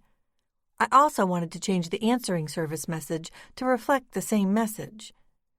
When it was done, I got back in the truck and Michael pulled out onto the main road, heading further into the city. When we arrived at the APD, I carried the smell canvas with me. We learned Detective Harris wasn't in, but that same gray-haired watch commander was at the counter to greet us. He said that if we wanted to wait, Harris would be back within the half hour. I knew then that I should have called the detective, let him know we were coming, but it was too late now. The precinct smelled bad, not altogether unlike that sewer-like smell I recalled from the house in the woods. The watch commander must have noticed our sour faces, because he pinched his own nostrils together, said, "Plumber's on his way. Old cast-iron pipes in this building just can't keep up with the flow anymore, if you know what I mean." I nodded. "Tell you what, Jack's Diner is just across the street. Excellent home cooking, real good coffee. Why don't you wait for Harris there? When he comes back, I'll have him give you a call right away." The big man smiled. "Sounds good, Sergeant," Michael said. "Course it does," the gray-haired cop said, waving his hand rapidly in front of his face, as if it were possible to wave away the stench. "Stay here much longer, you'll lose your cookies." I asked the watch commander if I could leave the painting behind. "Sure thing," he answered. "We could use a little culturing around here." Then he said, "Hey, John Grisham, you got a new book coming out?" "Working on it," Michael said, not without a grin. We departed the APD, headed across the street to the diner, where we sat ourselves in a corner booth that overlooked South Pearl Street and the red brick police station. Michael ordered us coffee and toasted hard rolls with butter. I managed to drink the coffee, but only picked at the hard roll. We sat and waited for Harris's call. And waited. And when my cell phone chimed, I nearly jumped out of the booth. Taking charge, Michael picked up the phone, answered. While he listened, he laser-beamed his eyes into mine. "Right away, Detective," he said, hanging up. He slid a 5 and 2 1s from his pocket, tossed them onto the table. "What did Harris say?" I asked. "He wants to see us now. He's got news." I felt my pulse race. Waylon. "This time, we tell him about the texts. Agreed?" Michael said. "That's why we're here." Chapter 41. Just like yesterday, when we first met with him inside his private office, Harris politely asked us to sit. Only this time, instead of seating himself behind the desk, he perched himself on the desk's edge before us, one foot hanging off, the other planted firmly on the floor. Today he was wearing a tan blazer over a white button-down, no tie. The bulge under the left breast pocket told me he stored a pair of reading glasses inside the interior pocket. He crossed his arms over his chest. Over his right shoulder, I could see that the previous calendar day had been neatly X'd off in blue ballpoint. The precinct still stunk like a sewer, but no one mentioned a word about it. "The paintings," he began to explain. "Just for your peace of mind, I thought you might like to know that, thus far anyway, the Albany labs see nothing to indicate Waylon had any kind of contact with them whatsoever. My guess is that the only people to lay hands on them, besides present company, of course, is your student, Francis, perhaps his mother, maybe your partner, Robin, but no Waylon." I shot a glance up at Michael, where he stood beside my chair. His eyebrows were raised just like the detective's. I shook my head. "Not a chance," I insisted. "What, you thought Franny might somehow be working with Waylon? No way. Franny would never do anything to hurt anyone. He also knows right from wrong, and Waylon is definitely wrong." "Francis having direct contact with Waylon would certainly answer the question of how the artist is able to paint your memories." The tug in my stomach intensified. I felt like all the oxygen in the room had been sucked out through the vents, leaving only the foul odor. "What about Waylon?" Michael pressed. "Did you make contact with his parole officer?" The detective looked up. "I did," he confirmed. "Waylon has very recently been employed at the Hollywood Car Wash on Central in the West End. According to his parole officer, Waylon listed the joint as his first choice of employment." "A creep like Waylon gets to choose?" Michael posed. Harris perked up his brow.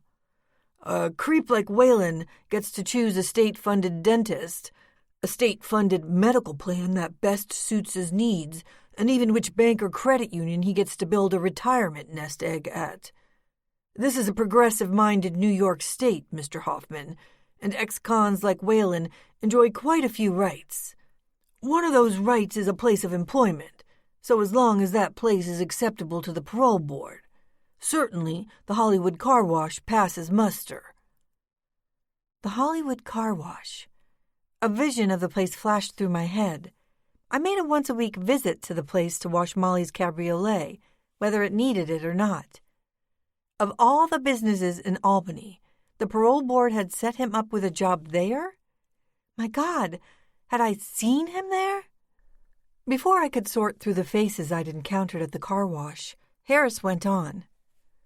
He lives in a halfway house on Clinton, not a block away from work, fully registered with sex offenders, as you well know. Shows up for the early and evening meals per state regs, wears a monitoring bracelet around his right ankle. It's house arrest from that point on until work starts the next morning. Lights out at 10. From all appearances, Whalen is a model parolee, a system success story. So, what you're trying to say, Detective, Michael posed, that there's no reason to suggest Whalen has been acting in any way suspicious. You don't see him as a threat? Harris shrugged. Not an immediate threat, anyway, he said. But then, raising his right hand, pointing an extended index finger at the painting I'd brought into the office with me. I remain, however, more than a little curious about Franny the artist. The Hollywood Car Wash. I can't let this coincidence go unnoticed. And then I remembered the old man. Wait just a minute, I broke in. I had my car washed on Tuesday morning. I always have my car washed on Tuesday mornings. Michael and Harris turned their attention to me, as if an alarm had just gone off. I had my car washed, and an older man dried it. The Hollywood Car Wash on Central. A short, white-bearded man with a head full of white hair. He smiled at me, spoke to me. I gave him a $5 tip because I felt sorry for him for having to work in a car wash. Harris looked at Michael. Michael looked at me. I can only assume that's him, Harris said. Did he give you any reason to suggest he knew you? Did he use your name? My head was spinning. No, I said. The man didn't say much of anything. What made you go to the car wash in the first place? I get Molly's car washed every Tuesday morning, whether it needs it or not. It's what Molly always did. Every Tuesday, rain or shine or snow. It was her ritual. $1 to donuts, Harris said. If that was in fact Whalen, he knew you were coming. He would have planned it that way. I'd never seen him there before. That's because you weren't aware of him until recently. An explosion came from outside the precinct walls. Thunder, loud enough to cause all three of us to glance at the far wall, as if there was a window to see out of. Tell him about the texts, Michael insisted. I looked up at my ex-husband, then shifted to Harris. Someone unknown has been sending me texts over the period of a few months. Harris raised his eyebrows. What did the messages say? Usually just my name at first. Rebecca. My name spelled in lowercase. On occasion, it would be another word. Remember. He jotted down some notes in a small notebook he stored in his shirt pocket. You saw him in the car wash on Tuesday, Harris recalled. Did his face ring any kind of bell whatsoever? I felt my stomach drop. Did the face of the nice old man match the face of the rapist in the VICAP database? Not at all, I said. Not with all that hair. I guess I might have seen the same white-haired man there a dozen times before over the course of a few months, but only on Tuesday did I feel the need to pay attention to him. The texts, Harris went on. What was the number left on your caller ID? Like she said, Michael spoke for me. Unknown caller. Harris transferred himself behind the cluttered desk. He shifted his eyes back to me. I'm going to check into the possibility that Wayland could be texting you, Rebecca. If he's got the money for a cell phone, he's allowed a cell phone. Simple as that. You saved the messages? He's been in the joint for 30 years, Michael interjected. How would he know how to use a cell phone? How would he know how to text? A 5-minute tutorial will solve that problem, Harris answered. Hell, I'll bet they teach it in the life skills class they give the cons before their release. Then, focusing once more on me. So, what's the deal, Rebecca? Did you save those texts? I told him I had. He asked to see my phone. I handed it to him from across the desk. You have a security code? Harris asked. I shook my head, frowned. Too lazy, too stupid. Learn to use one, he said. Cell phones are easy to lose. People steal them, use them. You pay the bill. But what's worse is that if you have your address stored on it and some personal pictures, your social networks, somebody can easily infiltrate your entire life history, not to mention your home. My stomach began to cave in on itself. The nausea was settling back in. The world was a very dangerous place, with and without Wayland. The detective pulled his reading glasses from inside his jacket pocket, slipped them on. Then he opened the phone, thumbed some buttons. Although I couldn't see exactly what he was getting at, I knew he had to be looking at the messages. I knew he was trying to get something from their accompanying information, or in this case, non-information. After a time, he looked up. Verizon is your carrier, I see, he said, handing the phone back to me. You're not going to confiscate it? I have your number. Verizon cell phone records are easy enough to access. How is it Wayland would be able to block his caller ID? Michael interjected. It was a question both of us wanted to ask. You want to block your ID and number when making a call or a text? He explained. You just open the settings, tap on a few options. It's as simple as that, and totally legal. Wayland would know how to do that right out of prison? Michael pressed. Harris nodded emphatically.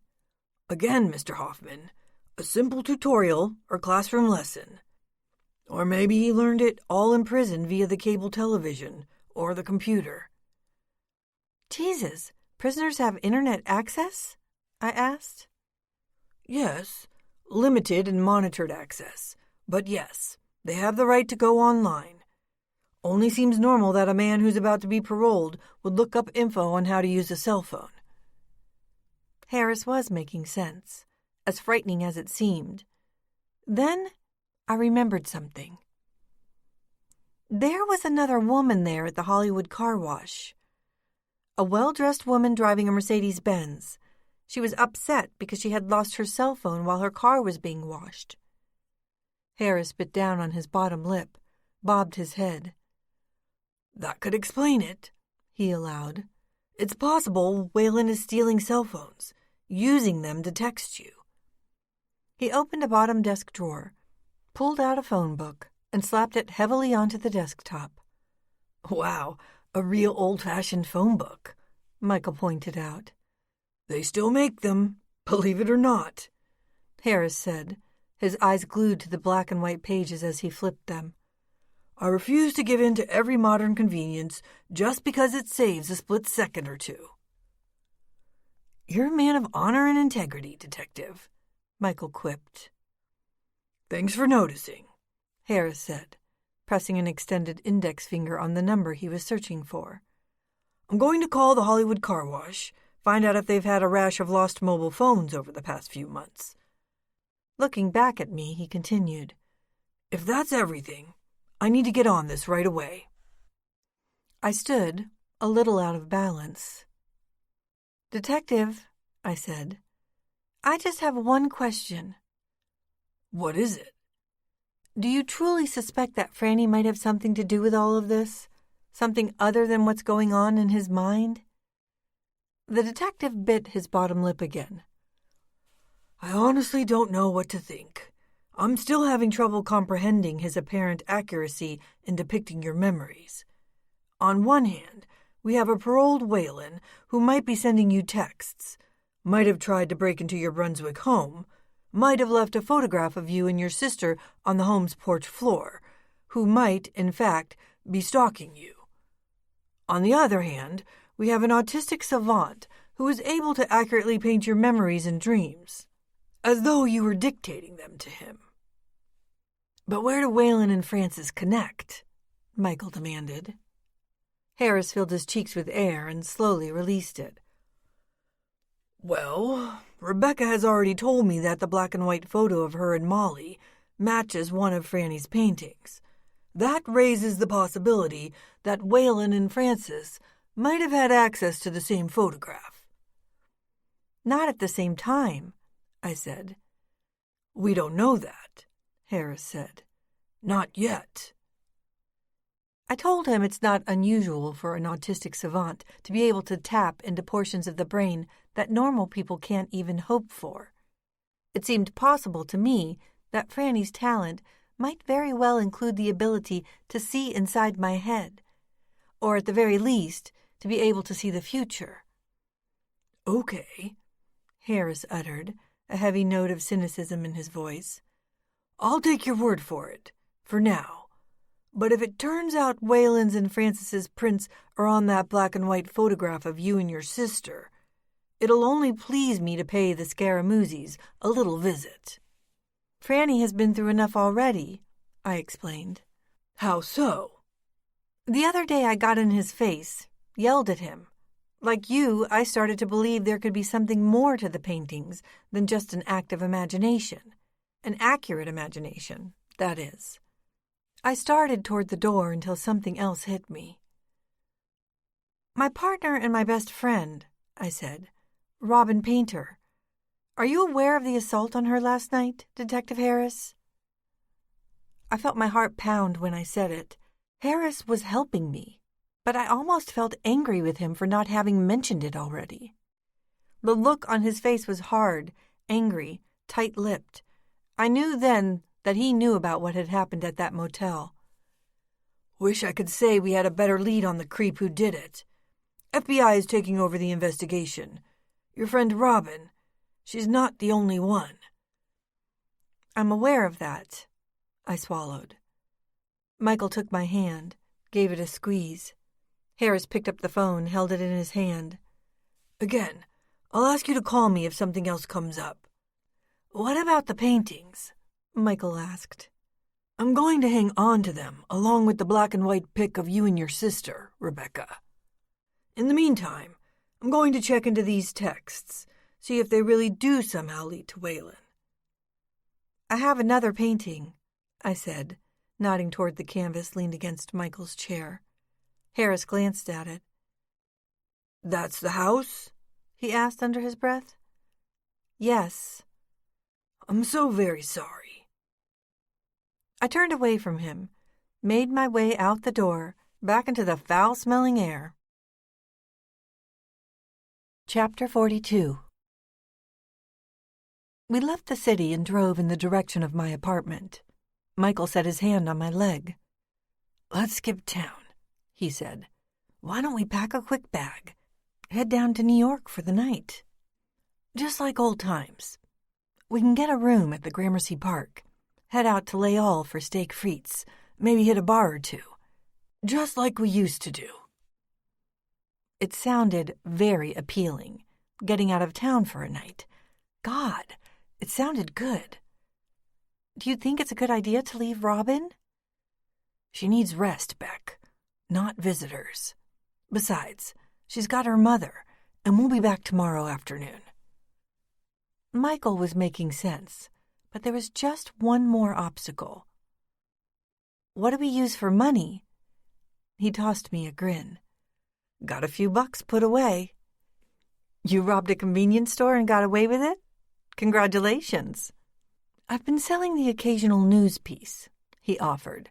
Strictly online fluff stuff. We pulled into the apartment complex. Michael parked the truck in my designated spot. As we walked around the building to the terrace, I saw that the sky was blackening, the clouds gathering with some speed. There was also a significant wind. Definitely a storm coming. Outside the apartment door, a team of blue uniformed maintenance workers were raking leaves. No one seemed to notice me. I unlocked the door. Stepping inside the apartment, I felt suddenly lighter. Even the thought of heading down to New York for a night was enough to send a wave of optimism through my body. Michael closed the door behind me. "So, do I have a date for Lay All tonight, or what?" "Make the reservation," I said, turning to him, giving a quick peck on the cheek. "I'm going to wash up, pack an overnight bag, and we're gone." He smiled, hugged me tight. "No worries, Beck."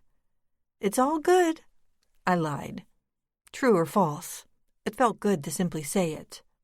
As I made my way through the hall to the bathroom, I heard the sound of distant thunder. Chapter 43. Turning on both the hot and cold water, I looked at my face in the mirror before attempting to wash it. Looked into our faces, I should say, Molly's and mine. Sometimes when I see my reflected self, I wonder if Molly would have looked the same, if her aging process would have mimicked my own. And then I tell myself that, of course, it would have. Though, how precisely? I wonder if she would have acquired the same horizontal lines in her forehead, the same bit of extra skin under her chin, the newly emerging crow's feet framing the eyes, the subtle hint of gray in otherwise dirty blonde hair. Essentially, I wonder if she would be me. I felt the vibration against my thigh. Drying my hands, I pulled the cell phone from my jeans pocket and flipped it open. Another text. My heart raced and my mouth went dry. I thumbed it open. "Cry, cry, cry, you naughty kitten." Tears built up behind my eyeballs. I never bothered with checking the caller ID.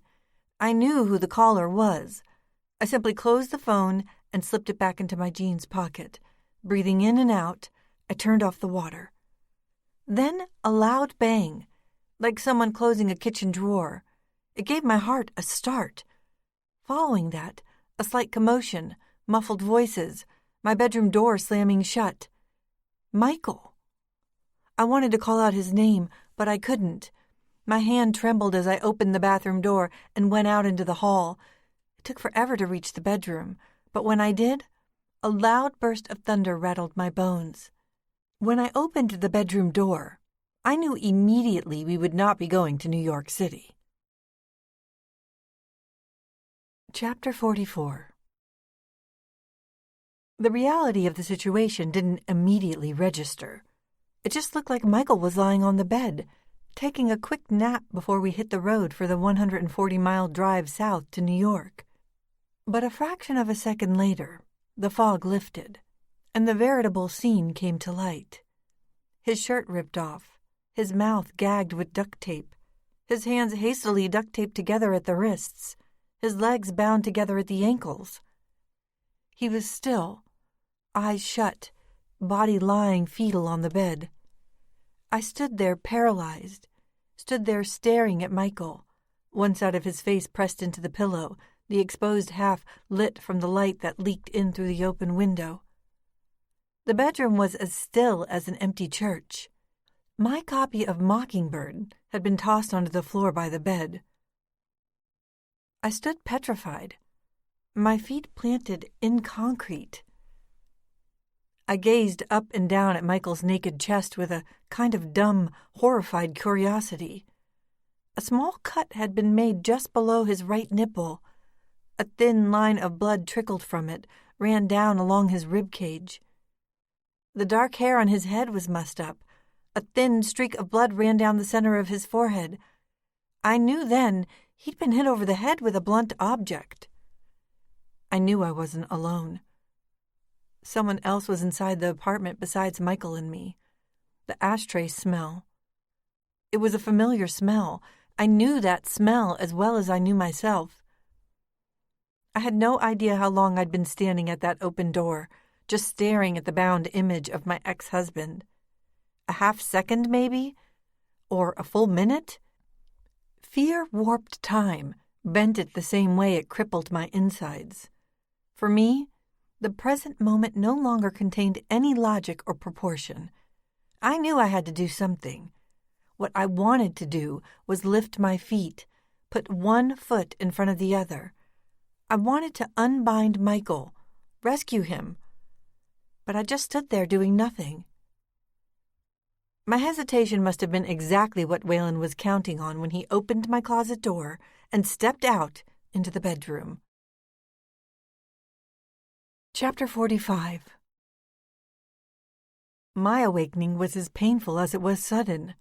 Michael was gone, disappeared. Aside from the sting in my head, his absence was the first thing that caught my attention. There remained only my cell, which had been removed from my jeans pocket and set on the wooden floor directly before my eyes. There was a throbbing pain in my head and an egg-sized lump protruding above my right eye. I touched the lump with the fingers on my right hand, only to pull them back quick from the sting. For a moment, I didn't quite know where I was. Rather, I knew where I was, but I couldn't be sure if I had entered one of my vivid dreams. Had my dreaming progressed from hearing his voice to actually hearing the man? Seeing him? Smelling him? Feeling him? I breathed, tried my hardest to calm myself, tried to focus on ending the dream, going back to sleep. I wanted it to be morning. I wanted to wake up to sunshine, to my routine. But every time I closed my eyes, I opened them again to the reality of the moment. All objects inside my periphery were blurry, distorted, depth of field spinning, pulsing like an out-of-control video camera. Pushing myself up from an exposed hardwood floor, I sat up and felt a great weight inside my head. The throw rug that had covered the floor was gone. I saw the empty place that Michael had occupied in the bed. All that remained now were the crumpled bed sheets, the discarded shirt tossed to the floor. I pulled the bedroom door open, ran out into the hall. That's when the cell phone exploded in loud, bursting pulses. Waylon must have adjusted the ringer setting. Running back into the bedroom, I picked up the phone and put it to my ear, but no sound came through the earpiece. In place of a voice came a notice for a new text. I thumbed OK on the keypad. The text appeared on the radiant face of the phone. Do not run, little kitten. Do not call the police. Do not speak. Break the rules and Michael dies. Cry, cry, cry. Where is he? What have you done with him? I screamed into the phone, stupidly, forgetting Waylon's message had come to me by text. Heart pulsing inside my throat, I waited for an answer, a voice. But then I remembered to pull the phone away from my ear, stare down at the screen. The answer revealed itself in the form of another text. Little kitten broke the rules. Cry, cry, cry. Chapter 46. I felt on the verge of fainting. My breathing became rapid and forced.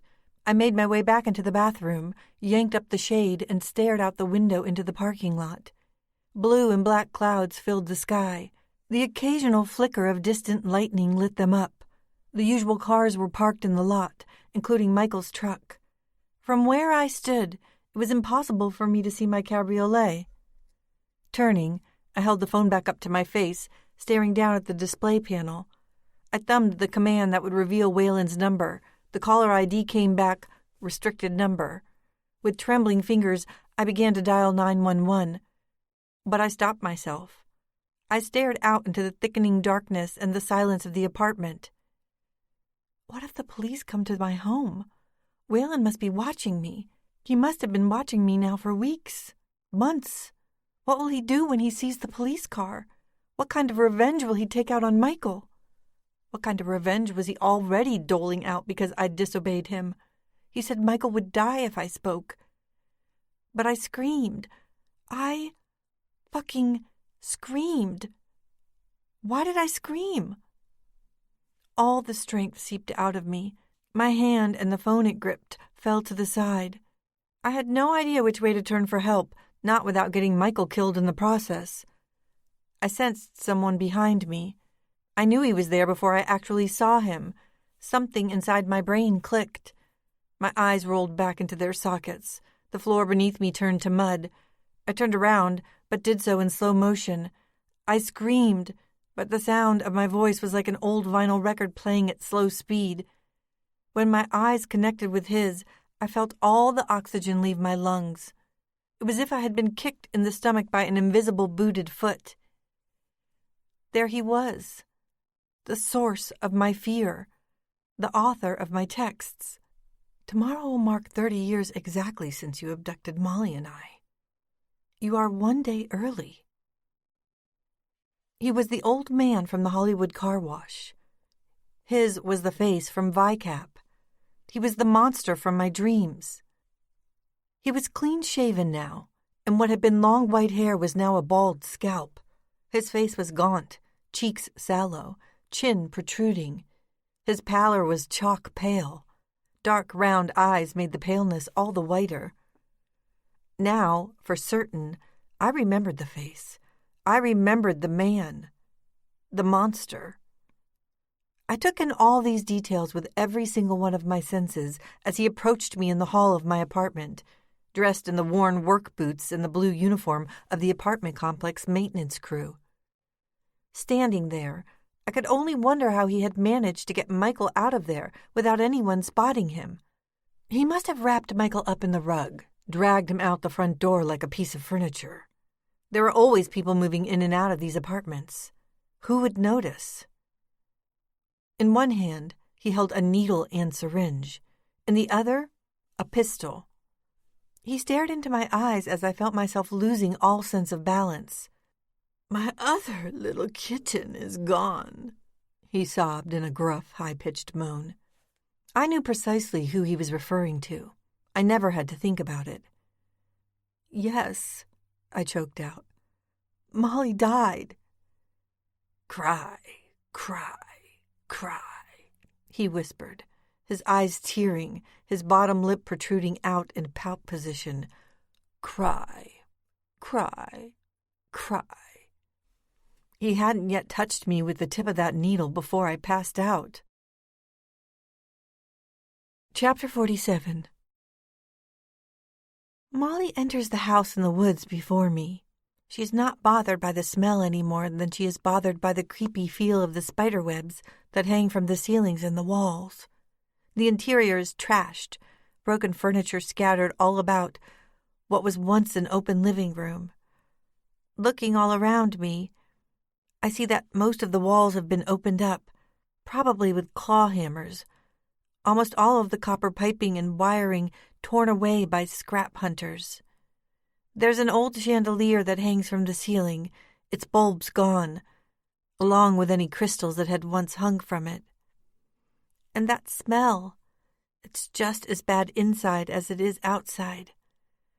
"Come on," Molly says. "I want to show you the upstairs." Out of the corner of my eye, I make out the staircase that leads up to a second floor. Its treads are no longer level, but have canted to the side and sunk down at the back. Just looking at them frightens me, so that I can't imagine stepping on them, placing weight upon them. But Molly isn't the least bit afraid. She heads to the stairs and, in the home's semi-darkness, begins climbing them, one at a time. I follow. As we ascend the staircase in near pitch darkness, I begin to smell a new odor. It's the same smell you get inside an old, abandoned barn, the smell of cats and their urine. As we come to the second-floor landing, a black cat scurries out from a room at the far end of the hall, runs right past us. "Hi, Blackie," Moll says, as the cat leaps back down the steps. A choked laugh. "Obviously, you two are acquainted," I say. "We're old friends," she adds. "Look at all this room, Beck," she goes on. "There are 2 rooms apiece for us." I go no further than the first bedroom. There's an old bare mattress set on the floor. its rusted springs sticking out of the holes. There are dark spatter stains on the walls. What could have made them? All I can think of is blood and the boogeyman, and I force my mind away from that. There's an exposed light bulb that hangs down from a wire. If it were not for the sunlight that sneaks in through the cracked double-hung windows, the place would be pitch black. I find myself shaking. I'm having trouble breathing. Something bad has happened here. Something bad enough for the place to have been abandoned. I'm going back down, Moll, I say through chattering teeth. I don't like it up here. Don't like it? She says, running from room to room, jumping up and down on the bare mattresses. It's all ours. I turn back for the stairs. That's when I hear the front door slam shut. The Woods.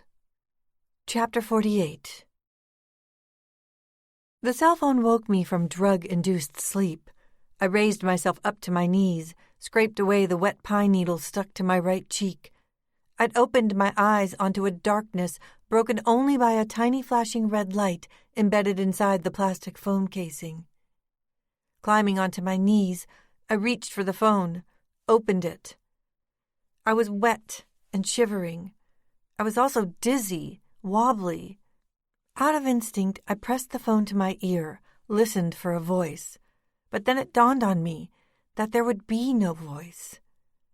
Setting the phone flat in the palm of my hand, I peered down at the illuminated screen. Opening and closing my eyes, I tried hard to focus. There was a message there. Do you love Michael, little kitten?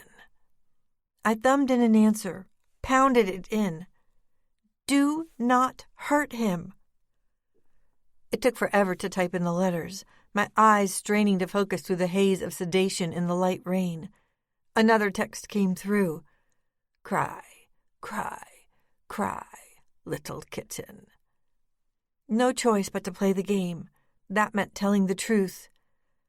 I love Michael. I awaited Waylon's reply. It came quickly, as though the text had been prepared ahead of time and copied in. Flashlight is at your feet. Pick it up and turn it on, little kitten. Still on my knees, I reached out with my free hand, probing the wet mix of pine needles, leaves, and raw earth with bare fingers until I located the flashlight. It was heavy in my hand. Its light showed that Waylon had dropped me inside a patch of thick woods. The monster had drugged me, hauled me out to some remote area and dropped my unconscious body inside it. Somewhere wild, somewhere dense with cover, somewhere cold. Another text. Go to pictures, little kitten. I thumbed the menu key. A second screen appeared, this one offering 8 options. The first for recent calls, the second for personal phone book, the third for games, and so on. I fingered the number 6 on the keypad. A picture appeared. A man who had been bound with silver duct tape. A man of medium build forced down on his knees. Like me, he seemed to be kneeling inside a thick patch of woods, while a bright white light shined on him, as if coming from a set of headlights. In the picture, I could see that the man's hair was dark, thick. He was bare-chested. The mustached face had been covered with separate strips of duct tape, one covering the eyes, the other covering the mouth, leaving only an exposed nose through which to breathe. The tape acted like a mask, but I didn't need to view the entire face to recognize Michael.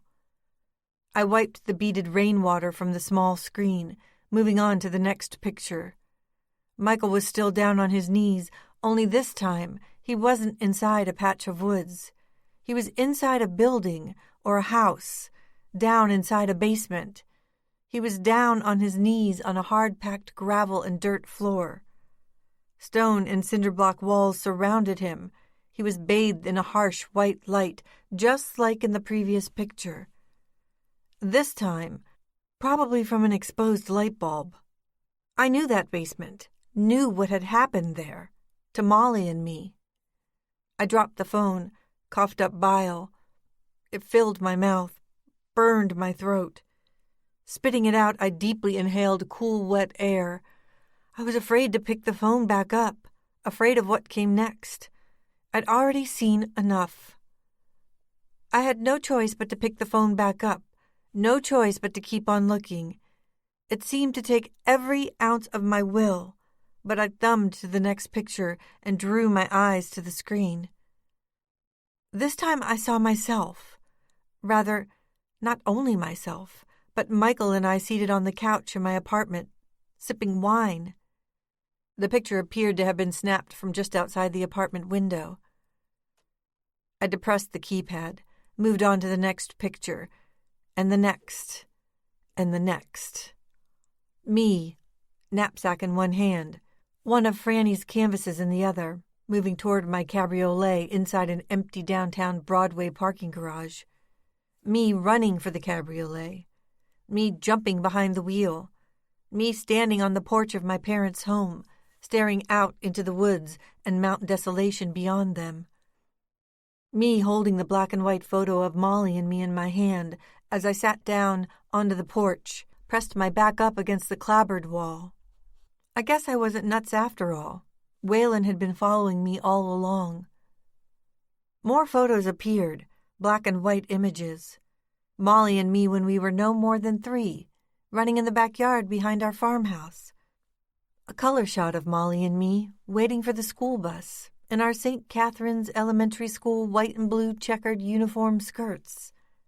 Molly and me as preteens playing one of our nightly games of flashlight tag in the tall grass behind our home on a hot summer's night. Molly in her bed asleep, me undressing in my bedroom. Both photos no doubt shot from outside our windows, where Waylon must have perched himself on the porch overhang. All those years ago. Chapter 49. The phone pulsed in my hand. Thumbing send, I read, "Run away, little kitten. I'm going to chase you now. You remember the game. Flashlight tag. Cry, cry, cry." I peered at the radiant display, hoping I would wake up from a dream. But this wasn't a dream. It was the past relived. This was Waylon chasing Molly and me through the woods again. I closed the phone, shoved it in my pocket, looked up at the sky, and saw only darkness and clouds illuminated by the distant flicker of lightning. I had to find a way to deal, get a grip. I started by gripping the flashlight and aiming it dead ahead. Chapter 50. The flashlight lit up a strand of brush, vines, and trees directly in front of me. Making my way through the thick stuff would have been impossible. Shifting clockwise, I pivoted on the balls of my feet like a dancer pirouetting in slow motion. I kept this rotation up, keeping the shining light out ahead of me until I recognized a narrow foot or deer trail that cut through the thick woods. Probably the same trail that had been here since Molly and I were girls. I was doing my best to think clearly, without panic, doing my best not to lose my mind. If I ever wished Molly by my side, now was the time. I had to force myself to think like her. What would she do? She'd follow the path and keep moving. I was determined to do the same thing. She'd get going down that trail. But that's when things began to go rapidly south. The flashlight began to fade. The beam quickly faded to a kind of yellowish half-light. My pulse picked up. I opened my mouth, allowing some of the rain to fall onto my tongue. What would I do without the light? What would I do in the pitch dark? How would I find the house? How would I find Michael? I shook the flashlight, but it was useless. Wasted motion. Common sense told me to use whatever available power I had left in the flashlight to enter the trailhead and get the hell away from this place. I aimed the dim light out ahead of me, making my way across the clearing, and what I could only pray was Michael's direction. I was standing at the edge of the chosen trail when the flashlight went dead. Chapter 51. Rain began to pour down in sheets of painful, icy bullets. The heavy cloud cover surrounded the hillside like a vapor ring. Directly before me came intermittent explosions of lightning. Without them, the darkness of the woods would have been absolute and impenetrable. Because of the cloud cover, no stars shined up above. No moonbeams penetrated the low-lying mist and fog. I was still stalled at the trailhead, working up the courage to begin my blind journey. I had spun to peer back behind me when another quick shot of lightning struck the ground somewhere off in the distance. Its thunder pounded and reverberated, but its flash illuminated a field that was visible through a thin line of trees. Our field, and my parents' house at the far end of it. I was looking directly at my parents' property. I turned back around to the trailhead. It was a trail I knew. What had seemed like a dream was now painfully real. Waylon had kidnapped Michael and me, somehow dragged us up to Mount Desolation. Michael was inside that old house in the woods, tied up, held hostage in the basement. If I didn't get to him before Waylon got to me, he would die. Or maybe we would both die anyway. I inhaled a deep breath, exhaled, tried to get my head together, tried to think logically, without fear or emotion clouding my judgment. Another distant lightning strike, then another. Just enough light to show me the first 10 yards or so of the path I was about to tread. It would lead downhill toward the house. Though I knew it wouldn't be purely downhill. Mount Desolation wasn't really a mountain at all. It was made up of several large hills that crested and dipped before the flat, heavily wooded land finally took over. That was where I'd come to know that terrible house in the woods.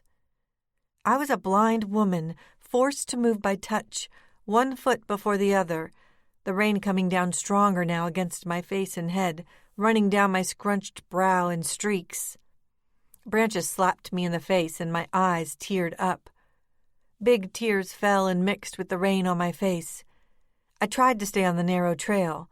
I was blind, trying to keep clear of the brush and the trees, trying to do it by touch, with arms and hands extended out in front of me while I moved at a slow, frustrating trot. Another lightning bolt revealed a landscape of thick, dripping growth. The sight of it lasted only a split second. Pine trees and mulberry bushes intermixed with birches and oaks. Still another bolt revealed something else, something scattering before me, something alive, quick, and fleeting. At first, I thought it might be a dog, maybe a deer. Instinct told me to drop to my knees while gripping the flashlight, holding it out before me. It was my only available weapon. Lightning struck. Thunder exploded. The impact took my breath away, shook the ground at my feet. Lightning restored my sense of sight. It allowed me to spot the monster, if only for an instant. That single instant is all it took for me to know the truth. Waylon blocked the trail. Waylon, head shaved, dressed in dark clothing, smiling, eyes covered with goggles. Green-tinted eyes. Green-tinted, mechanical night vision eyes. He stood in the center of the narrow trail, heavy rain washing over his lean body. All oxygen escaped my lungs. Blindness returned, but not for long. More lightning lit up the night sky. Another eye view of the path came and went with the speed of a heartbeat. Now the path was clear. Like the lightning, Waylon had vanished in an instant. Now you see the devil, now you don't. Chapter 52. I stuffed the now useless flashlight into my pant waist, handle first. With every step I took along the trail in the darkness came a branch slap to the face, a tree trunk to the thigh, a boulder to the shin. I caught a thorn from a thick bush that hung over the trail. It tore into my jeans, penetrating the skin on my lower calf.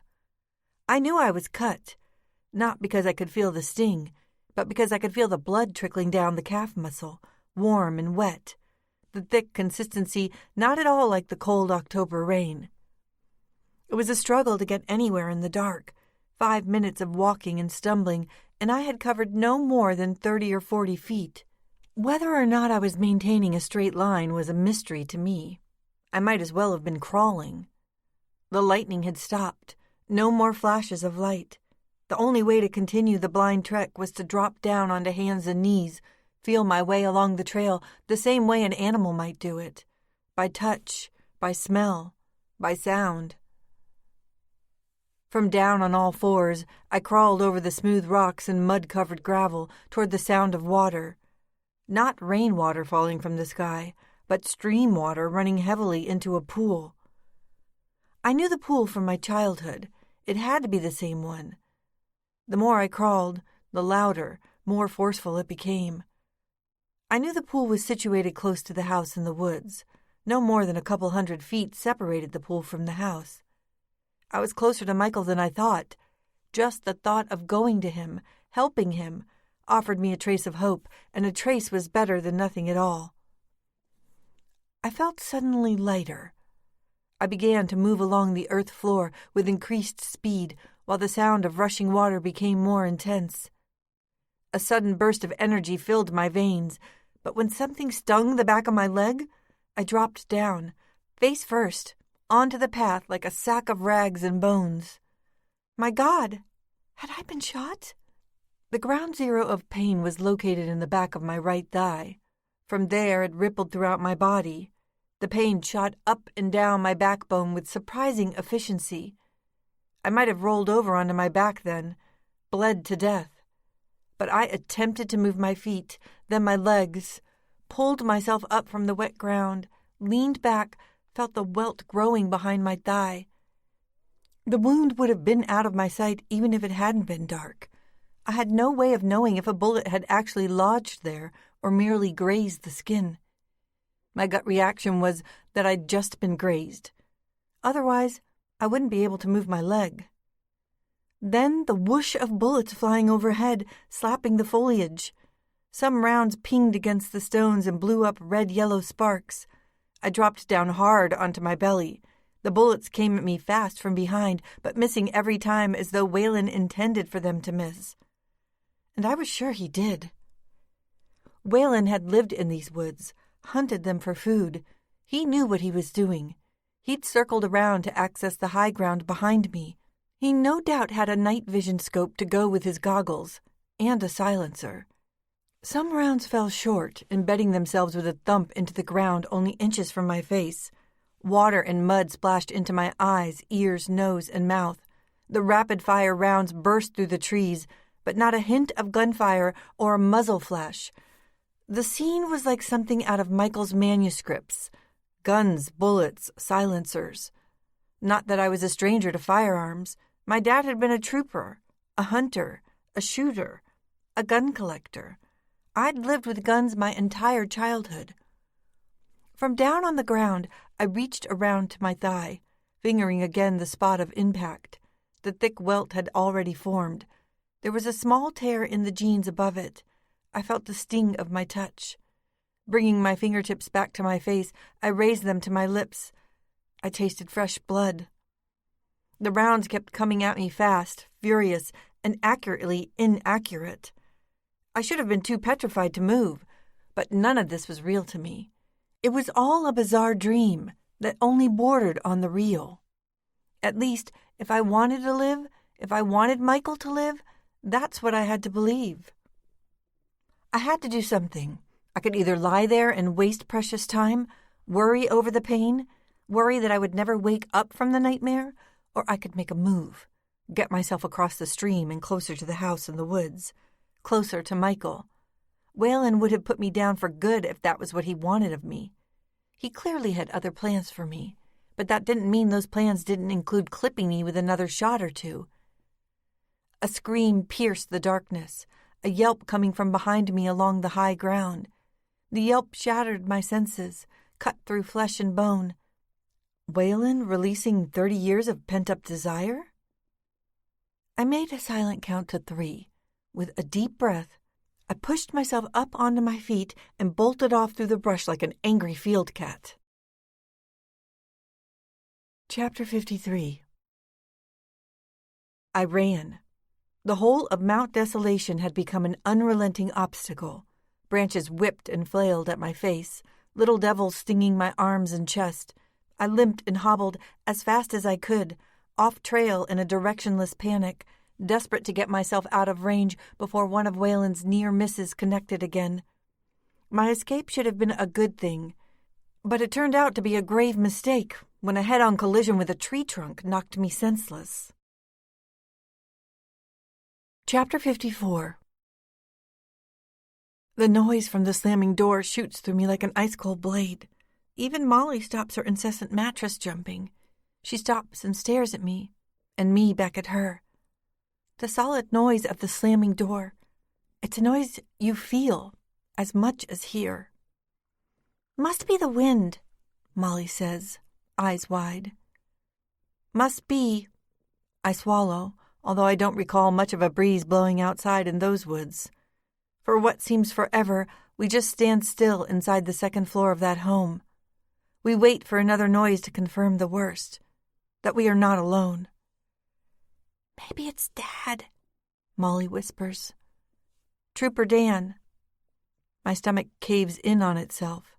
Body grows weak, dizzy. I feel nauseous. Then a footstep along the first floor.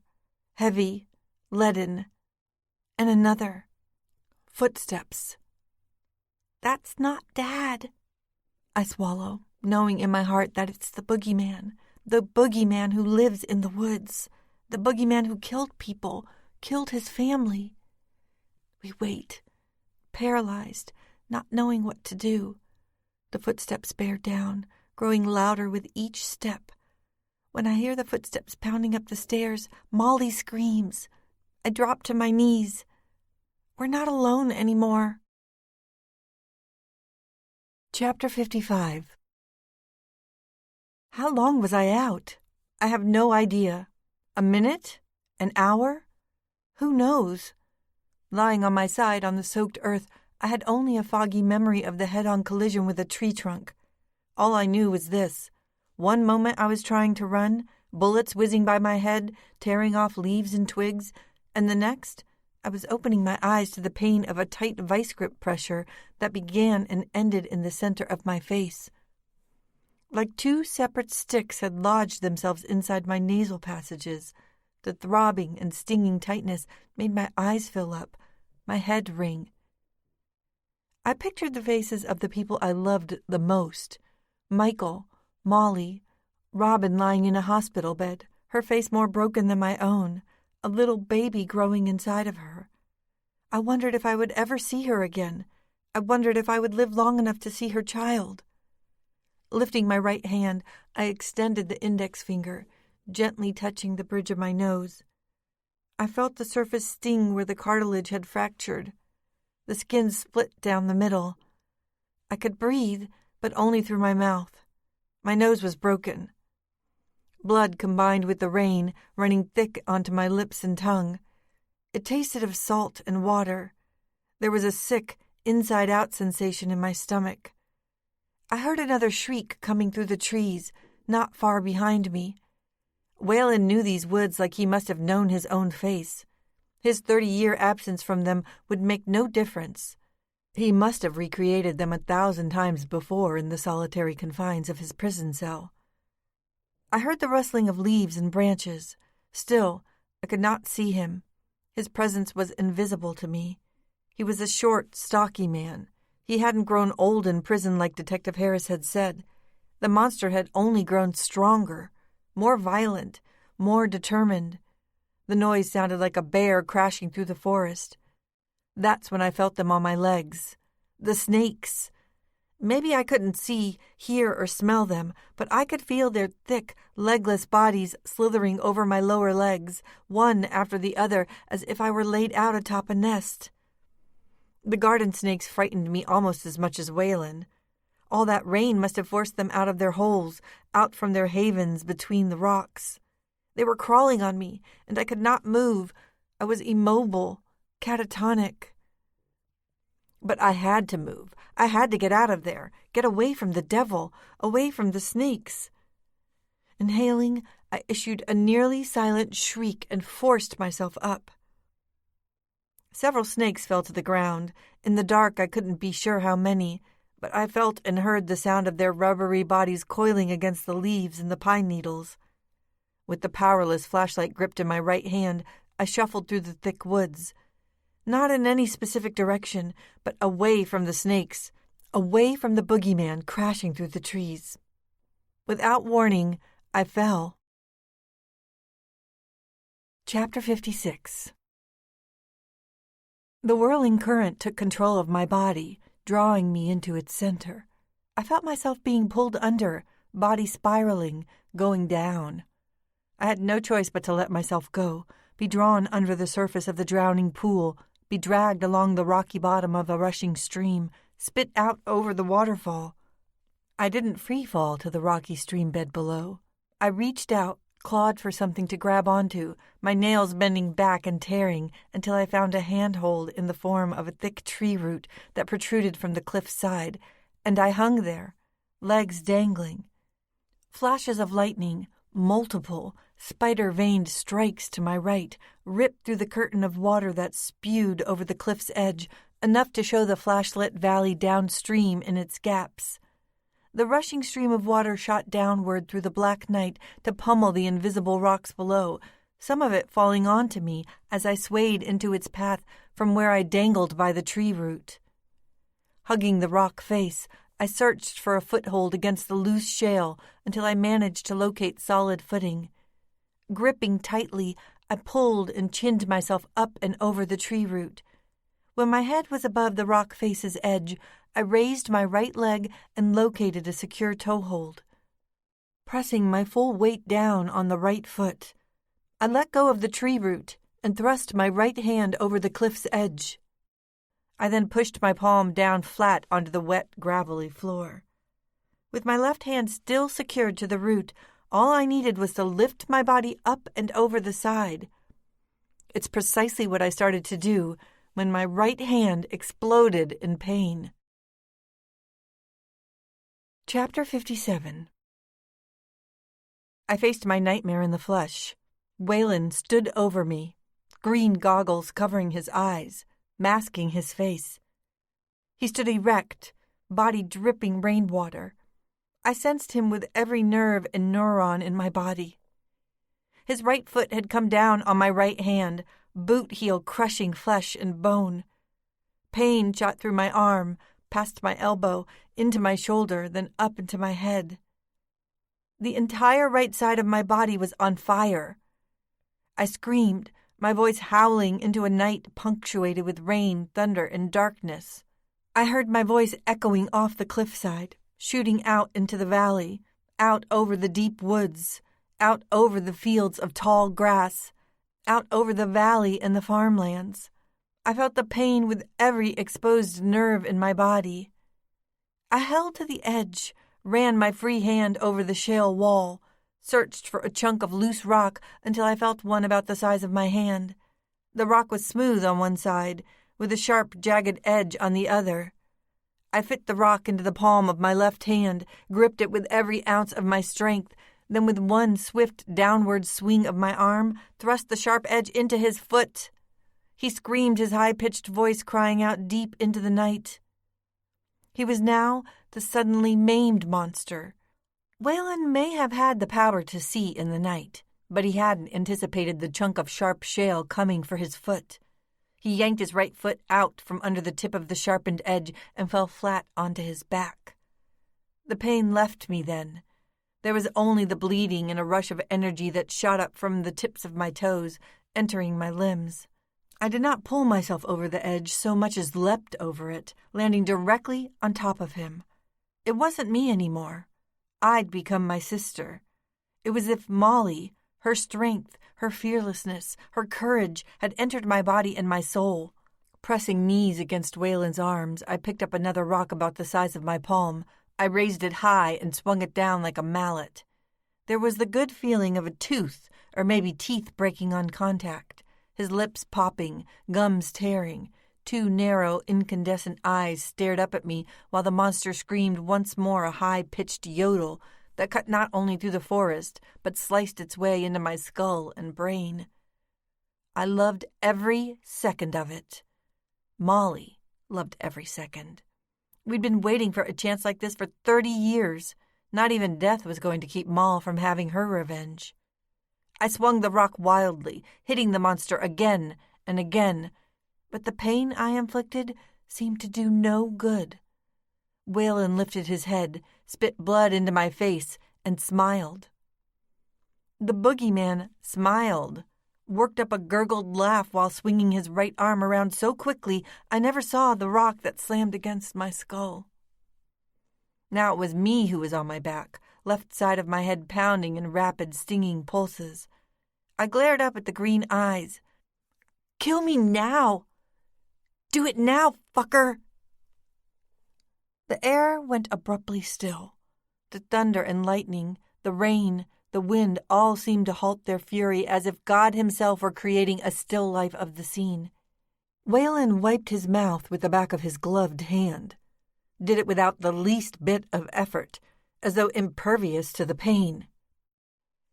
He spat another wad of blood and spittle. "Little kitten has lost her mittens," he whispered through clenched, broken, blood-stained teeth. "Cry, cry, cry, little kitten." From down on my back, I stared up into the mechanical green eyes, at the rainwater that dribbled down his shaved head, down onto bloody lips. I tried to speak, but no words would come. Only the silent motion of a mouth opening and closing. As if responding to the silence, he reared back and away from me. Just like that, the boogeyman shot off into the night. Chapter 58. Down flat on my back, I sucked wet air through a gaping mouth. I opened my eyes, rolled over, and pushed myself up onto my feet. I had crossed the stream and nearly gotten myself killed in the process, but it was something I had to do if I was to stay on Michael's trail. Stuffing my damaged hand into my jeans, I turned my back on the stream and approached the tree line. Bushwhacking almost blindly through thick green briar and second-growth saplings, the sound of stream water grew more prominent with each step forward. I had no choice but to swallow the pain, ignore the five senses, and focus instead on the anger, on the determination to reach Michael. But there was something I had to do before anything else. My nose was broken. I couldn't leave it like that.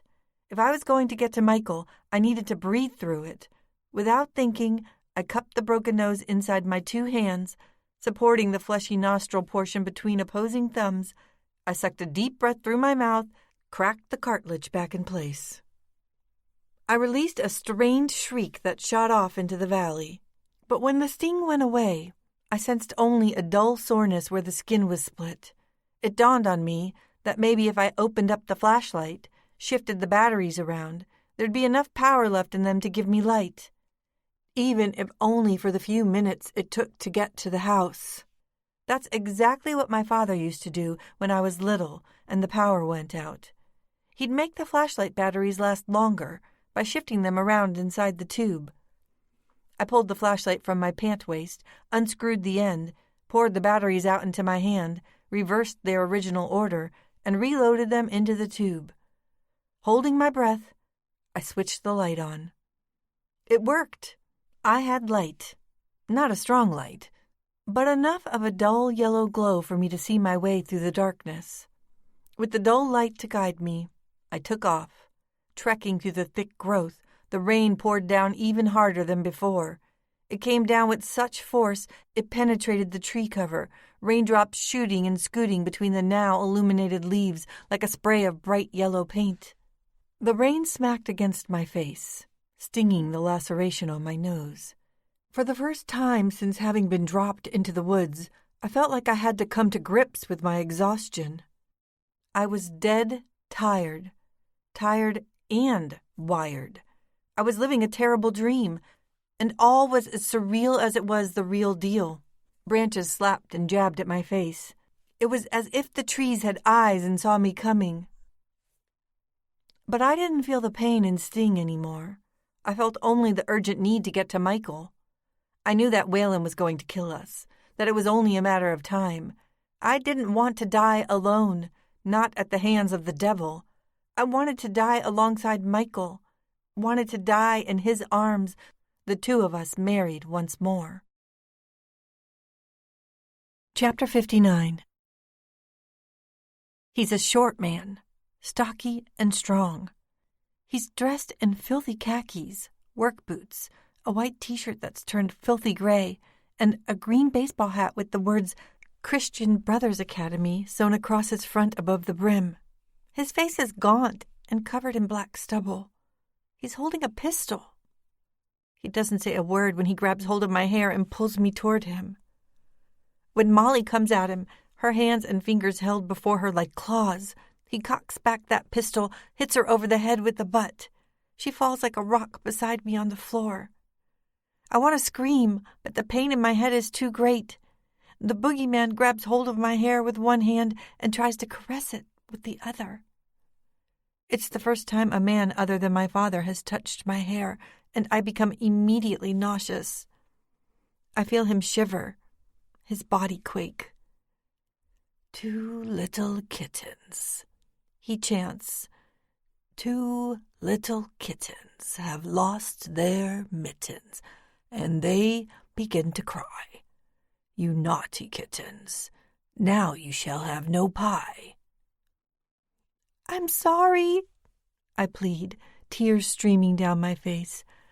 I'm sorry, sorry. And they begin to cry, he repeats. Cry, cry, cry. He drags me downstairs and leaves me on the warped living room floor not far from the front door. Then he goes back up after Molly. I want to get up and run out the door, but I'm afraid he'll kill her. The door is right there. I can almost touch it. All I have to do is get up and open it and run. But I can't leave Molly. Can't leave my twin sister.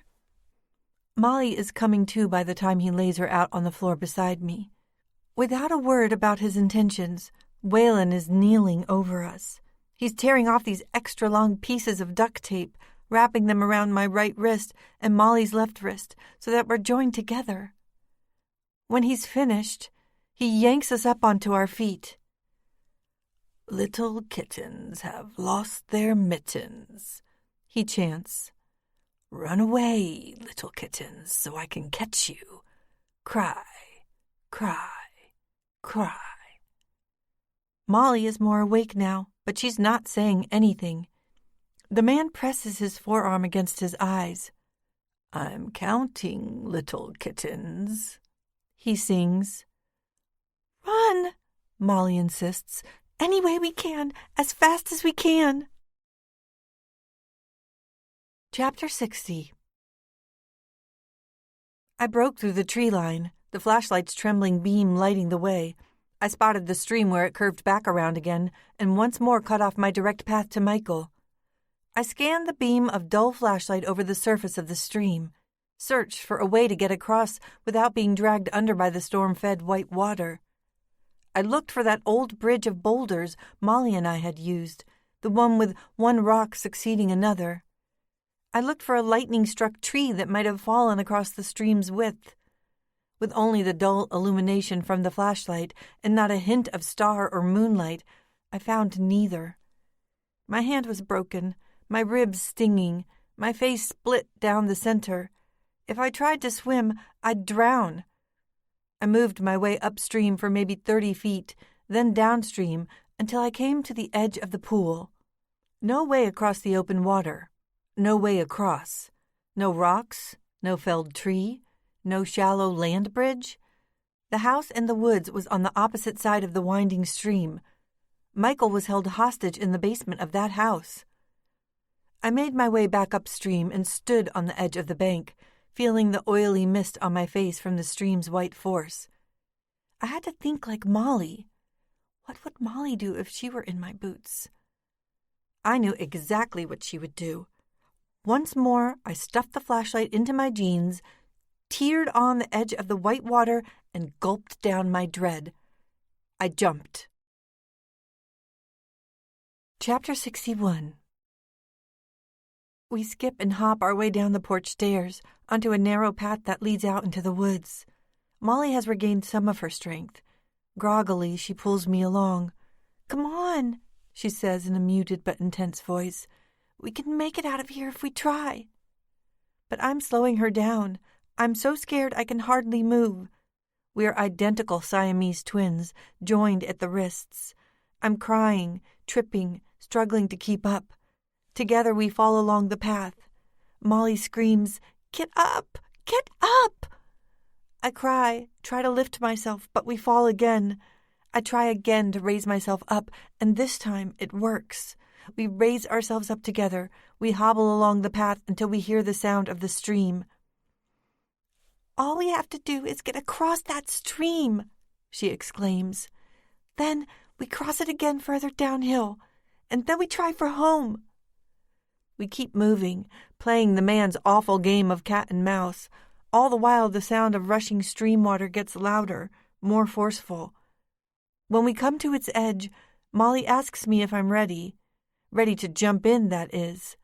She would pull me in if it isn't for the gunshot. Chapter 62. The ice-cold whitewater dragged me downstream. I held out my hands for anything I could latch onto.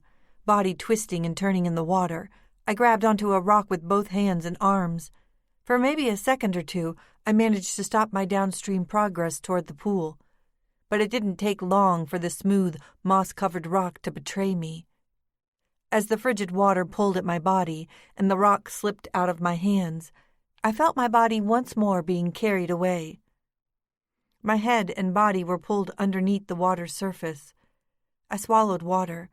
My head would reemerge, only to be sucked under again. Deeper this time, water filling my lungs, choking me.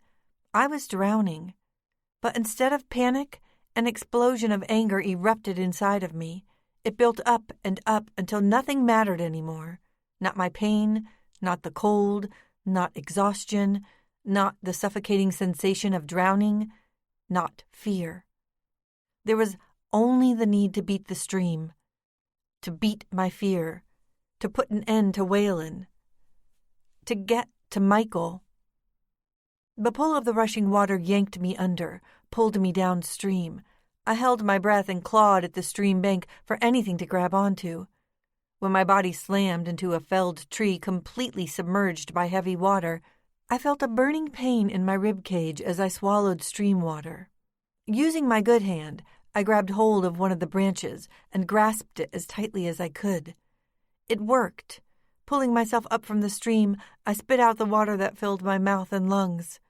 Then I sucked in a deep breath of sweet oxygen. I planted my right foot in the secure place of the tree where the branch met its thick trunk. With my last breath, I heaved my torso up and over the stream bank. Chapter 63. I stood frozen, water-soaked, bruised, and afraid. But I was also proud of myself. Strong. It must have been the way Molly felt so many times in her life. I swore I had to be smiling. I could feel the muscles in my jaws constricting, tightening. A smile, despite everything that had happened to me in the woods. My drenched body shivered. I shined the light upstream, through the trees and thick brush. I could make out the clapboard farmhouse. The flashlight's dull beam lit up the exterior wall. Just ahead of me was a narrow trail. I burst into an all-out sprint along that trail in the direction of the house. Body tingled, head buzzed, lungs filled with oxygen. My feet moved rapidly beneath me, the pain in my legs having all but disappeared. Not 10 feet of trail separated me from the house in the woods when a hand grabbed my long blonde hair. Chapter 64. He's right behind us. The boogeyman is following us the entire time. He grabs Molly's hair, pulls it back. She screams. He laughs. Cry, cry, cry. He spits. He pulls mine. I begin to weep. I fall, bringing Molly down with me. There's a pistol barrel in our faces. Then he is tucking the pistol into his pant waist. Bending, he grabs my left foot and Molly's right, starts dragging us back across the narrow foot trail to the house. Little kittens lost their mittens. Cry, cry, cry, little kittens. When he gets us to the porch, he pulls out a long silver knife from the sheath on his belt, cuts the tape that binds our wrists. I lie still on the ground while Molly tries to run, but he is too quick for her. He grabs hold of her t-shirt, drags her back down, and once more whips her over the head with the pistol grip. Molly goes to sleep again. That's when the devil grabs me. The devil drags me up the porch steps, through the open front door, across the floor, through a door that leads to a black, rank basement. He pulls me down the basement stairs by my hair. My spine pounds against the wooden treads. At the bottom of the stairs, he pulls me across the cold dirt floor. He handcuffs me to something. It's pitch dark. The place smells of must, urine, and death. I'm shivering with fear and disbelief. An overhead light comes on. I can see that I'm chained to this iron pipe in the middle of a square room. It's constructed of stone and concrete. Narrow casement windows are located at the very top of the walls. Big metal hooks have been bolted into the bottoms of the exposed rafters. They look like the hooks farmers use to hang their freshly butchered meat. From where I sit, I can see that the hooks are stained with blood. For a time, the man just stares down at me. He's breathing hard. "What are you going to do to me?" I beg, the handcuffs tight and cutting into my wrists. "Cry, cry, cry, little kitten," he sings. I scream, but only the boogeymen can hear me. Chapter 65. Waylon let go of my hair and pressed the pistol barrel against the small of my back. "Walk, little kitten, walk." I obeyed, walked toward the house without a word of protest. As we approached, I began to make out the low hum of an engine running. I knew the only explanation for it had to be a generator. Waylon must have been feeding power to the relic of a rotting house. For what reason? I had no idea. No doubt I would find out soon. I wasn't frightened anymore. I felt resolved somehow. I knew what was coming, where I was going. I'd known for a while now where I was going. I'd been there before. In a strange way, I wanted to go back down there. The situation reeked of inevitability, as if I'd been waiting for this moment for 30 years, as if what happened to Molly and me when we were 12 was merely a prologue to this very moment in time. I wanted to go back down there if only to be with Michael, to finish this thing while holding him tightly. We entered the house. Waylon used his own flashlight to light the way across a floor that over 3 decades had warped and rotted. When we came to the door that led into the basement, I could see that an electric light was already on. Now, I knew the reason for the generator. When he gave me a shove, I resisted, but when he pushed me again, I lost my footing and fell. I slid down the wooden stairs, my body slamming against each tread. By the time I landed, I thought I'd pass out from the pain, my vision distorted, going in and out of focus. He descended the stairs, the soles of his leather boots stamping the treads one by one. I could already smell him. When he made it to the bottom, he tucked his pistol into the waist of his filthy dungarees, slipped his hands under my arms, and dragged me across the dirt floor. My head hung in a way that I was staring up at the exposed beams, at the meat hooks that descended from them. He reached down and touched my lips with his fingers. When I bit his hand, I tasted blood. He reared back with his hand, slapped my face. As he straightened up, I laid my head back. The figure caught my eye, the figure of a man. arms, legs, and torso hanging upside down from the ceiling, bare feet chained to the rafters. Michael. Waylon had hung him upside down like a slaughtered animal. My eyes filled with the sight of his lifeless body. I screamed without making a sound. I sobbed without shedding a tear. I died, though my heart beat on. Chapter 66. I am nearly delirious with fear by the time he drags Molly down into the basement and lays her out beside me. I can see that she's awake, her eyes going from me to him, to me again. He looks at her with a calm, confident smile. I sense that Molly is about to scream, cry, but she doesn't. She grits her teeth, stares the devil in the eye, and spits in his face. He slaps her. She glares back at him, as if working up the courage to do it again. But she doesn't spit in his face. Instead, she does something entirely different. She inhales a deep breath, settles back, and goes limp. Don't struggle against him, Beck, she insists. Promise me you won't struggle. I look away. Chapter 67. I came to. How long had I been passed out? Long enough for him to dig a good-sized trench in the dirt floor. For a time, I just locked my eyes onto him, watched him working, a lit cigarette dangling from his lips. That wiry body soaked with sweat, plastered with dirt and filth, reeking of tobacco. Tiny yellow teeth ground against one another while he worked, shoveling one spade full of dirt at a time.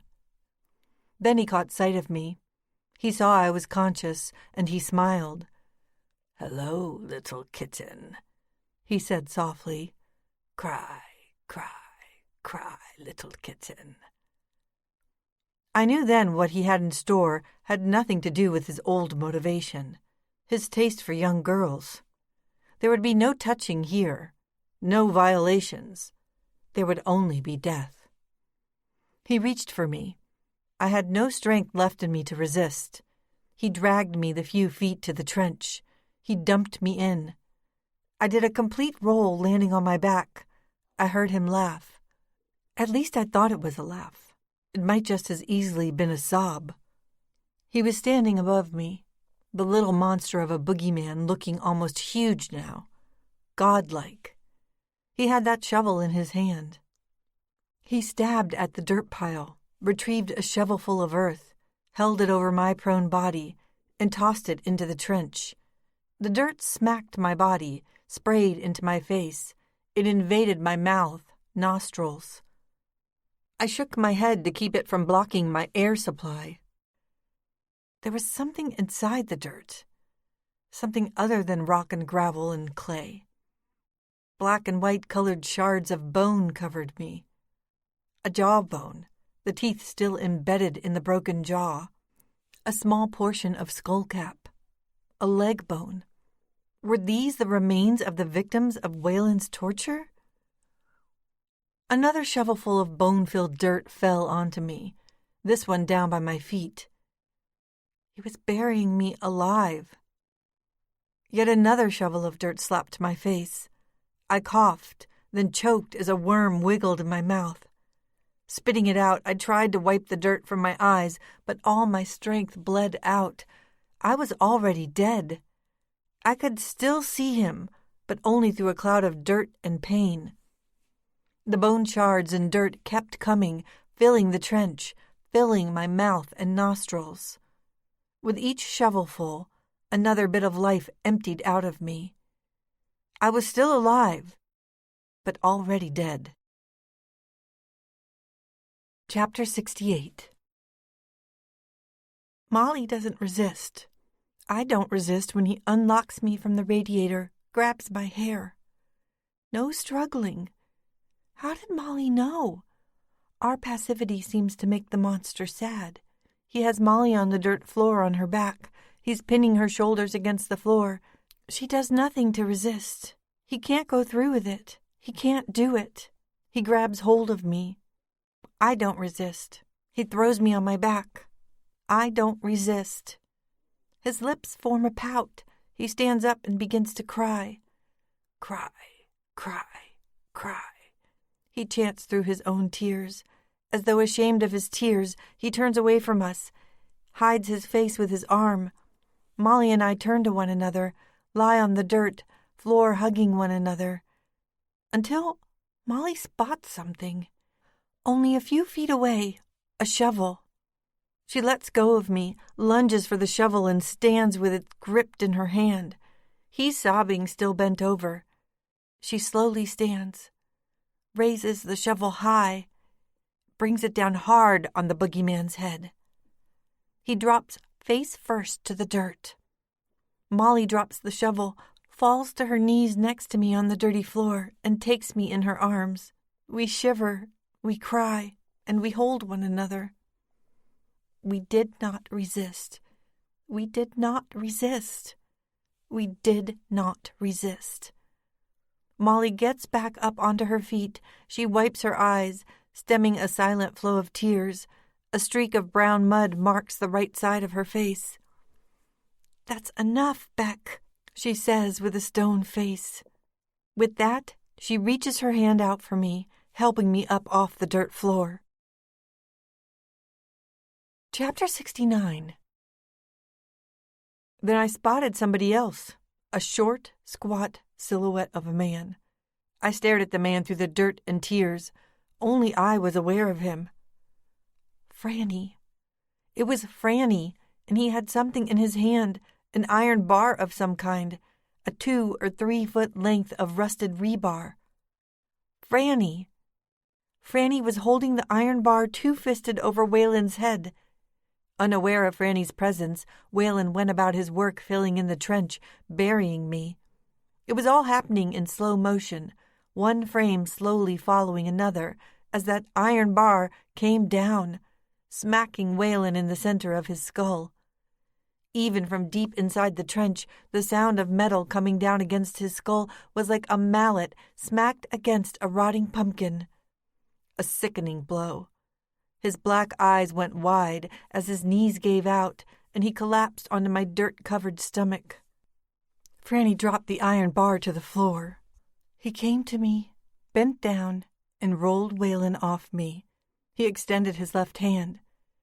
Safe, safe, safe, safe. Chapter 70. With Franny's help, I managed to get back onto my feet. As the fresh dirt fell off me, I stood wobbly and spit out tiny bits of skeletal remains of the long-departed. I tried to spit out the taste of death, but it was impossible. Even to Franny, I must have appeared a strange, desperate sight, with my filthy clothing, cuts and bruises, and matted hair. Outside, the sound of thunder roared. Franny tried to brush off some of the dirt from my arms and face. I grabbed hold of his hand and kissed it. I knew how much he hated to be touched by another human being, but he didn't resist. I felt my lips on his hand. I smelled his skin, listened to his breaths. He averted his eyes and stared at the dirt floor. Not 3 feet away, Waylon's body occupied a trench meant for me, an open grave. His head was bleeding. Not a muscle in his body moved. The monster was finally dead. Cry, cry, cry. But what if he wasn't dead? What if he was alive still? Behind me, Michael's body hung upside down from the ceiling, a blood pool directly below him staining the dirt floor, soaking it. I wanted to go to him. Franny somehow knew this. No, Rebecca. No, no, no. He put his arm around me, lifting me up off my feet. As I burst into tears, he carried me across the floor, up the stairs, out of the house, and into the woods. Chapter 71. A gray dawn erupted over Mount Desolation as we tore through the forest. We took no chances. By the time we made it to the stream bank, we hit the water running. The frigid white water was a shock to my body. but I didn't scream. Franny held on to me, wrapped his arms around me, keeping both our heads and shoulders just barely above water, feet kicking beneath him against the current. As I held on to him with all the strength I had left in me, Franny pumped and pumped.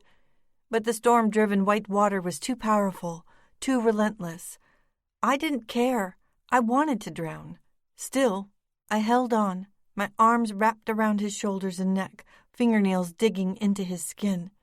The current dragged us under, but I didn't panic, even when I swallowed water into my lungs.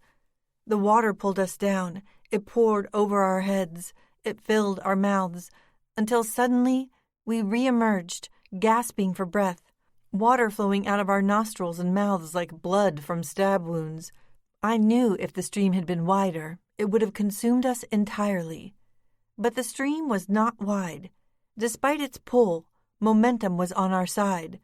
As the opposite bank approached, we swam and kicked. The cold water injected new life into our veins. It washed away the blood and the dirt that came from the devil's basement. When Franny reached out with his free hand and grasped a handhold along the opposite bank, I knew for sure we would survive. Pulling me in toward him, he wrenched my forearm off his neck. At the same time, I felt a thick tree root sticking out of the bank. I gripped the root with both hands while my legs and feet continued downstream, the current twisting my body sideways, parallel with the bank. Now, side by side in the stream, holding on to the bank, I somehow managed a breath. With drenched bodies and faces, we gazed at one another for the briefest of moments before thrusting our bodies up and out of the streaming water onto the safety of the solid earth. Chapter 72. We emerge from the house in the woods arm in arm. I'm still crying, but Molly is not. I know she's convinced that the boogeyman is dead. Even I believe he's dead. Molly is a rock. She shushes me, tells me it's going to be okay. She leads me through the woods to the sound of water running brusquely over rocks. When we come to the stream bank, she sets me down. She cups her right hand, reaches into the stream, and brings a handful of water to my mouth. "Drink," she says. I do as she tells me. The crystal-clear water is cold, life-renewing. It tastes pure, sweet. In my mind, I see him, what he tried to do to us. I'm sure he's dead, but I'm frightened he'll come back for us. I say nothing about it. So long as Molly is with me, I can bear anything. "Don't worry," she insists. "The monster is dead now." She tells me to lie back. She dips her hand in the water once more, then brings the wet hand to my face.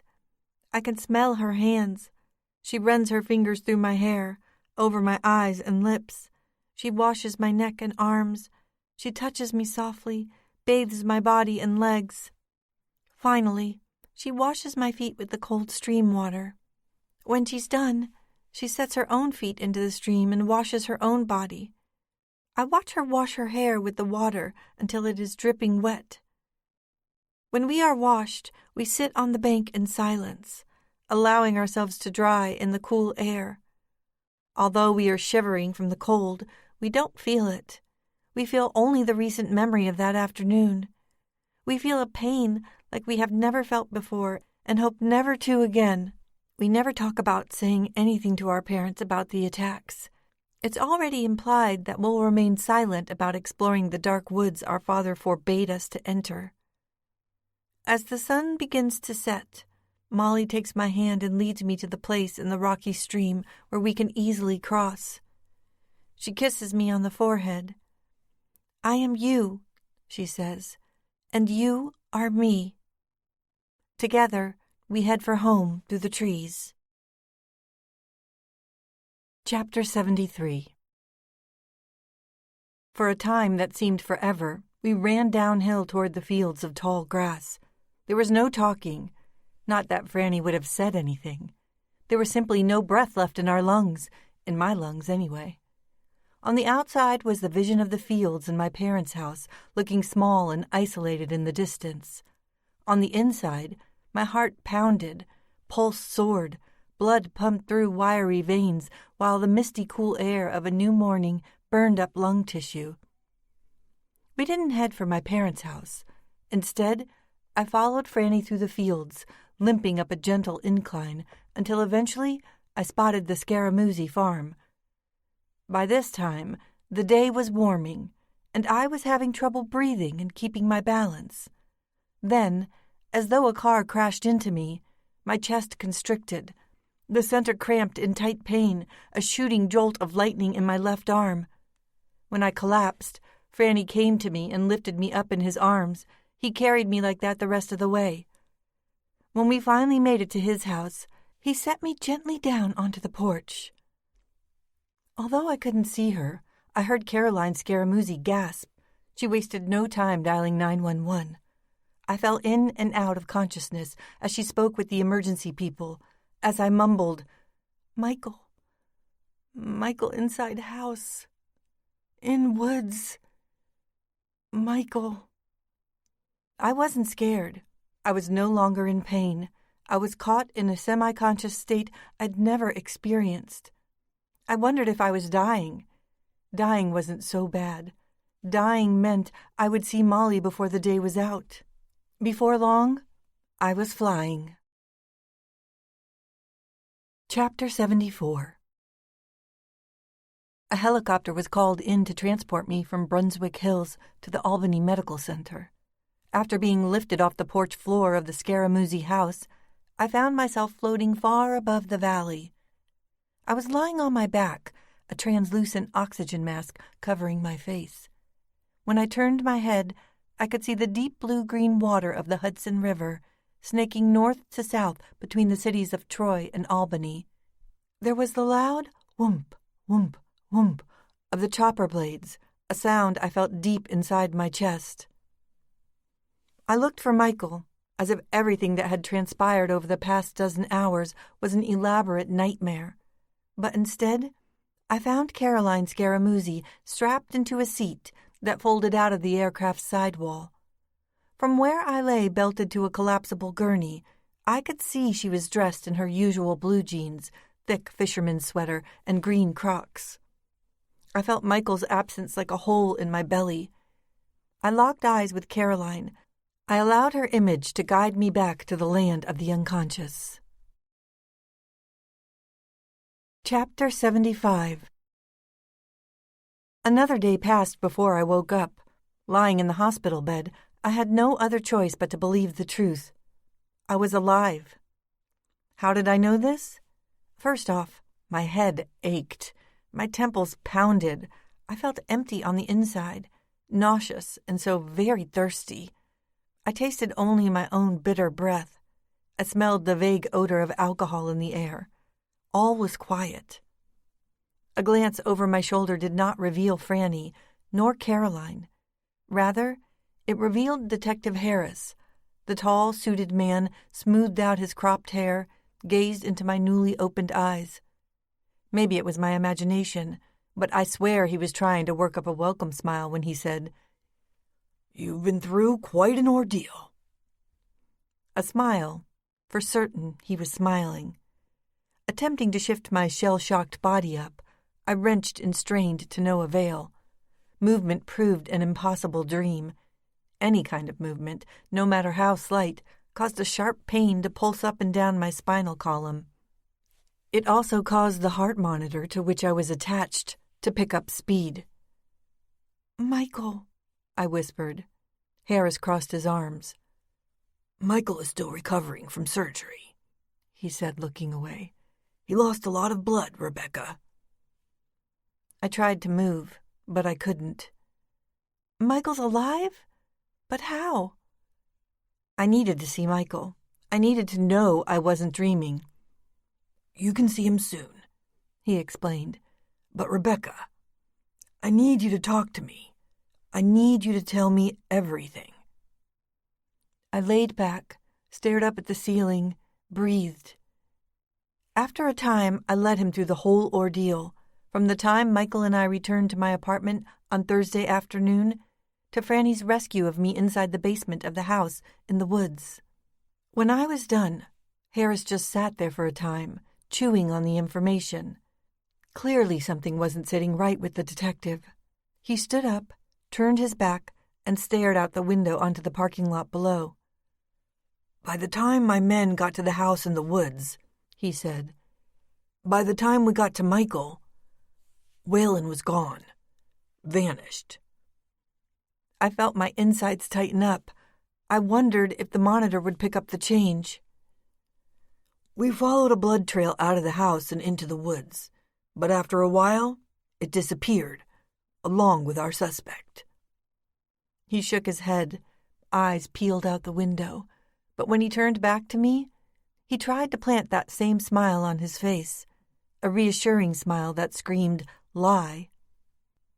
"I don't want you to worry," he assured me. "If his head injury is as bad as you painted it, there's a good chance that his body will be found in those woods, as early as this morning or this afternoon."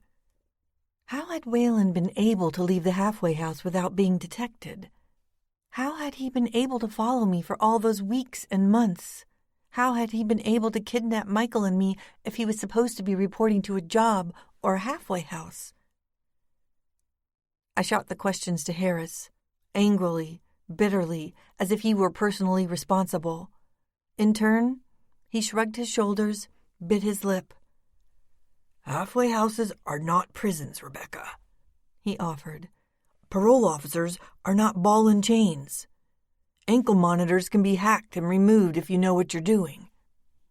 The system of keeping a 24-hour watch on a parolee, even a violent offender like Waylon, is not perfect. All it would take for him to get some extra time outside the house is a little money and maybe the confidence of one or more of his counselors. That's about it, I'm afraid." He put his hand on my uninjured hand, squeezing my fingers. He told me not to think about Waylon anymore. I looked up at him, into his eyes. 30 years ago, I said, when Waylon dragged us into the basement, he never actually... I hesitated because I didn't know how to say it. "He never actually what?" When he had Molly on the floor, she turned to me, told me not to resist. She made me promise not to resist. When she allowed Waylon to do what he wanted, he no longer wanted to do it. He couldn't go through with it, with either of us, because we wouldn't resist him. The detective nodded. His hand was still holding mine. "But he still violated you," he said. "He hurt you, and he hurt your sister. He abducted you and held you against your will."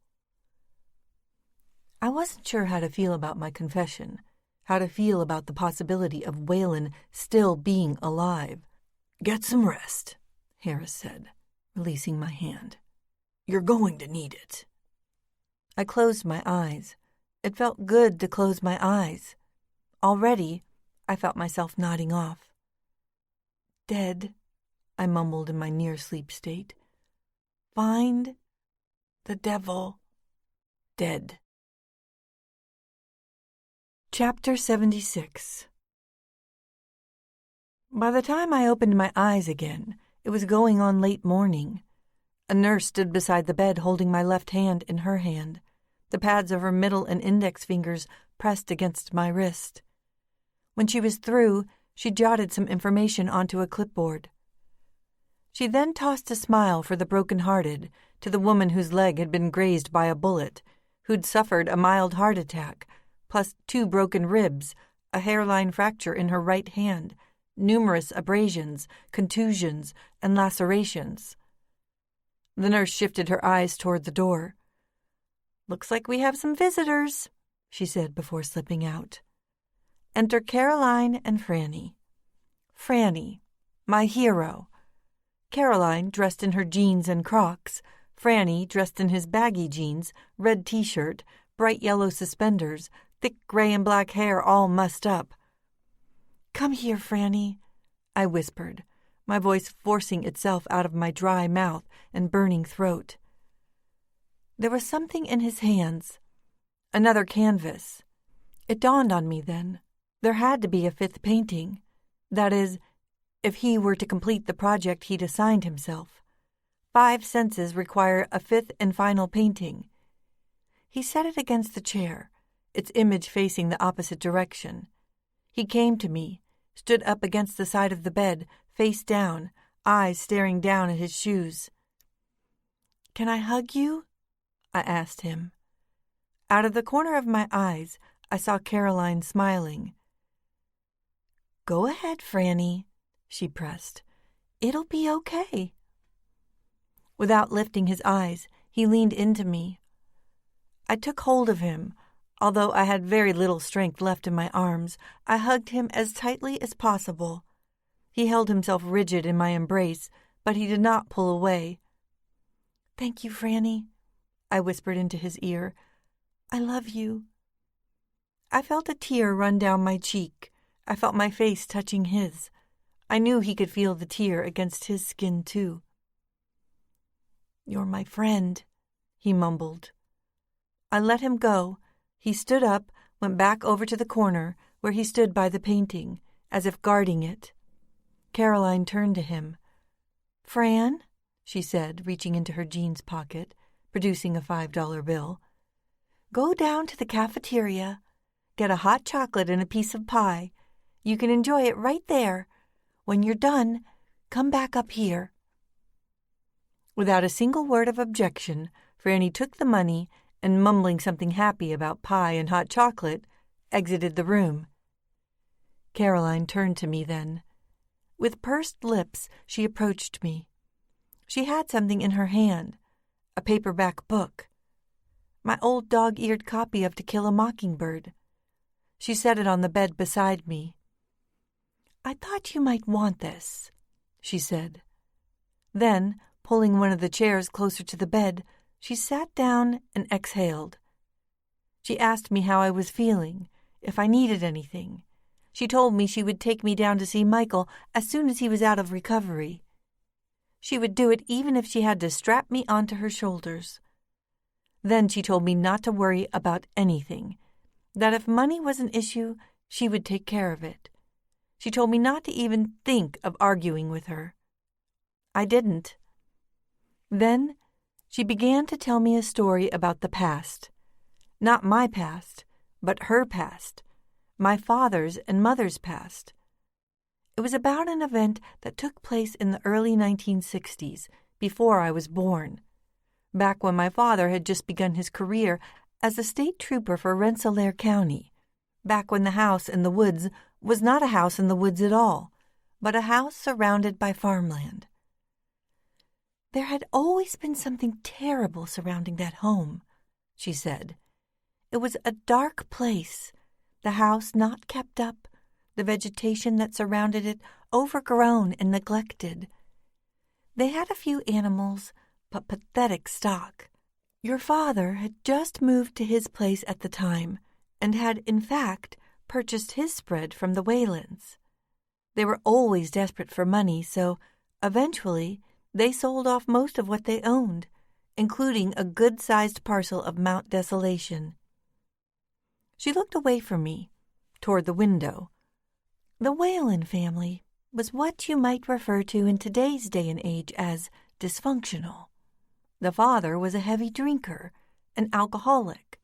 Rarely did he emerge from the house, other than to start up his truck, drive it into town for groceries, and, of course, whiskey. Mrs. Whalen did the best she could, raising a daughter and a son on what little money came in. Although it was never proven, it was widely believed that young Joseph took the brunt of his father's anger. I believe his father beat him terribly. Joseph was an abused boy, and like many abused boys, he grew up to be cruel. He was eventually dismissed from high school for stalking and then inappropriately touching a girl in his class. The incident was kept hush-hush. Not a strange thing for the day, but Joseph was asked not to come back, and I think for him it was a relief. He spent his days and nights on the farm after that, rarely leaving it, hunting and fishing for food, growing what he could. Things were quiet for some time, until one night not long before President Kennedy was assassinated, we all awoke to a fire. The Whalens' barn was burning. The fire lit up the night sky, and we all came out of our houses to see it. My husband and I got in the truck and drove down to your parents' place. Your father and mother were already up and holding vigil outside in the driveway. She was pregnant at the time with a baby that eventually miscarried. I remember your father had this look on his face. It was a cross between worried and downright furious.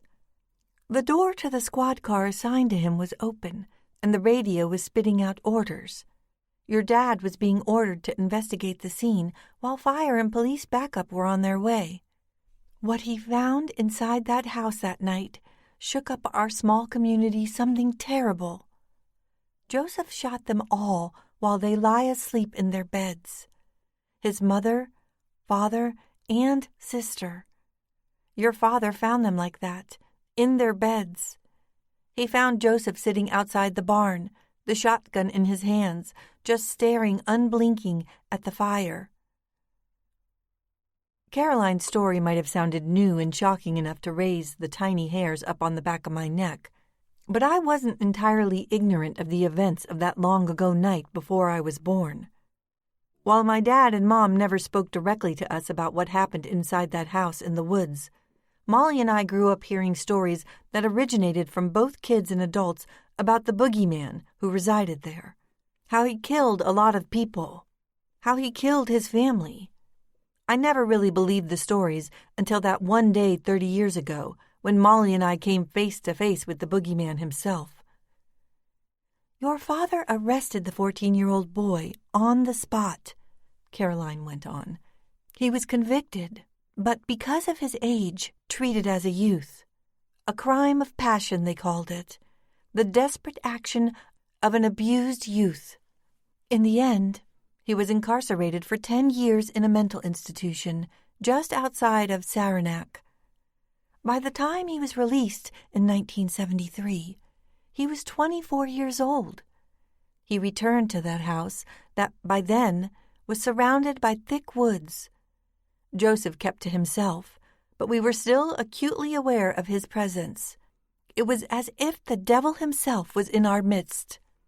Then women started going missing, young women, some of them girls. No one attributed their disappearance to him at first, but I think your father suspected.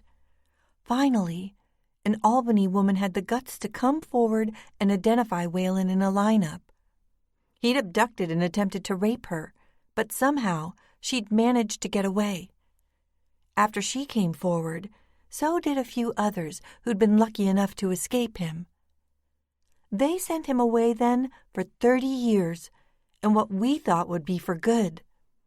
You girls were still young at the time, so I can't begin to describe the sigh of relief that was breathed by our entire community. I took in Caroline's story. Each of her words seemed to bear a great weight. I had no idea about my father, about what he'd seen, about what he'd been ordered to do by his state trooper superiors. In my mind, I pictured him walking up the stairs of that horrible house to witness the dead bodies. I knew then, without a shred of doubt, that the reason he'd forbade me and Molly to enter those woods had not so much to do with a stream that ran as deep and as strong as a river, or the cliff and waterfall beyond it. It had everything to do with Whalen, the boogeyman. Molly and I had always known the monster was the real reason for Trooper Dan insisting we keep out of those woods. But to us, the monster didn't seem quite real. He seemed made up. The stuff kids and some adults with a sick sense of humor tell you in order to scare you. It wasn't until that monster stole us away and dragged us into the basement that we became aware of the real evil that existed in those woods. And once we escaped it, Molly and I made a pact to never tell a soul. To never tell anyone, for fear the boogeyman would come back and this time kill our mom and dad. Later on, when Molly and I had heard the news about Whalen's rape conviction and that he would be sent to prison for a time that seemed forever, we felt a sense of calm wash over us. We felt secure because he wouldn't be able to get to us from prison. He wouldn't be able to hurt us or our parents. Caroline stood. "Joseph Whalen," I said, my voice stuttering, stammering, eyes tearing.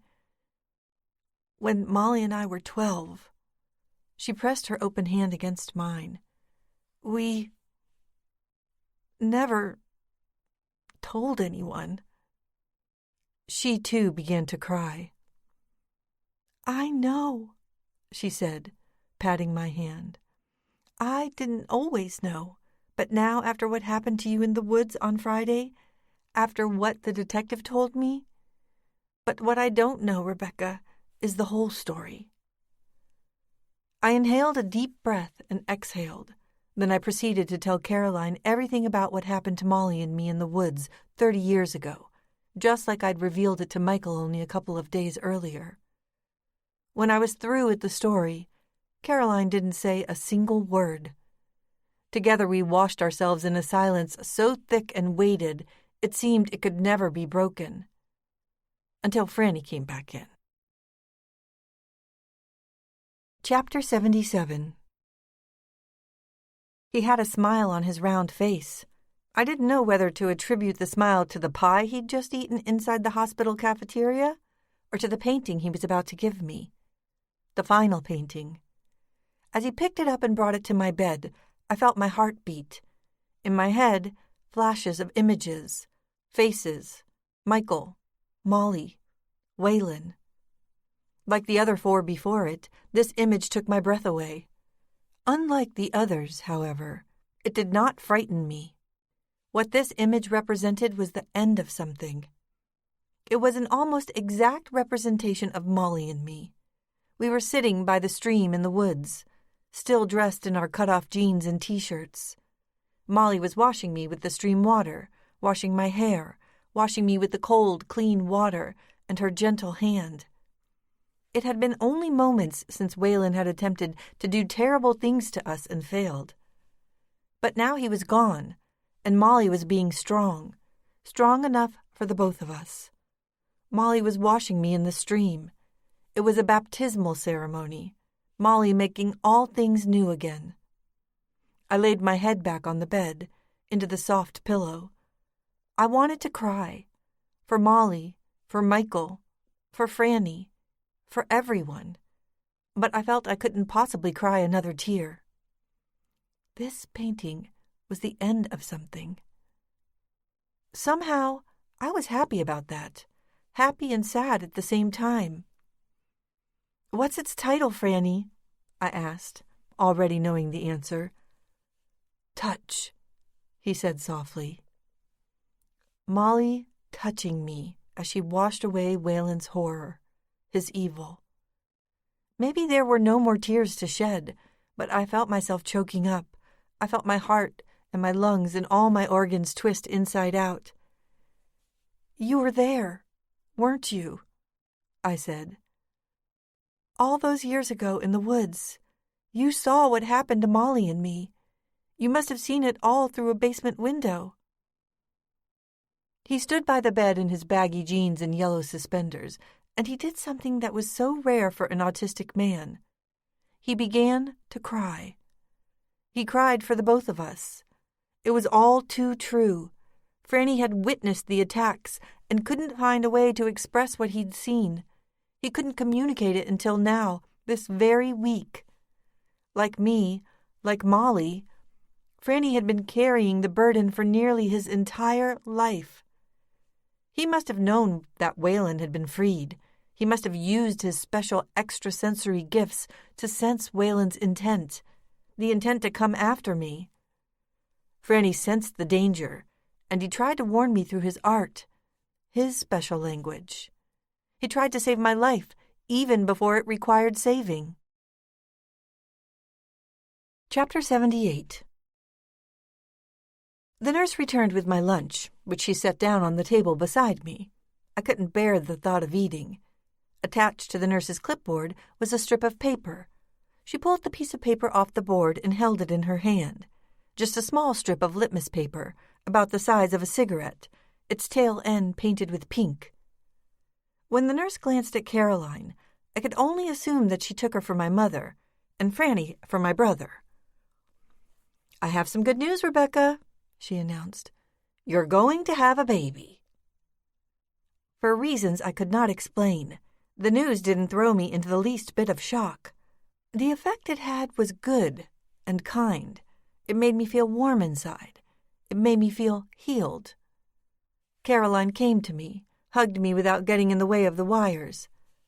"From out of the bad comes the good," she whispered in my ear. "Where there is death, there is life." I believed her. In my mind, I'd thought about all the people I'd had relations with over the past many months, the past many years. Michael, he was the only one. I pictured him doing what he loved, working at his laptop, biting the nail. I saw him sitting at a small table, sipping cappuccino outside a cafe in Paris. I saw him working at a desk inside a New York City hotel room. I felt him lying beside me in bed, our bare feet touching. "Michael, don't die." Chapter 79. Michael was being kept alive inside a clear, partitioned room in the ICU.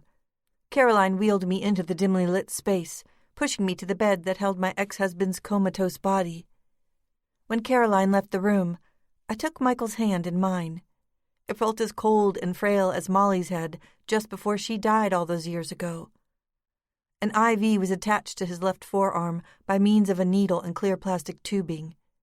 The monitors beside the bed recorded blood pressure and heart rate.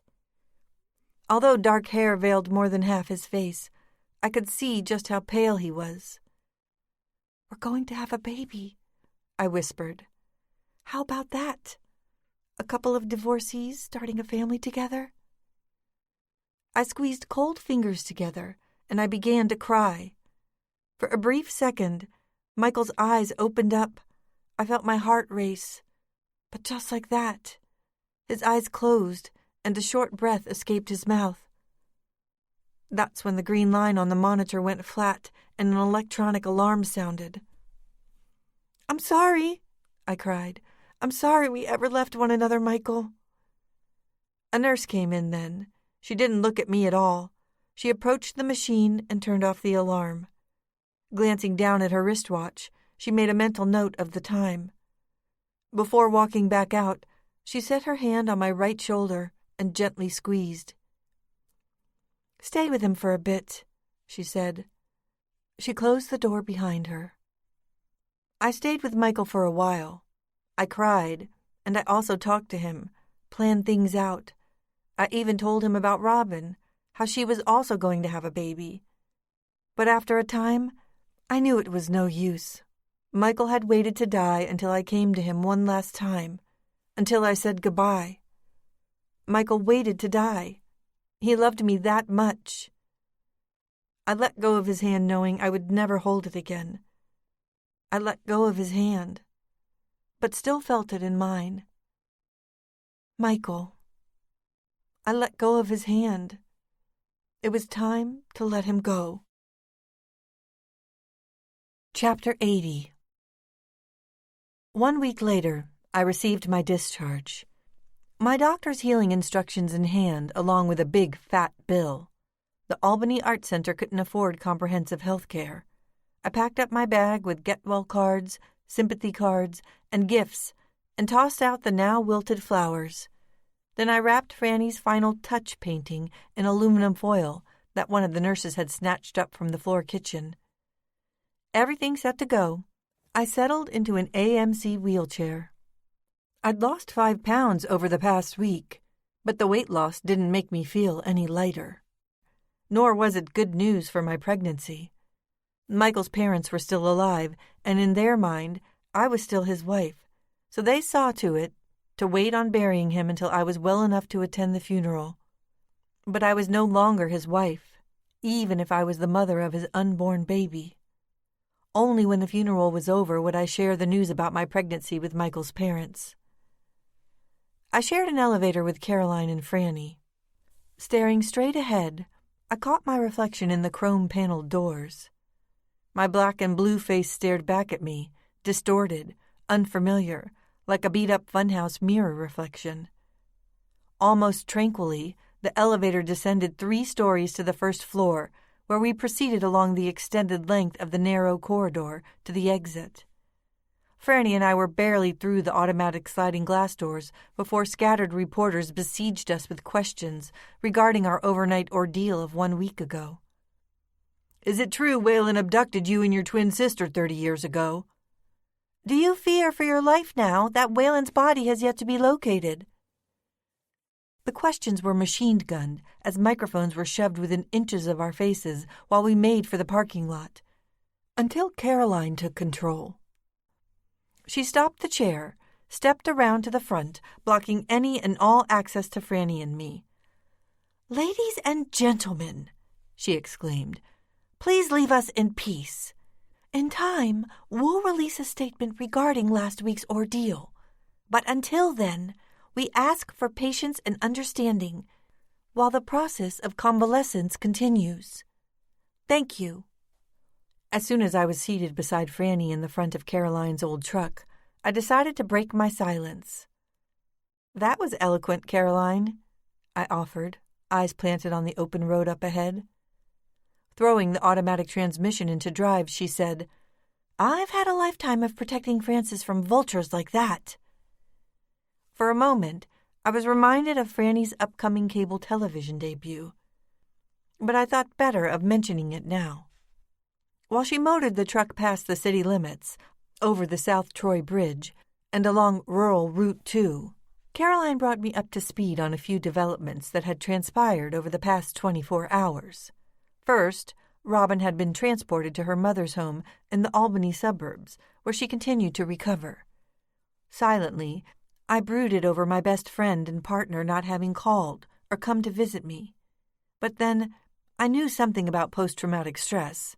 I knew about wounds that change a person, make them withdraw, wounds that even time couldn't heal. Caroline went on to say that the FBI still had no clue as to the whereabouts of Robin's attacker, and in all likelihood would not until someone either caught him in the act or made a positive ID in a lineup. The next item was particularly important. It was believed that traces of Waylon's body were discovered in the deep woods not far from Mount Desolation. Specifically recovered were several bones that might belong to his right hand. Not even the press was aware of the discovery, since the remains were now arriving at the FBI forensics lab in Albany for DNA verification. "Is Mr. Waylon dead now?" Franny asked, his eyes staring out the windshield onto the pine tree-lined road. I took hold of his hand, squeezed it, but then quickly released it. "Yes, Franny," I said. "You don't have to worry."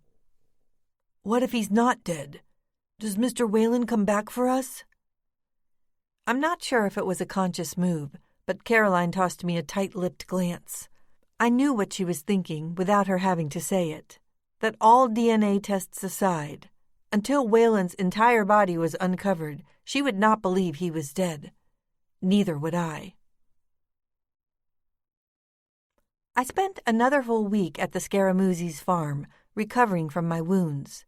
Exactly 2 weeks to the day after he was attacked, Michael's body was released for burial.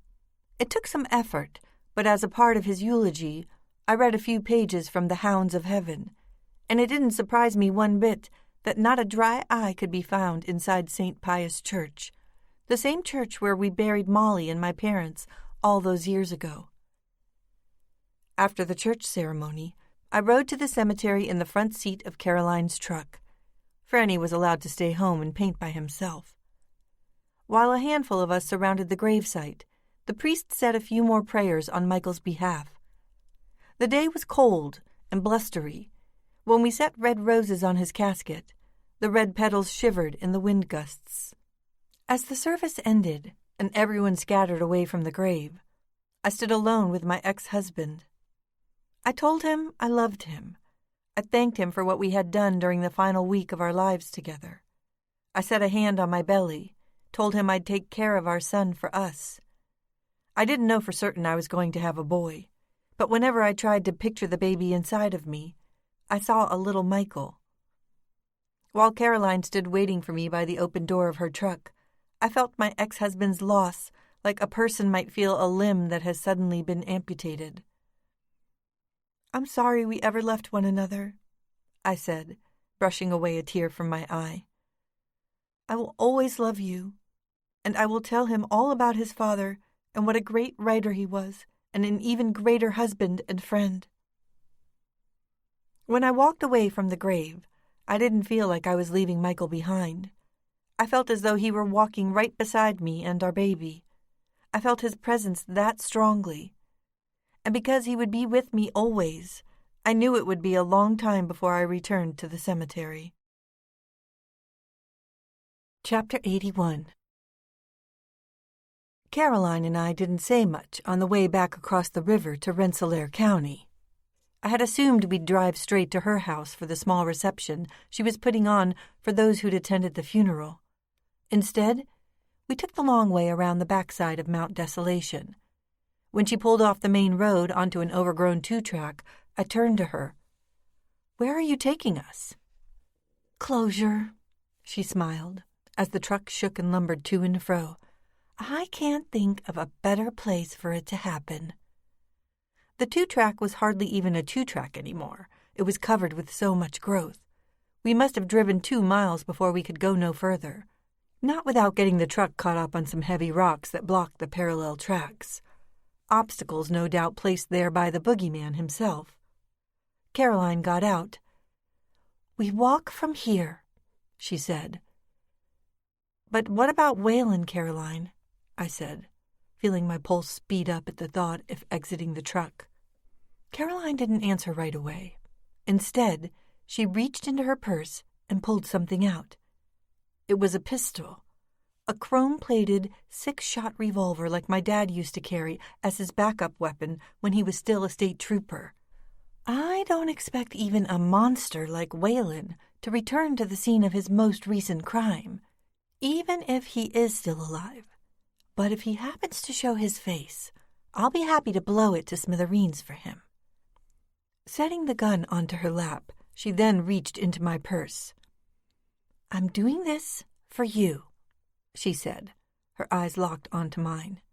When she pulled out my old copy of Mockingbird, I had no idea what she had in store for it, nor did I ask as we slipped out of the truck. When I saw her reaching into the truck's cargo bed, where she picked up an old metal gasoline can imprinted with a yellow and black Sunoco logo, I asked her what she thought she was doing. She looked at me from across the expanse of the pickup bed. "I'm going to burn the place," she said. "I'm going to burn the house along with your memories of Waylon." I thought about all the hours I'd spent drawing the boogeyman's face in the margins of that book. I thought of all the years I'd been carrying it around with me as a reminder of something I so desperately wanted to forget. If that makes any kind of sense at all. Maybe Caroline was right. We should burn the place down, burn my book, kill the mockingbird for real. I felt the presence of the baby growing in my tummy. I thought about Robin's baby, too. And I thought about Michael. If he were with me at that very moment, he would have taken hold of my hand and squeezed it. It would have been an affirmation that sometimes the past should not only be forgotten, it should be destroyed.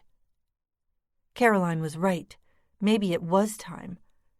I destroyed the past in order to move on with my life. "If we burn the place," I said, "what happens to the police investigation? Won't everything be destroyed? The evidence that will be used against Waylon?" "Waylon, if he is still alive, is his own worst evidence," she said. "Besides, these woods contain the bodies of the missing women he abducted, raped, and killed. That's the real evidence." I nodded at her as if to say, "Let's do it." "Let's go," she ordered, that same subtle smile painted on her face. To some of the animals watching from their hideaway dens, we must have been some kind of sight. 2 grown women, dressed all in black, making their way through the woods, one of them still sporting a heavy cast on her right hand. I almost felt like laughing. Instead, I just kept quiet and followed Caroline for the 10-minute walk into the dark woods. I'd never before come upon the front of the old Whalen house. I'd always approached it from the backside. As we emerged from the woods, I felt that familiar pressure in the stomach, the organ slide in my intestines. My eyes gazed upon the warped and mold-covered roof shingles, the gray-brown siding, the decayed and now completely detached front porch. I eyed the picture window, the glass now shattered, leaving only jagged edges. I imagined that at one time it would have offered a view of a front lawn, 2 little children playing on it, a boy and a little girl. I imagined a mother looking out the window at the children, maybe while she dusted the furniture while a stew or chicken was cooking in the kitchen. But then, I pictured that boy having grown into a teenager. I pictured him walking into the house late one night, a shotgun in his hand. I saw that boy moving methodically from bedroom to bedroom until his horrific deed was done. Without a word, Caroline stepped onto what was left of the front porch, now wrapped with yellow ribbon bearing the words, "Crime scene. Keep out." With gas can and my old novel in hand and pistol tucked into the waist of her black pants, she raised her right leg like a woman 30 years younger and kicked the door in. Proceeding under the plastic police crime scene ribbon, she disappeared into the darkness. 3 long minutes later, she emerged with that old Sunoco gas can in her hand, the metal canister appearing far lighter than before she'd entered the house. Setting the can onto the porch floor, she pulled something from the pocket of her black pants. A book of matches. Striking the match, she set the entire book on fire and tossed it into the open front door. Casually, as if she'd only set a bundle of red roses on the porch floor, she picked up the can and made her way back to me. By the time she reached me, the fire was visible through the open door. Moments after that, the entire first floor had caught fire. It didn't take long for the whole place to go up in flames. I felt the heat on my face, and I eyed the bright orange flames as I felt the hatred and fear melt out of my pores like candle wax.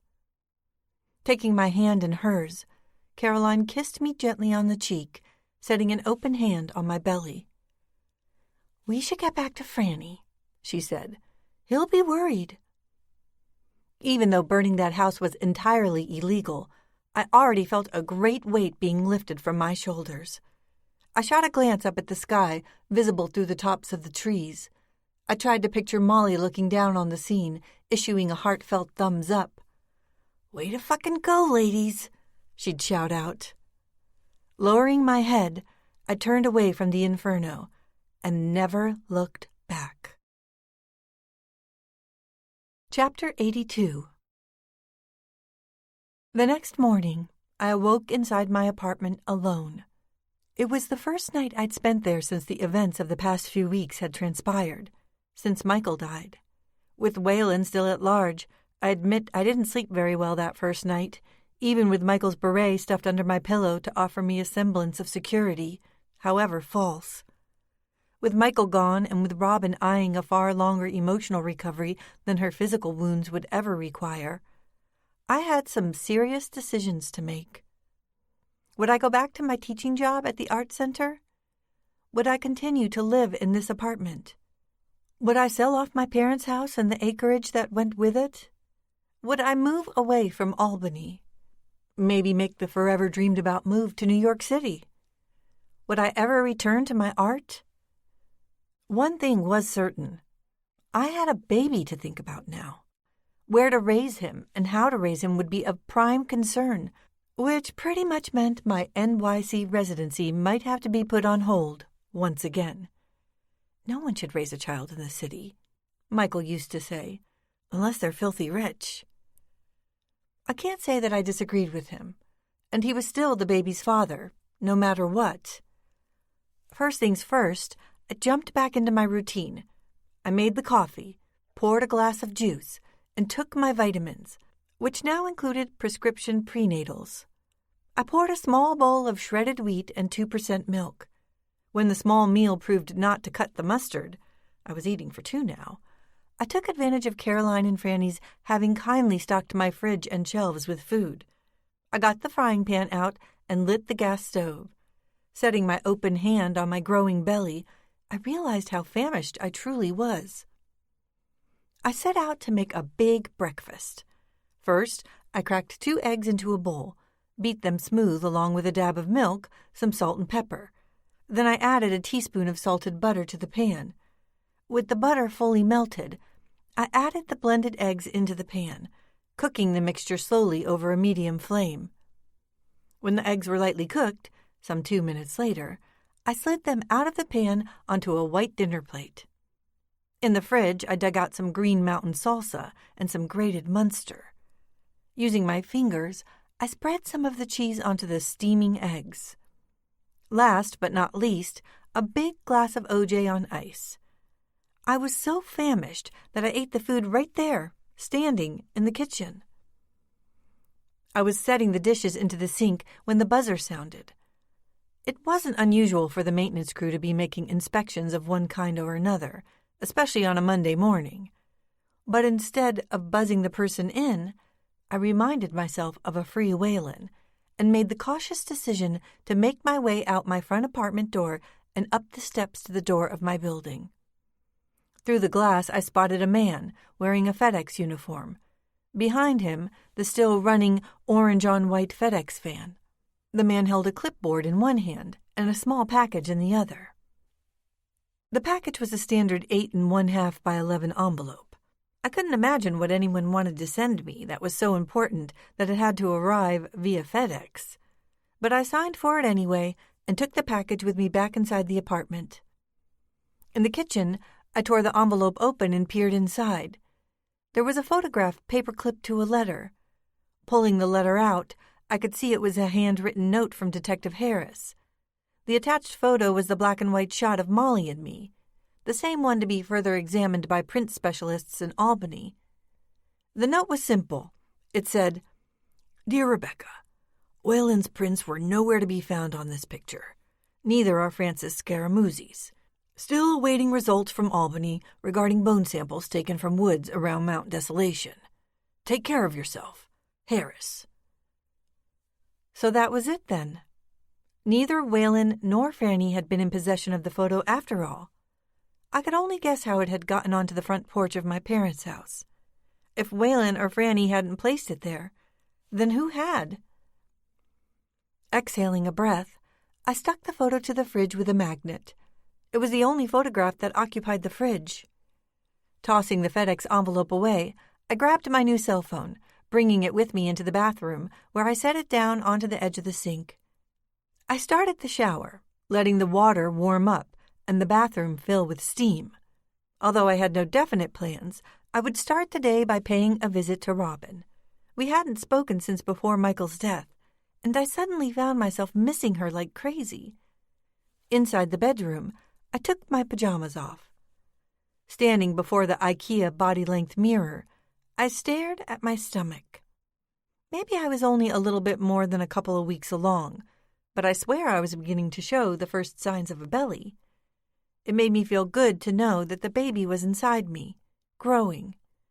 Soon, I wouldn't be alone. Soon, I would have all the companionship I needed. It would come in the form of a small bundle of boy joy. I made my way back into the kitchen, where I placed a plastic shopping bag over my cast-covered right hand and secured it with a rubber band from the junk drawer. In the bathroom, I pulled back the curtain and carefully stepped into the hot shower. It was the first shower I'd taken in my own bathroom in what felt like ages. I felt the hot water wash over my skin. I felt it seep under my skin. I felt it heal the many wounds I'd received up on that mountain and down inside the stone basement of that house in the woods. The house that no longer existed. I let the water pour over my hair and onto my face. I felt the beneficial feel of the hot sting. I poured shampoo onto my hair, kneaded it in with my good hand. The thick foam ran down my face. When a little got into my eyes, I felt the burn, but I didn't mind. I actually started to laugh, as though getting soap in your eyes was the funniest thing in the world. I'm sure it was just the joy of being alive, being pregnant with a child I really wanted and looked forward to loving. It would be my purest work of art. Placing my face directly below the nozzle, I let the water spray directly into my eyes until the sting faded. I kept my eyes closed tightly while I rinsed my hair. When the cell phone chimed, I automatically whispered, "Crap."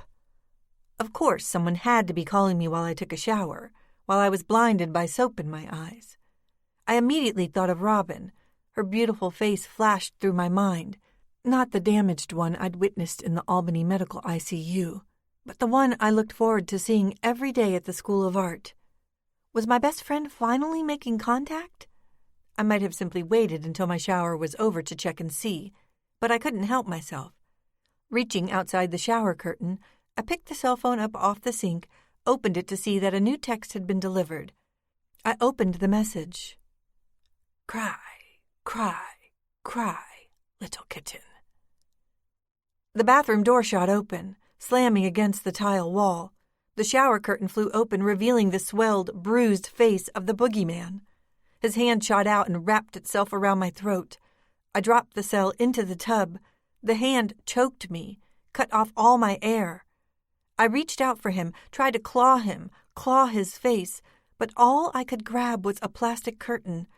The hot shower rained down on me while the curtain tore away from the rod, one ring at a time.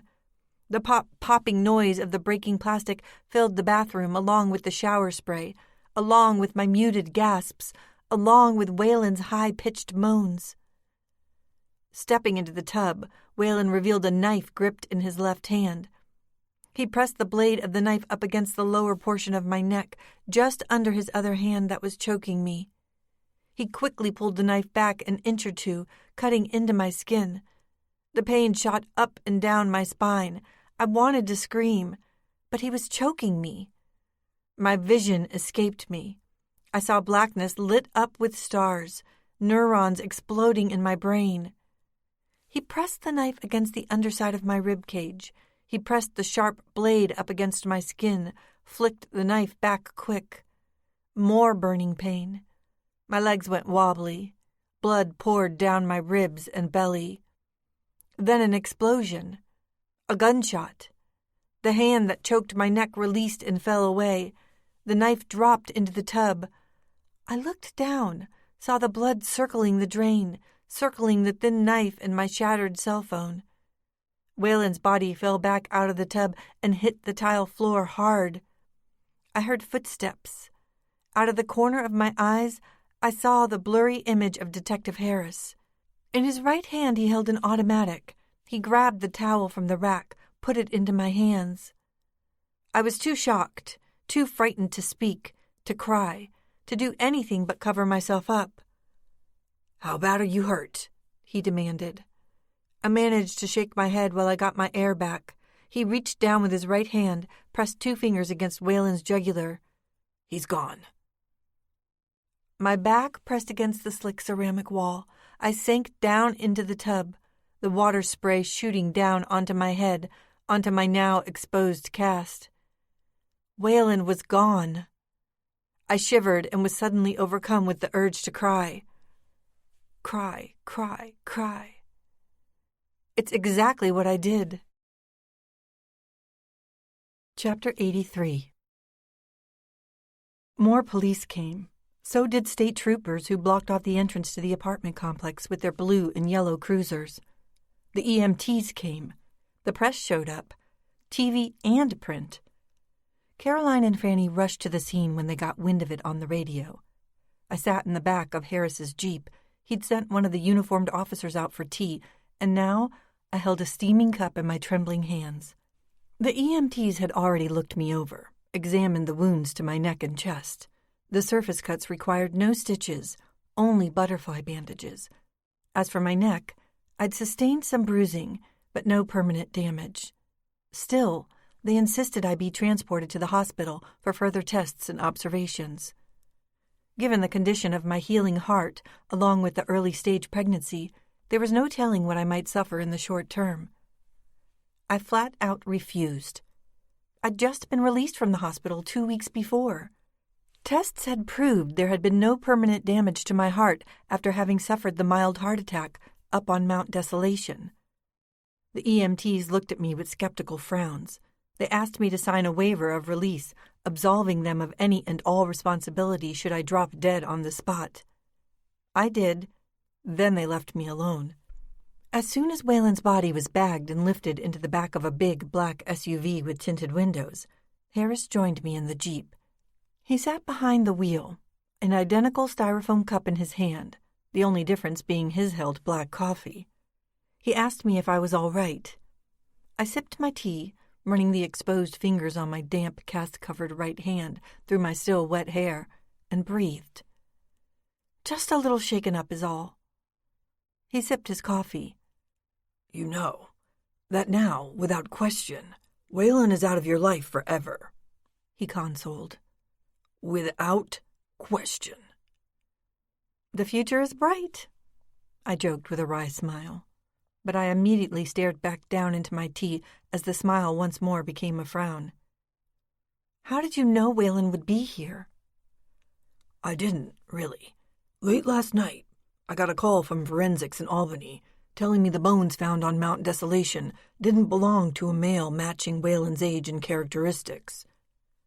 In fact, the bones probably belonged to a female who passed away decades ago, more than likely one of Waylon's early abduction victims. Our theory now is that he buried the women outside his home in the woods and periodically reinterred them, laying them to rest in different areas in and around Mount Desolation, until finally laying them to rest down inside that basement after he was released from prison. That would explain why we never uncovered remains inside his house all those years ago. It's not that he was always one step ahead of us. It's just that we didn't have the technology we have at our disposal nowadays. All morning long, I thought about it. If the bones didn't belong to Waylon, there was a good chance he'd survived the damage inflicted to his head by Francis, which meant he might still be out there, waiting to strike again. What about the black and white photo you returned to me along with a note? He shook his head vehemently. I jumped the gun when I sent that out yesterday afternoon. It dawned on me that Waylon's prints didn't have to be on that photograph for it to have been in his recent possession. The man spent 30 years in prison.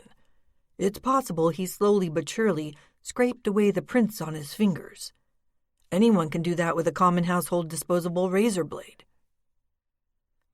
But wouldn't the parole officers pick up on that? I asked. Fingers with no prints? He nodded. Good point. But he could have worn gloves, or even if he had left his fingerprints on the picture, it's not impossible to dissolve them from the picture's face before planting it on your folks' porch. And the jimmied window? That was Waylon? I can only imagine that he wanted to get a personal feel for your childhood home. You know, step into the footsteps of his beloved Molly and Rebecca. I now believe he broke into the home many times over the past 6 months. He scoured the place and came up with the photo. On the day you went out to Brunswick to have a face-to-face with Caroline Scaramuzzi, Waylon followed you and planted the pic in a spot where you'd be likely to find it. Another way of playing with your head. But how did Franny paint that exact image of us back in the 70s if he never had access to the photo? That's just it, Harris said. He did have access to it. In fact, dozens of people did. I didn't quite understand what he was getting at, until he reached into the Jeep's glove box, pulled something out. Caroline gave this to me yesterday, after I'd already FedExed the original to you. He handed it to me. It was a Christmas card, a postcard-sized Christmas card with a reproduction of that same black and white photo of Molly and me, printed beside the words, Happy Holidays, written in my mother's unmistakable ballpoint, Merry Christmas and Happy New Year from the Underhills. It was dated December 3rd, 1976. I remember how excited my mother was that year to discover that, for a few dollars, the photo lab could make postcards out of a common black and white snapshot. That was the reason Franny was able to paint Molly and me all those years ago. But how did you know Waylon was coming back for me here at my apartment? How did you know he was going to do it tonight? Intuition, plus a little help from your friends, the Scaramoozes. I shook my head, not comprehending him. Caroline called me on my cell as soon as you left her house last evening. She didn't want you to know that she called me, but she felt it would be the prudent thing to do, considering Waylon hadn't been officially declared dead yet, and this was the first night you'd be alone since the incident on the mountain. I acted on a hunch. Instead of going home last night, I parked outside your apartment. When the FedEx truck pulled up to your building, I took notice of a strange-looking individual walking around the back toward your terrace door. He was dressed in blue overalls, like a maintenance man. I didn't like the look of it. I followed him, right into the apartment. He took another sip of coffee. The rest you know. I sat back, felt my hands warm around the cup of tea. I never knew, I exhaled. Never had a clue you were out there. I guess I've still got the touch, he grinned. Maybe I'll go private when retirement kicks in. By the looks of it, you're only a few X's away. It was over. Finally. No more Waylon. Still, I didn't feel as relieved as I should have felt. Maybe relief would come when the events of the morning finally settled in. Who knew how long that would take? Harris got out and was about to turn away when I stopped him. "Detective," I said out the open window. "What about the cell phones? Had Waylon been stealing them from the Hollywood car wash like we thought?" He nodded. "Stealing them, but not enough of them to make it seem too suspicious. Some of them are armed with codes that only the owners would know. Those phones would have been useless to him. But some of them, like yours, Rebecca, wouldn't be blocked by code. Those were the ones he'd go after. From what the manager told me, 4 or 5 phones were reported missing by various customers over a period of about 6 months. When you consider that the manager gets calls on a daily basis about a missing this or a missing that, he never would have suspected a pattern." "Until you pointed it out to him." "Exactly. In any case, it certainly explains how Waylon texted you without having to acquire his own cell phone account." I took in a breath. "Thank you, Detective," I smiled. Harris left me alone again and made his way back into the apartment. I sat in the back seat, stared out across the apartment parking lot and all the people that had gathered there. I looked at the scene for a full minute or two until the people began to disperse, along with the police and the EMTs. I sat there in silence and looked until all that was left were Franny and Caroline against a backdrop of ivy-covered brick buildings. I'd left them standing there long enough. I got out of the Jeep and joined them. When Harris returned to the Jeep, he nodded politely at Caroline and Franny, then told me he had to get back downtown. I gave him a hug. "Thank you again," I said. "Thank you for being strong," he said, "for all these years." I looked into his eyes. "You never told me if you knew my father," I added. He cocked his head. "I knew all about what your dad discovered in that house in the woods back in '63. I figured if he never told you, and you had never found out about it on your own, then why should I be the one to do it? By the looks of it, your father didn't want you to know. He wanted to protect you, Rebecca. You and Molly. He wanted to protect you from Waylon's evil." He told me he would be in touch, that he would need to question me further later on in the week. With a smile on his face, he got back into the Jeep and took off. I could only assume that, for a man on the verge of retirement, he too had realized some serious closure this morning with Waylon's death, with having personally put a bullet in the monster, the devil, the boogeyman. I know I did. But then why did I feel so sad about the apparent source of all those texts? Had I ever really believed that they'd somehow come from Molly? Was it possible I could believe in something heaven sent? Standing in the parking lot, I faced my friends. You guys want to come in? I asked. Get out of the cold? Franny smiled. It was a rare event to see him smile. It made me feel good to see it. We'll go inside your apartment, Caroline exclaimed. It's a crime scene now. We'll pack up your things and move them back to the farm. Our farm. I looked back around the apartment building. I pictured the torn-away shower curtain, the bloodstains, the yellow police ribbon that blocked off access to the bathroom. I would help Caroline pack my things, but I would never return to the place again if I could help it. Like Whalen, and that now burned-down house in the woods, it was all a part of the past. All that remained was to move on. Have you eaten? Caroline asked. I had breakfast, I said, setting my hand on my stomach. I'm not sure where I'm getting my appetite, but I could definitely eat again. Pancakes, Franny said, that smile still illuminating his round face. Pancakes and blueberries and syrup. I laughed. Caroline laughed. Pancakes it is, Franny, I said. I know a great little diner right around the corner. Together, the three of us made our way for Caroline's truck. It seemed strange in a way. Only a little more than an hour before, I was about to be killed by a homicidal maniac. Now, I was going out for pancakes. I recalled one of my mother's cherished sayings. God works in mysterious ways. I looked up at the blue sky, smiled at Molly. I swear I saw her face in a patch of clouds, as though she were looking down at me and smiling. I might have been the only one to recognize the face, but it was there all the same. You just had to know how to look for it.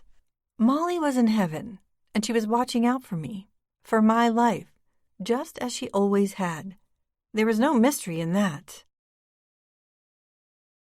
24 months later. Dear Moll, a lot has changed since I last wrote you. After spending a year with the Scaramuzzis on their farm, I decided to move back into Mom and Dad's house.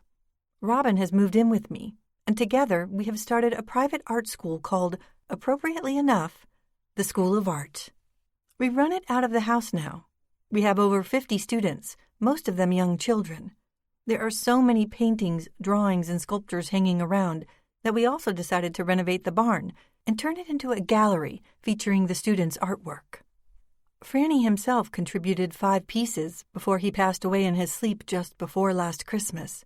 We were able to afford the barn's renovation with the sale of just one of those paintings.